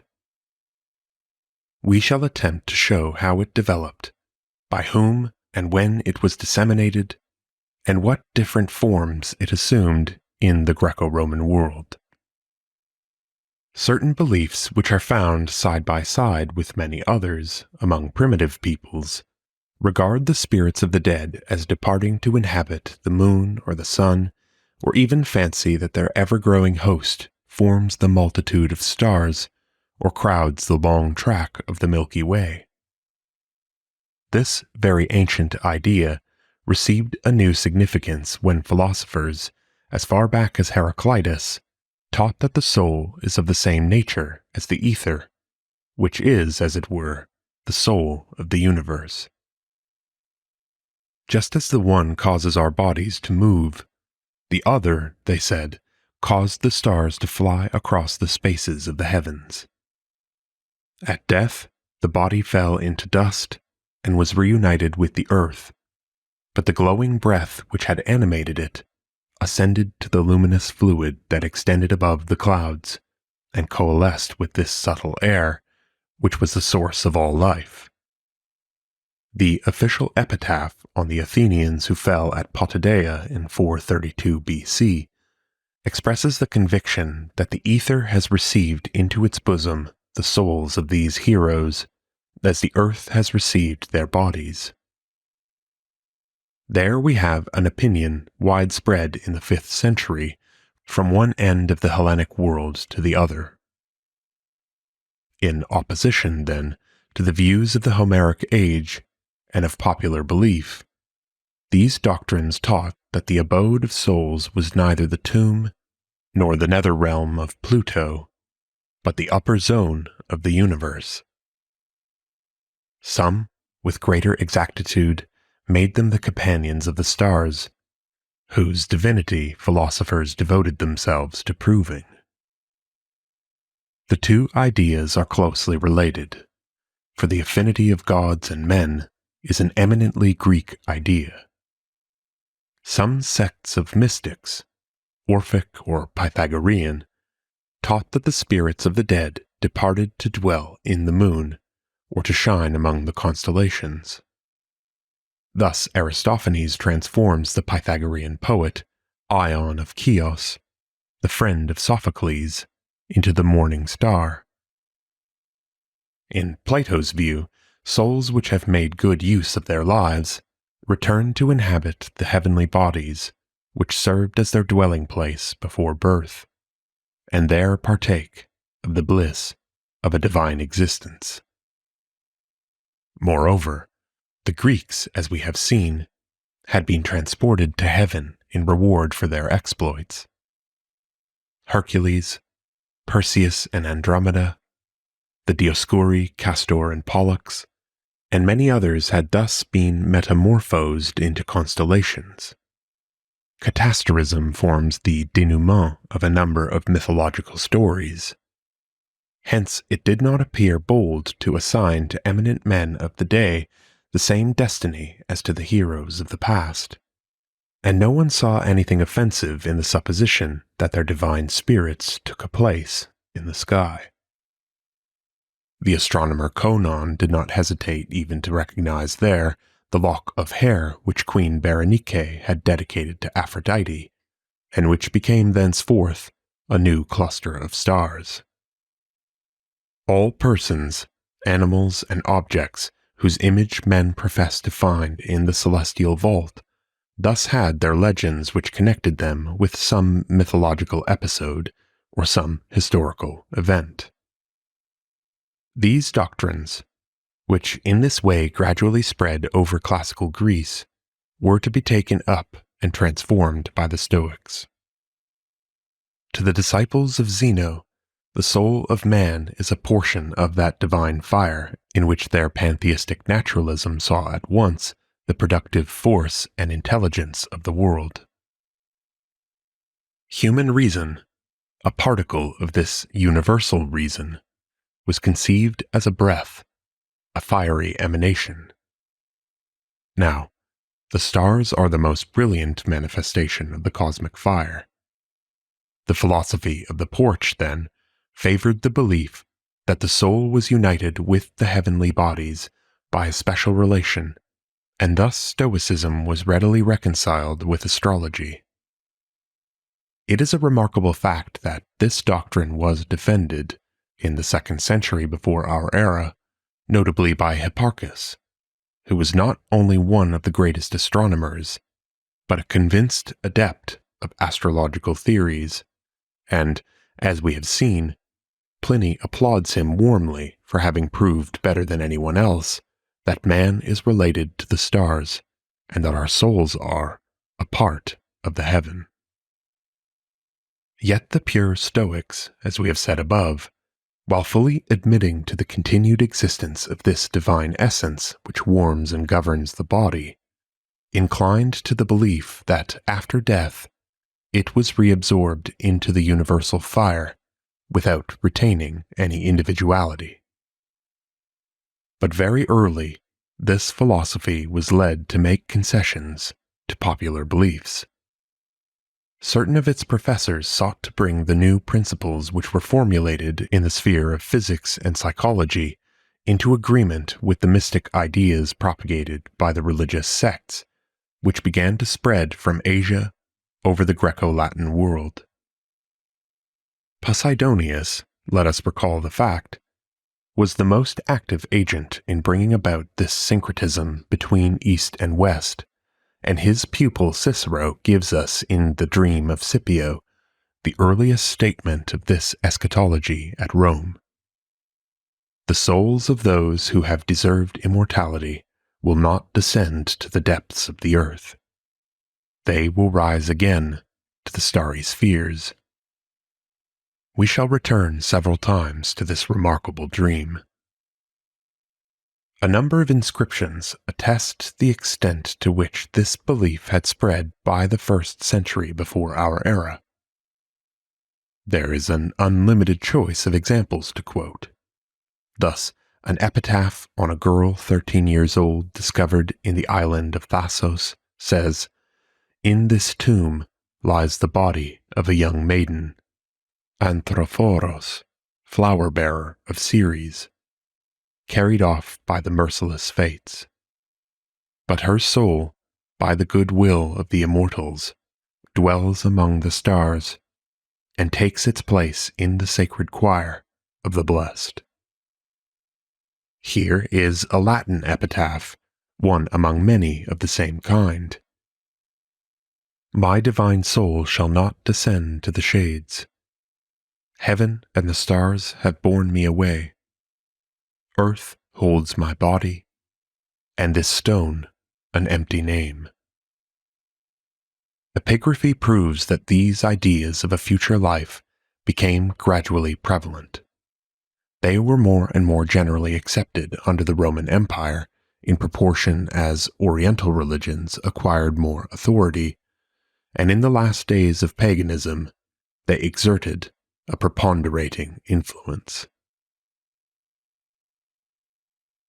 After this rapid sketch of the historical development of sidereal eschatology, we shall attempt to trace the outlines of the doctrine and to show its varieties. We shall have to examine 4 points. 1. Who obtains astral immortality? 2. How does the soul ascend to heaven? 3. Where is the abode of the blessed to be found? 4. How is the blessedness that is vouchsafed to them conceived? 1. Who is it that wins the boon of this sidereal immortality?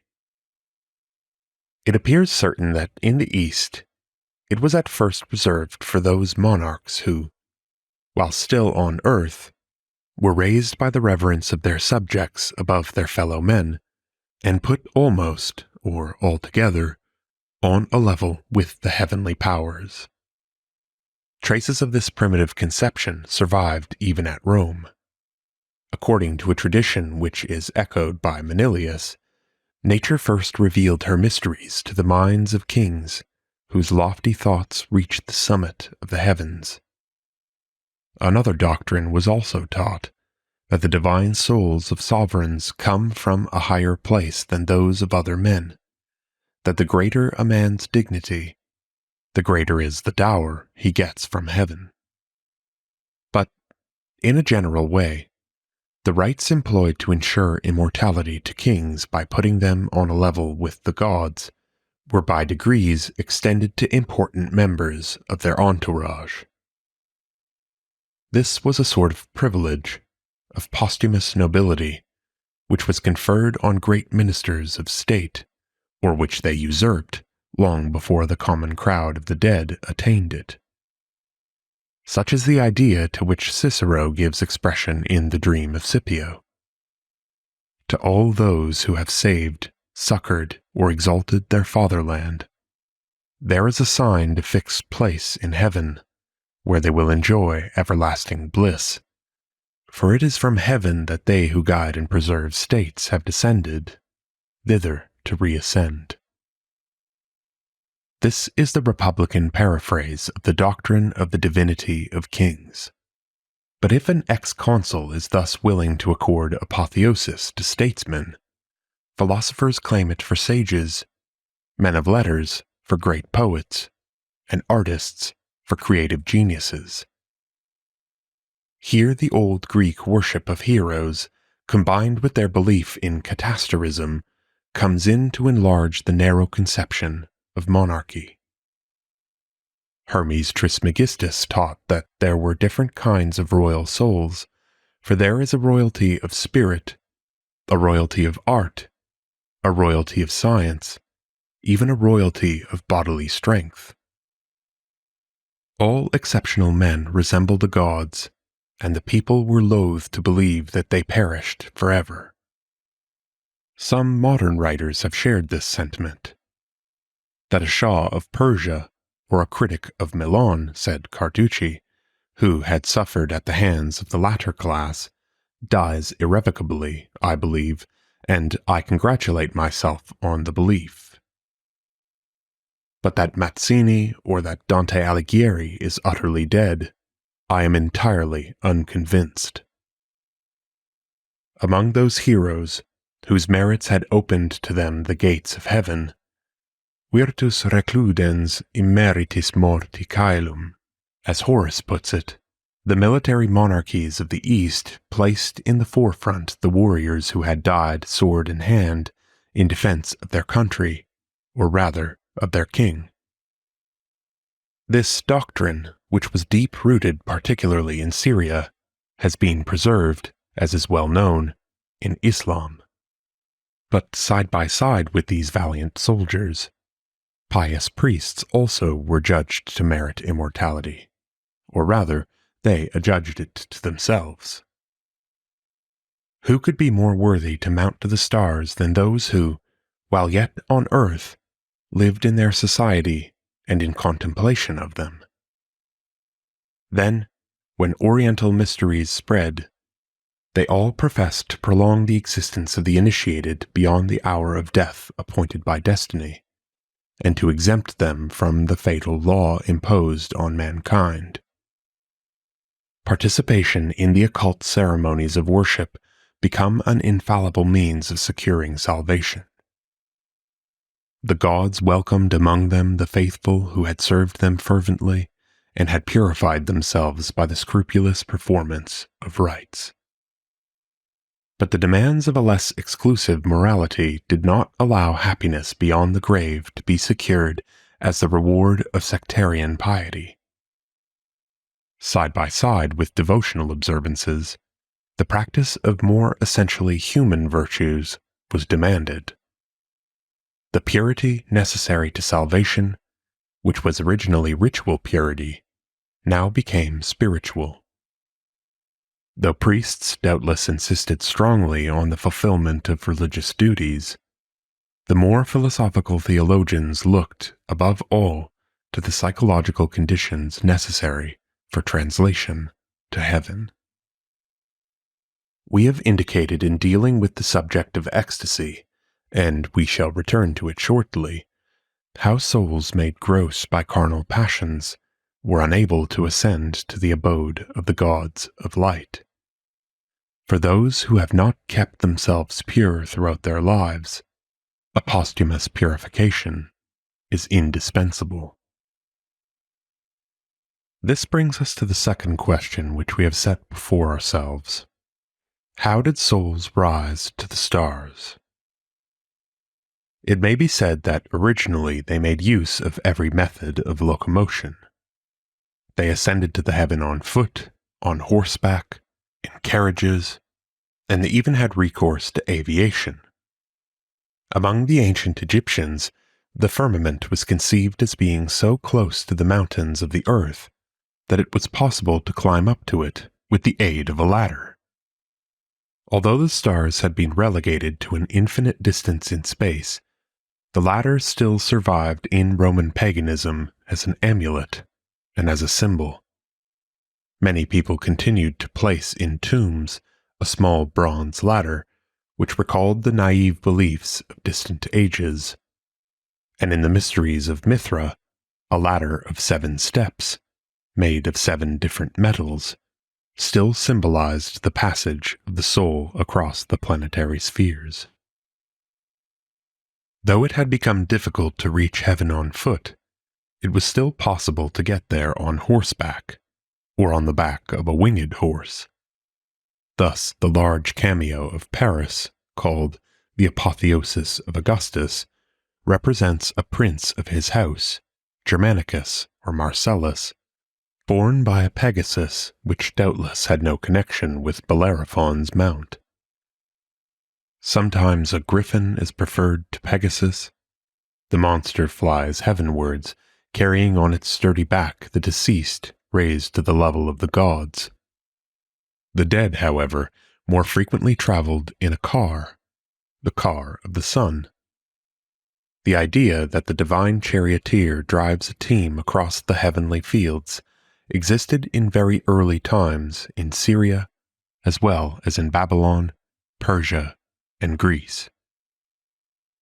The horses of fire and the chariot of fire, which carried up the prophet Elijah in a whirlwind, are very probably the horses and chariot of the sun.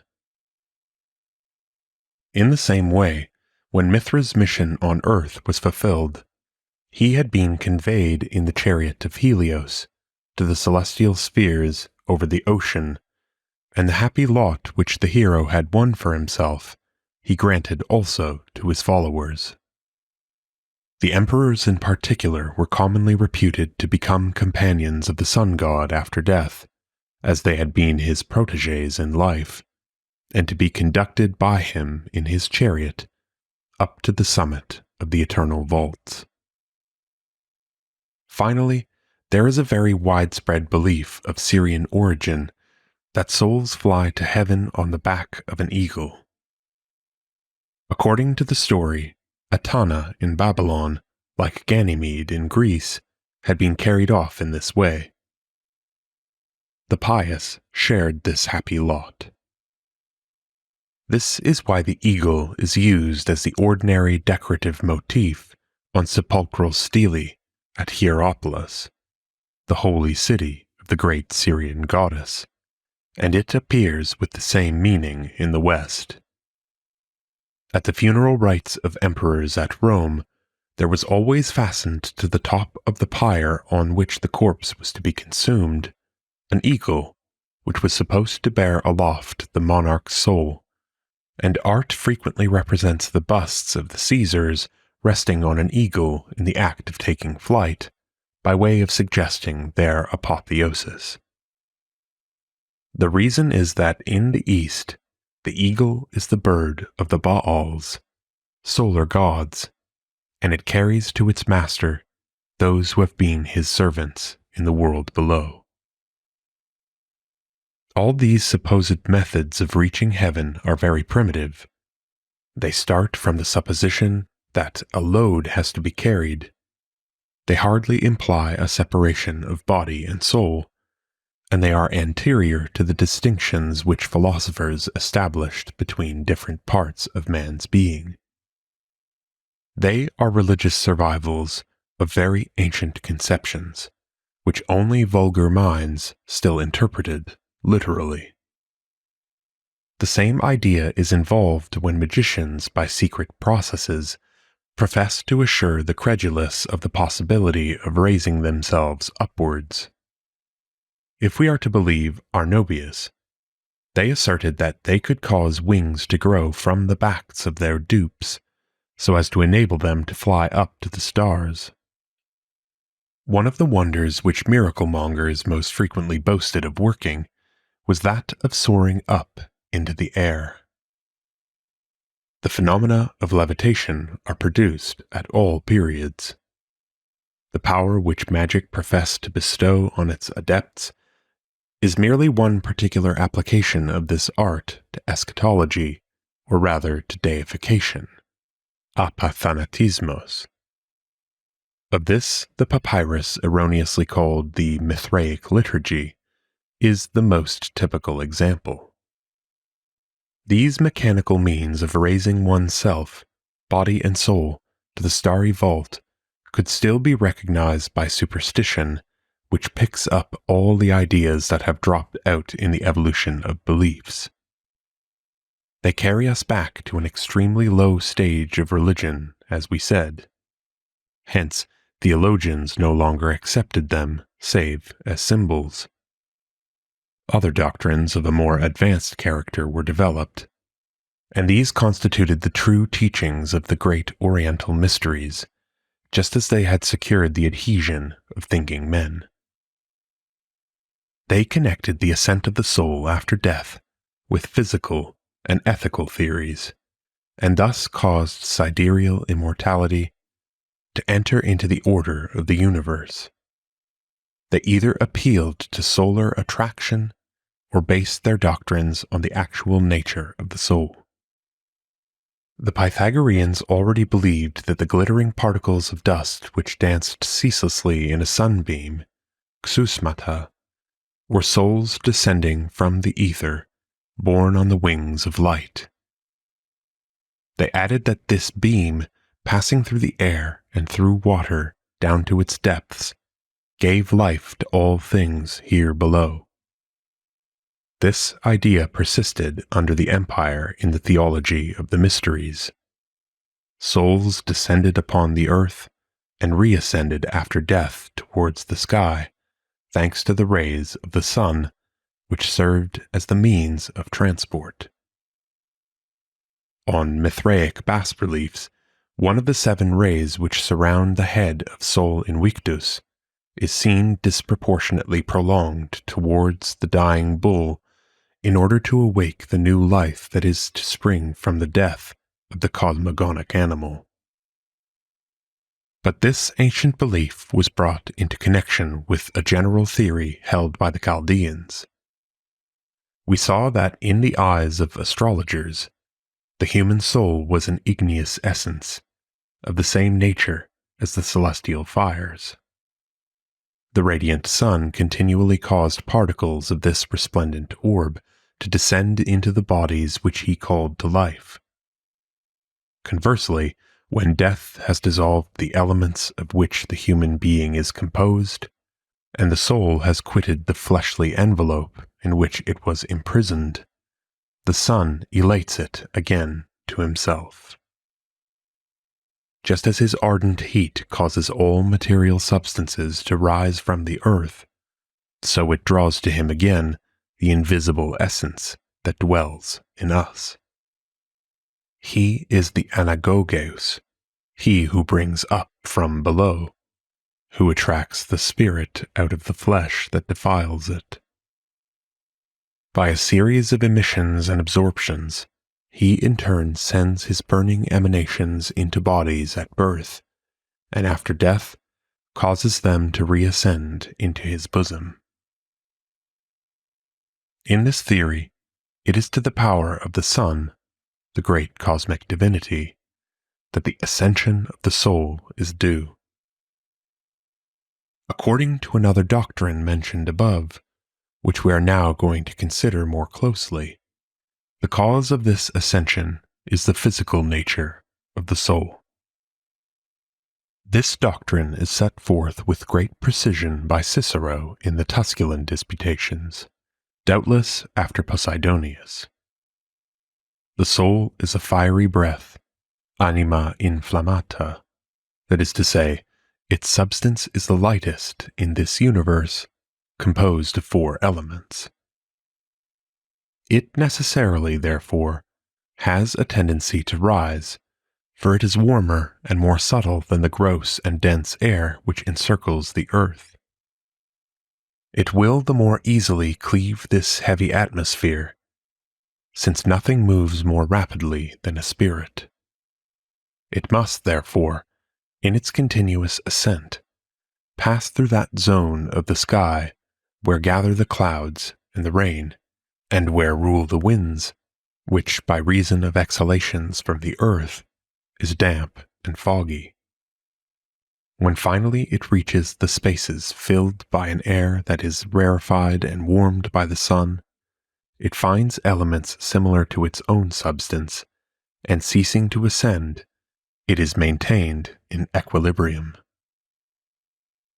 Henceforth it dwells in these regions, which are its natural home, continually vivified by the same principles that feed the everlasting fires of the stars. This theory made it easier than the previous theory had done to establish a firm connection between ethical beliefs concerning future destiny and physical theories about the constitution of the universe and the nature of man. We have seen that virtue was conceived as liberation from the dominion of the flesh. The soul is never purely spiritual or immaterial, but when it abandons itself to the passions, it becomes gross. Its substance grows more corporeal, if I may use the expression, and then it is too heavy to rise to the stars and gain the spheres of light.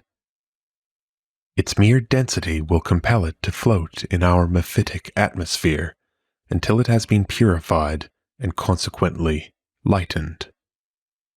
Thus the door is opened to all doctrines concerning punishment beyond the grave.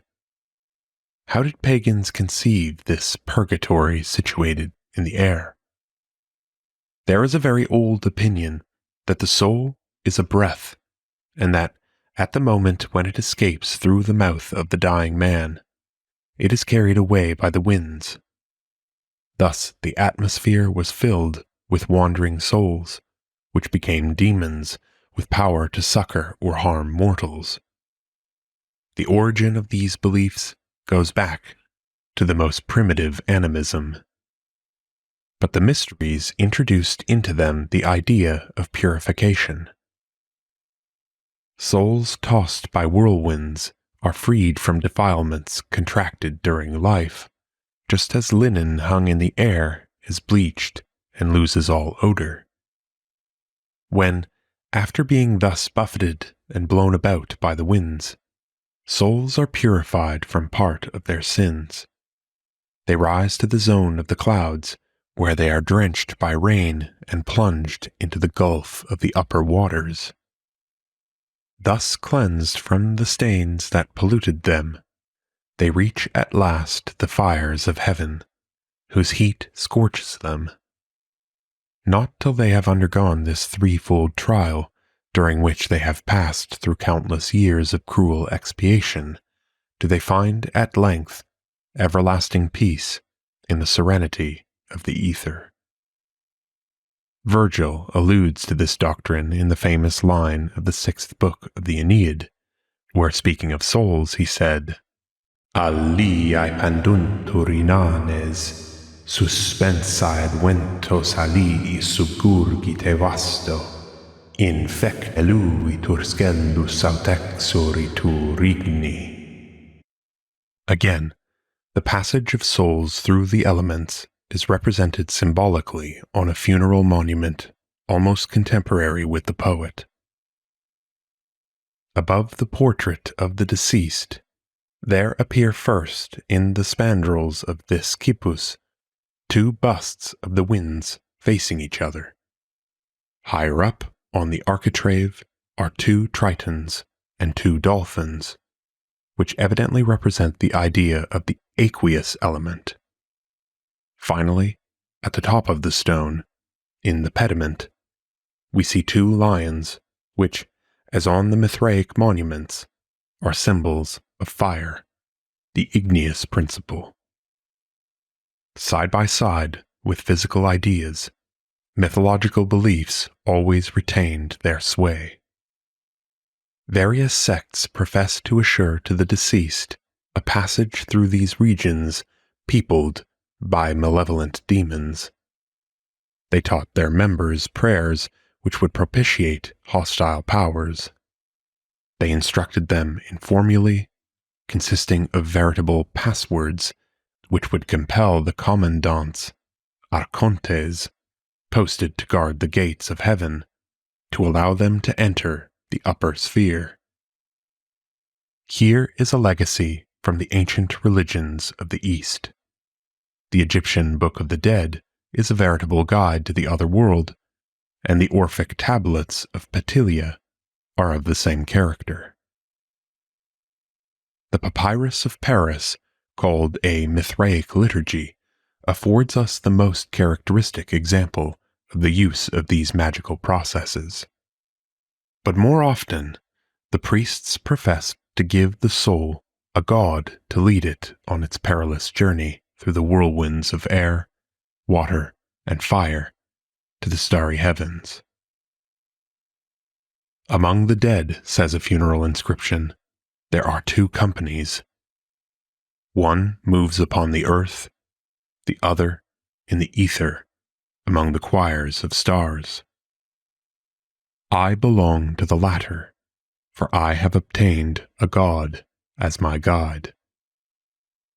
This divine escort of souls frequently retains the name of Hermes in conformity with ancient Greek mythology. An epigram belonging to the 1st century of our era apostrophizes the deceased in these words: Hermes of the winged feet, taking thee by the hand, has conducted thee to Olympus, and made thee to shine among the stars. But more often, the role of escort now devolves upon the sun himself. We have seen that, at the end of paganism, the royal star is figured as carrying mortals in his flying chariot. Those who had not by their piety merited the protection of the god, whose duty it was to escort and introduce them, and who nevertheless ventured up to heaven, were cast headlong into the perpetually raging gulf of the warring elements which fought unceasingly around the earth. The lowest of the 7 planetary spheres, that of the moon, separates the domain of the violent and restless elements and of beings subject to fate from that of the eternal gods, where all is order and regularity. What becomes of the souls that enter this celestial zone, and where are they stationed? In other words, where is the abode of the blessed? This is the 3rd question which we have to examine. The masses did not attain to very precise ideas on this subject. They hesitated, they contented themselves with the general assertion that the soul is among the stars. At the beginning of their poems, Lucan addressing Nero and Statius addressing Domitian both asked what part of heaven these emperors will inhabit after their apotheosis. Will they mount on the flaming chariot of the sun? Will they take their place as new stars? Or even will Jupiter himself in the height of the heavens yield to them his scepter? In the same way, theologians doubted where to place the Elysian fields. The Stoics had already emphatically declared that they were not suitable in the depths of the earth, as the ancient Greeks believed. In conformity with their system of physical interpretations of mythological names, Acheron became in their eyes the air, Tartarus and Periphlagaton, the zones of fire and hail. As for the Elysian fields, they are found to be located sometimes in the moon, sometimes between the moon and the sun, sometimes in the sphere of the fixed stars, and particularly in the Milky Way, sometimes beyond this extreme sphere of the heavens, outside the limits of the world. Among the various doctrines, there are two which have more precise information from ancient authors. One is set forth by Plutarch after Demetrius of Tarsus. It is a combination of the ideas of Posidonius with the religious beliefs of the mysteries. According to this doctrine, man is composed of body, soma, nutritive soul, psyche, and reason, nous. The body is made of earth. The vital principle which nourishes it and causes it to grow is lunar. Reason comes to us from the sun. Death severs from the body the nutritive soul and the rational soul. The former is dissolved in the moon. The latter, ultimately, after complete purification, reascends to its original source, the fount of all light. This doctrine was adopted by those who regarded the sun as the principal god. But when, as we have explained, paganism renounced the view that the sun is the lord of the world, the prime cause, and set the supreme being beyond the limits of the sensible world, enthroning him above the planetary spheres in the highest of the heavens, the abode of the blessed was naturally transferred to the seat of divinity. And a theory more complicated than that of solar immortality, but doubtless only a development of it, prevailed towards the end of the Roman Empire.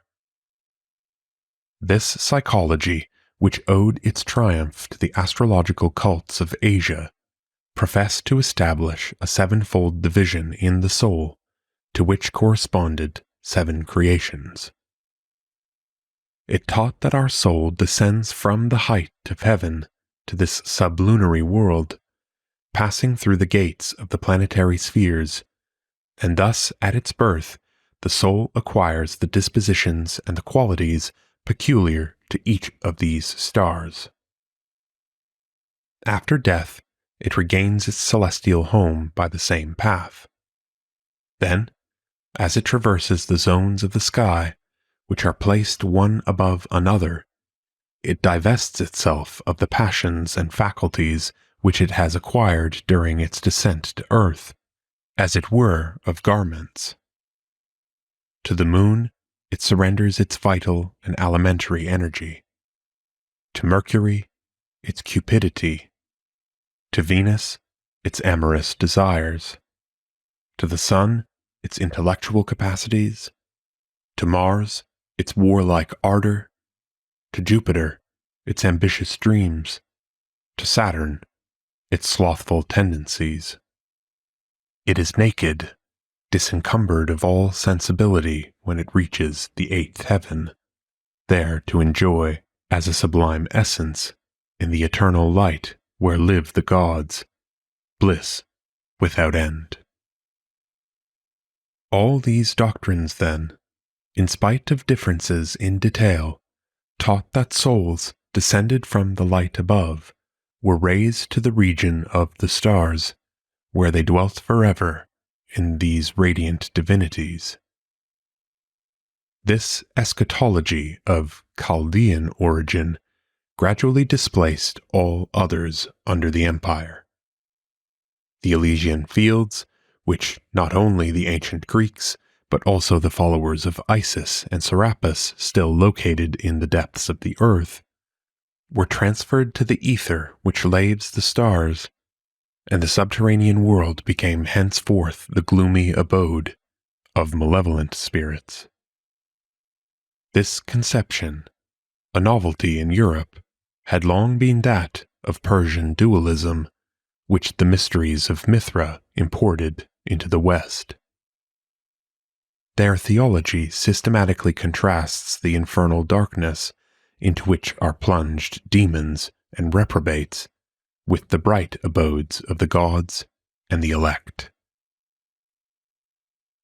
Before concluding this lecture, we have still a fourth question to examine. What conception was formed of the bliss reserved for the elect who were raised to the stars? We have seen that the mysteries of Bacchus and Thracian Orphism represented immortality as a sort of holy intoxication. The faithful, sharing the banquet of the gods, rejoiced with them forever at a feast liberally supplied with wine.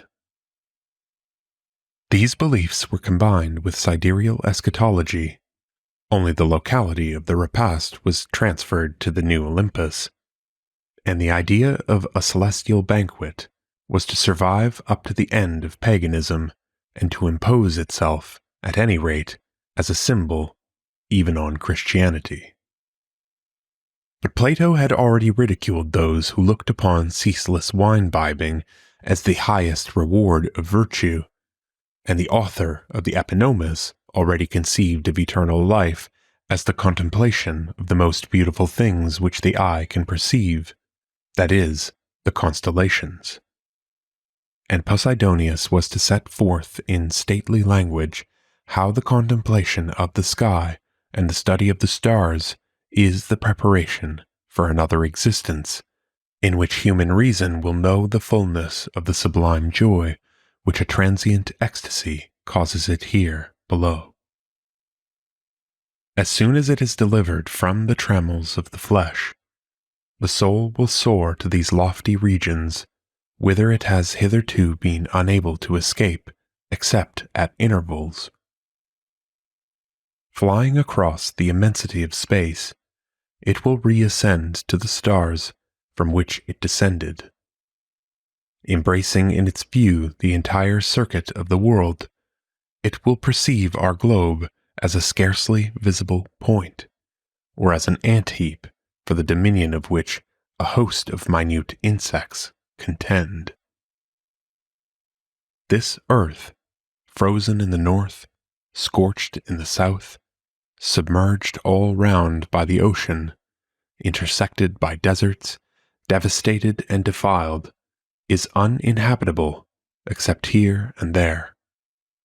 How contemptible will appear to the soul the narrowness of its former dwelling, how empty the ambition of those who dream of no other immortality than the glory in this finite realm. As soon as it reaches the starry spheres, reason is nourished and expands. In its former home, it regains its original qualities. It rejoices among the divine stars. It contemplates all the glory of the bright heaven, and at the same time, it is ravished by the accordant sound of enchanting music, the glorious world concert made by the harmonious movement of the spheres. Freed from the passions of the body, it will be able to abandon itself entirely to its insatiable desire for knowledge. Marveling at the sidereal revolutions, it will set itself to comprehend them. Its keener vision will enable it to discover the causes of all phenomena, and it will receive a full revelation of all the secrets of nature, that is, of God. The doctrine of sidereal immortality is certainly the most elevated that antiquity conceived. It was at this definitive formula that paganism stopped. This belief was not to perish utterly with it. And even after the stars had been despoiled of their divinity, it survived to some extent the theology which had created it. If I had not already abused your patience, it would be an interesting study to join you in searching for survivals of these pagan tenets through the Middle Ages, and in showing the forms which they assumed in the popular creed and amongst the divines. In general, souls continued to be represented as passing through the spheres of heaven in order to reach the abode of the Most High. May I remind you that Dante was still inspired by these most ancient astrological conceptions. His paradise shows us the blessed who have practiced the virtues proper to each of the planets, inhabiting the spheres of these 7 wandering stars. To destroy these old eschatological ideas, it was necessary for Copernicus and Galileo to overthrow the system of Ptolemy and bring down those heavens peopled by bright beings, and so to open to the imagination the infinite spaces of a boundless universe. End of Lecture 6, Eschatology, in Astrology and Religion Among the Greeks and Romans, by Franz Cumont, 1912. Read by Dan Attrell. If you would like to support more work such as this, please visit patreon.com/themodernhermeticist. And above all, thank you for listening.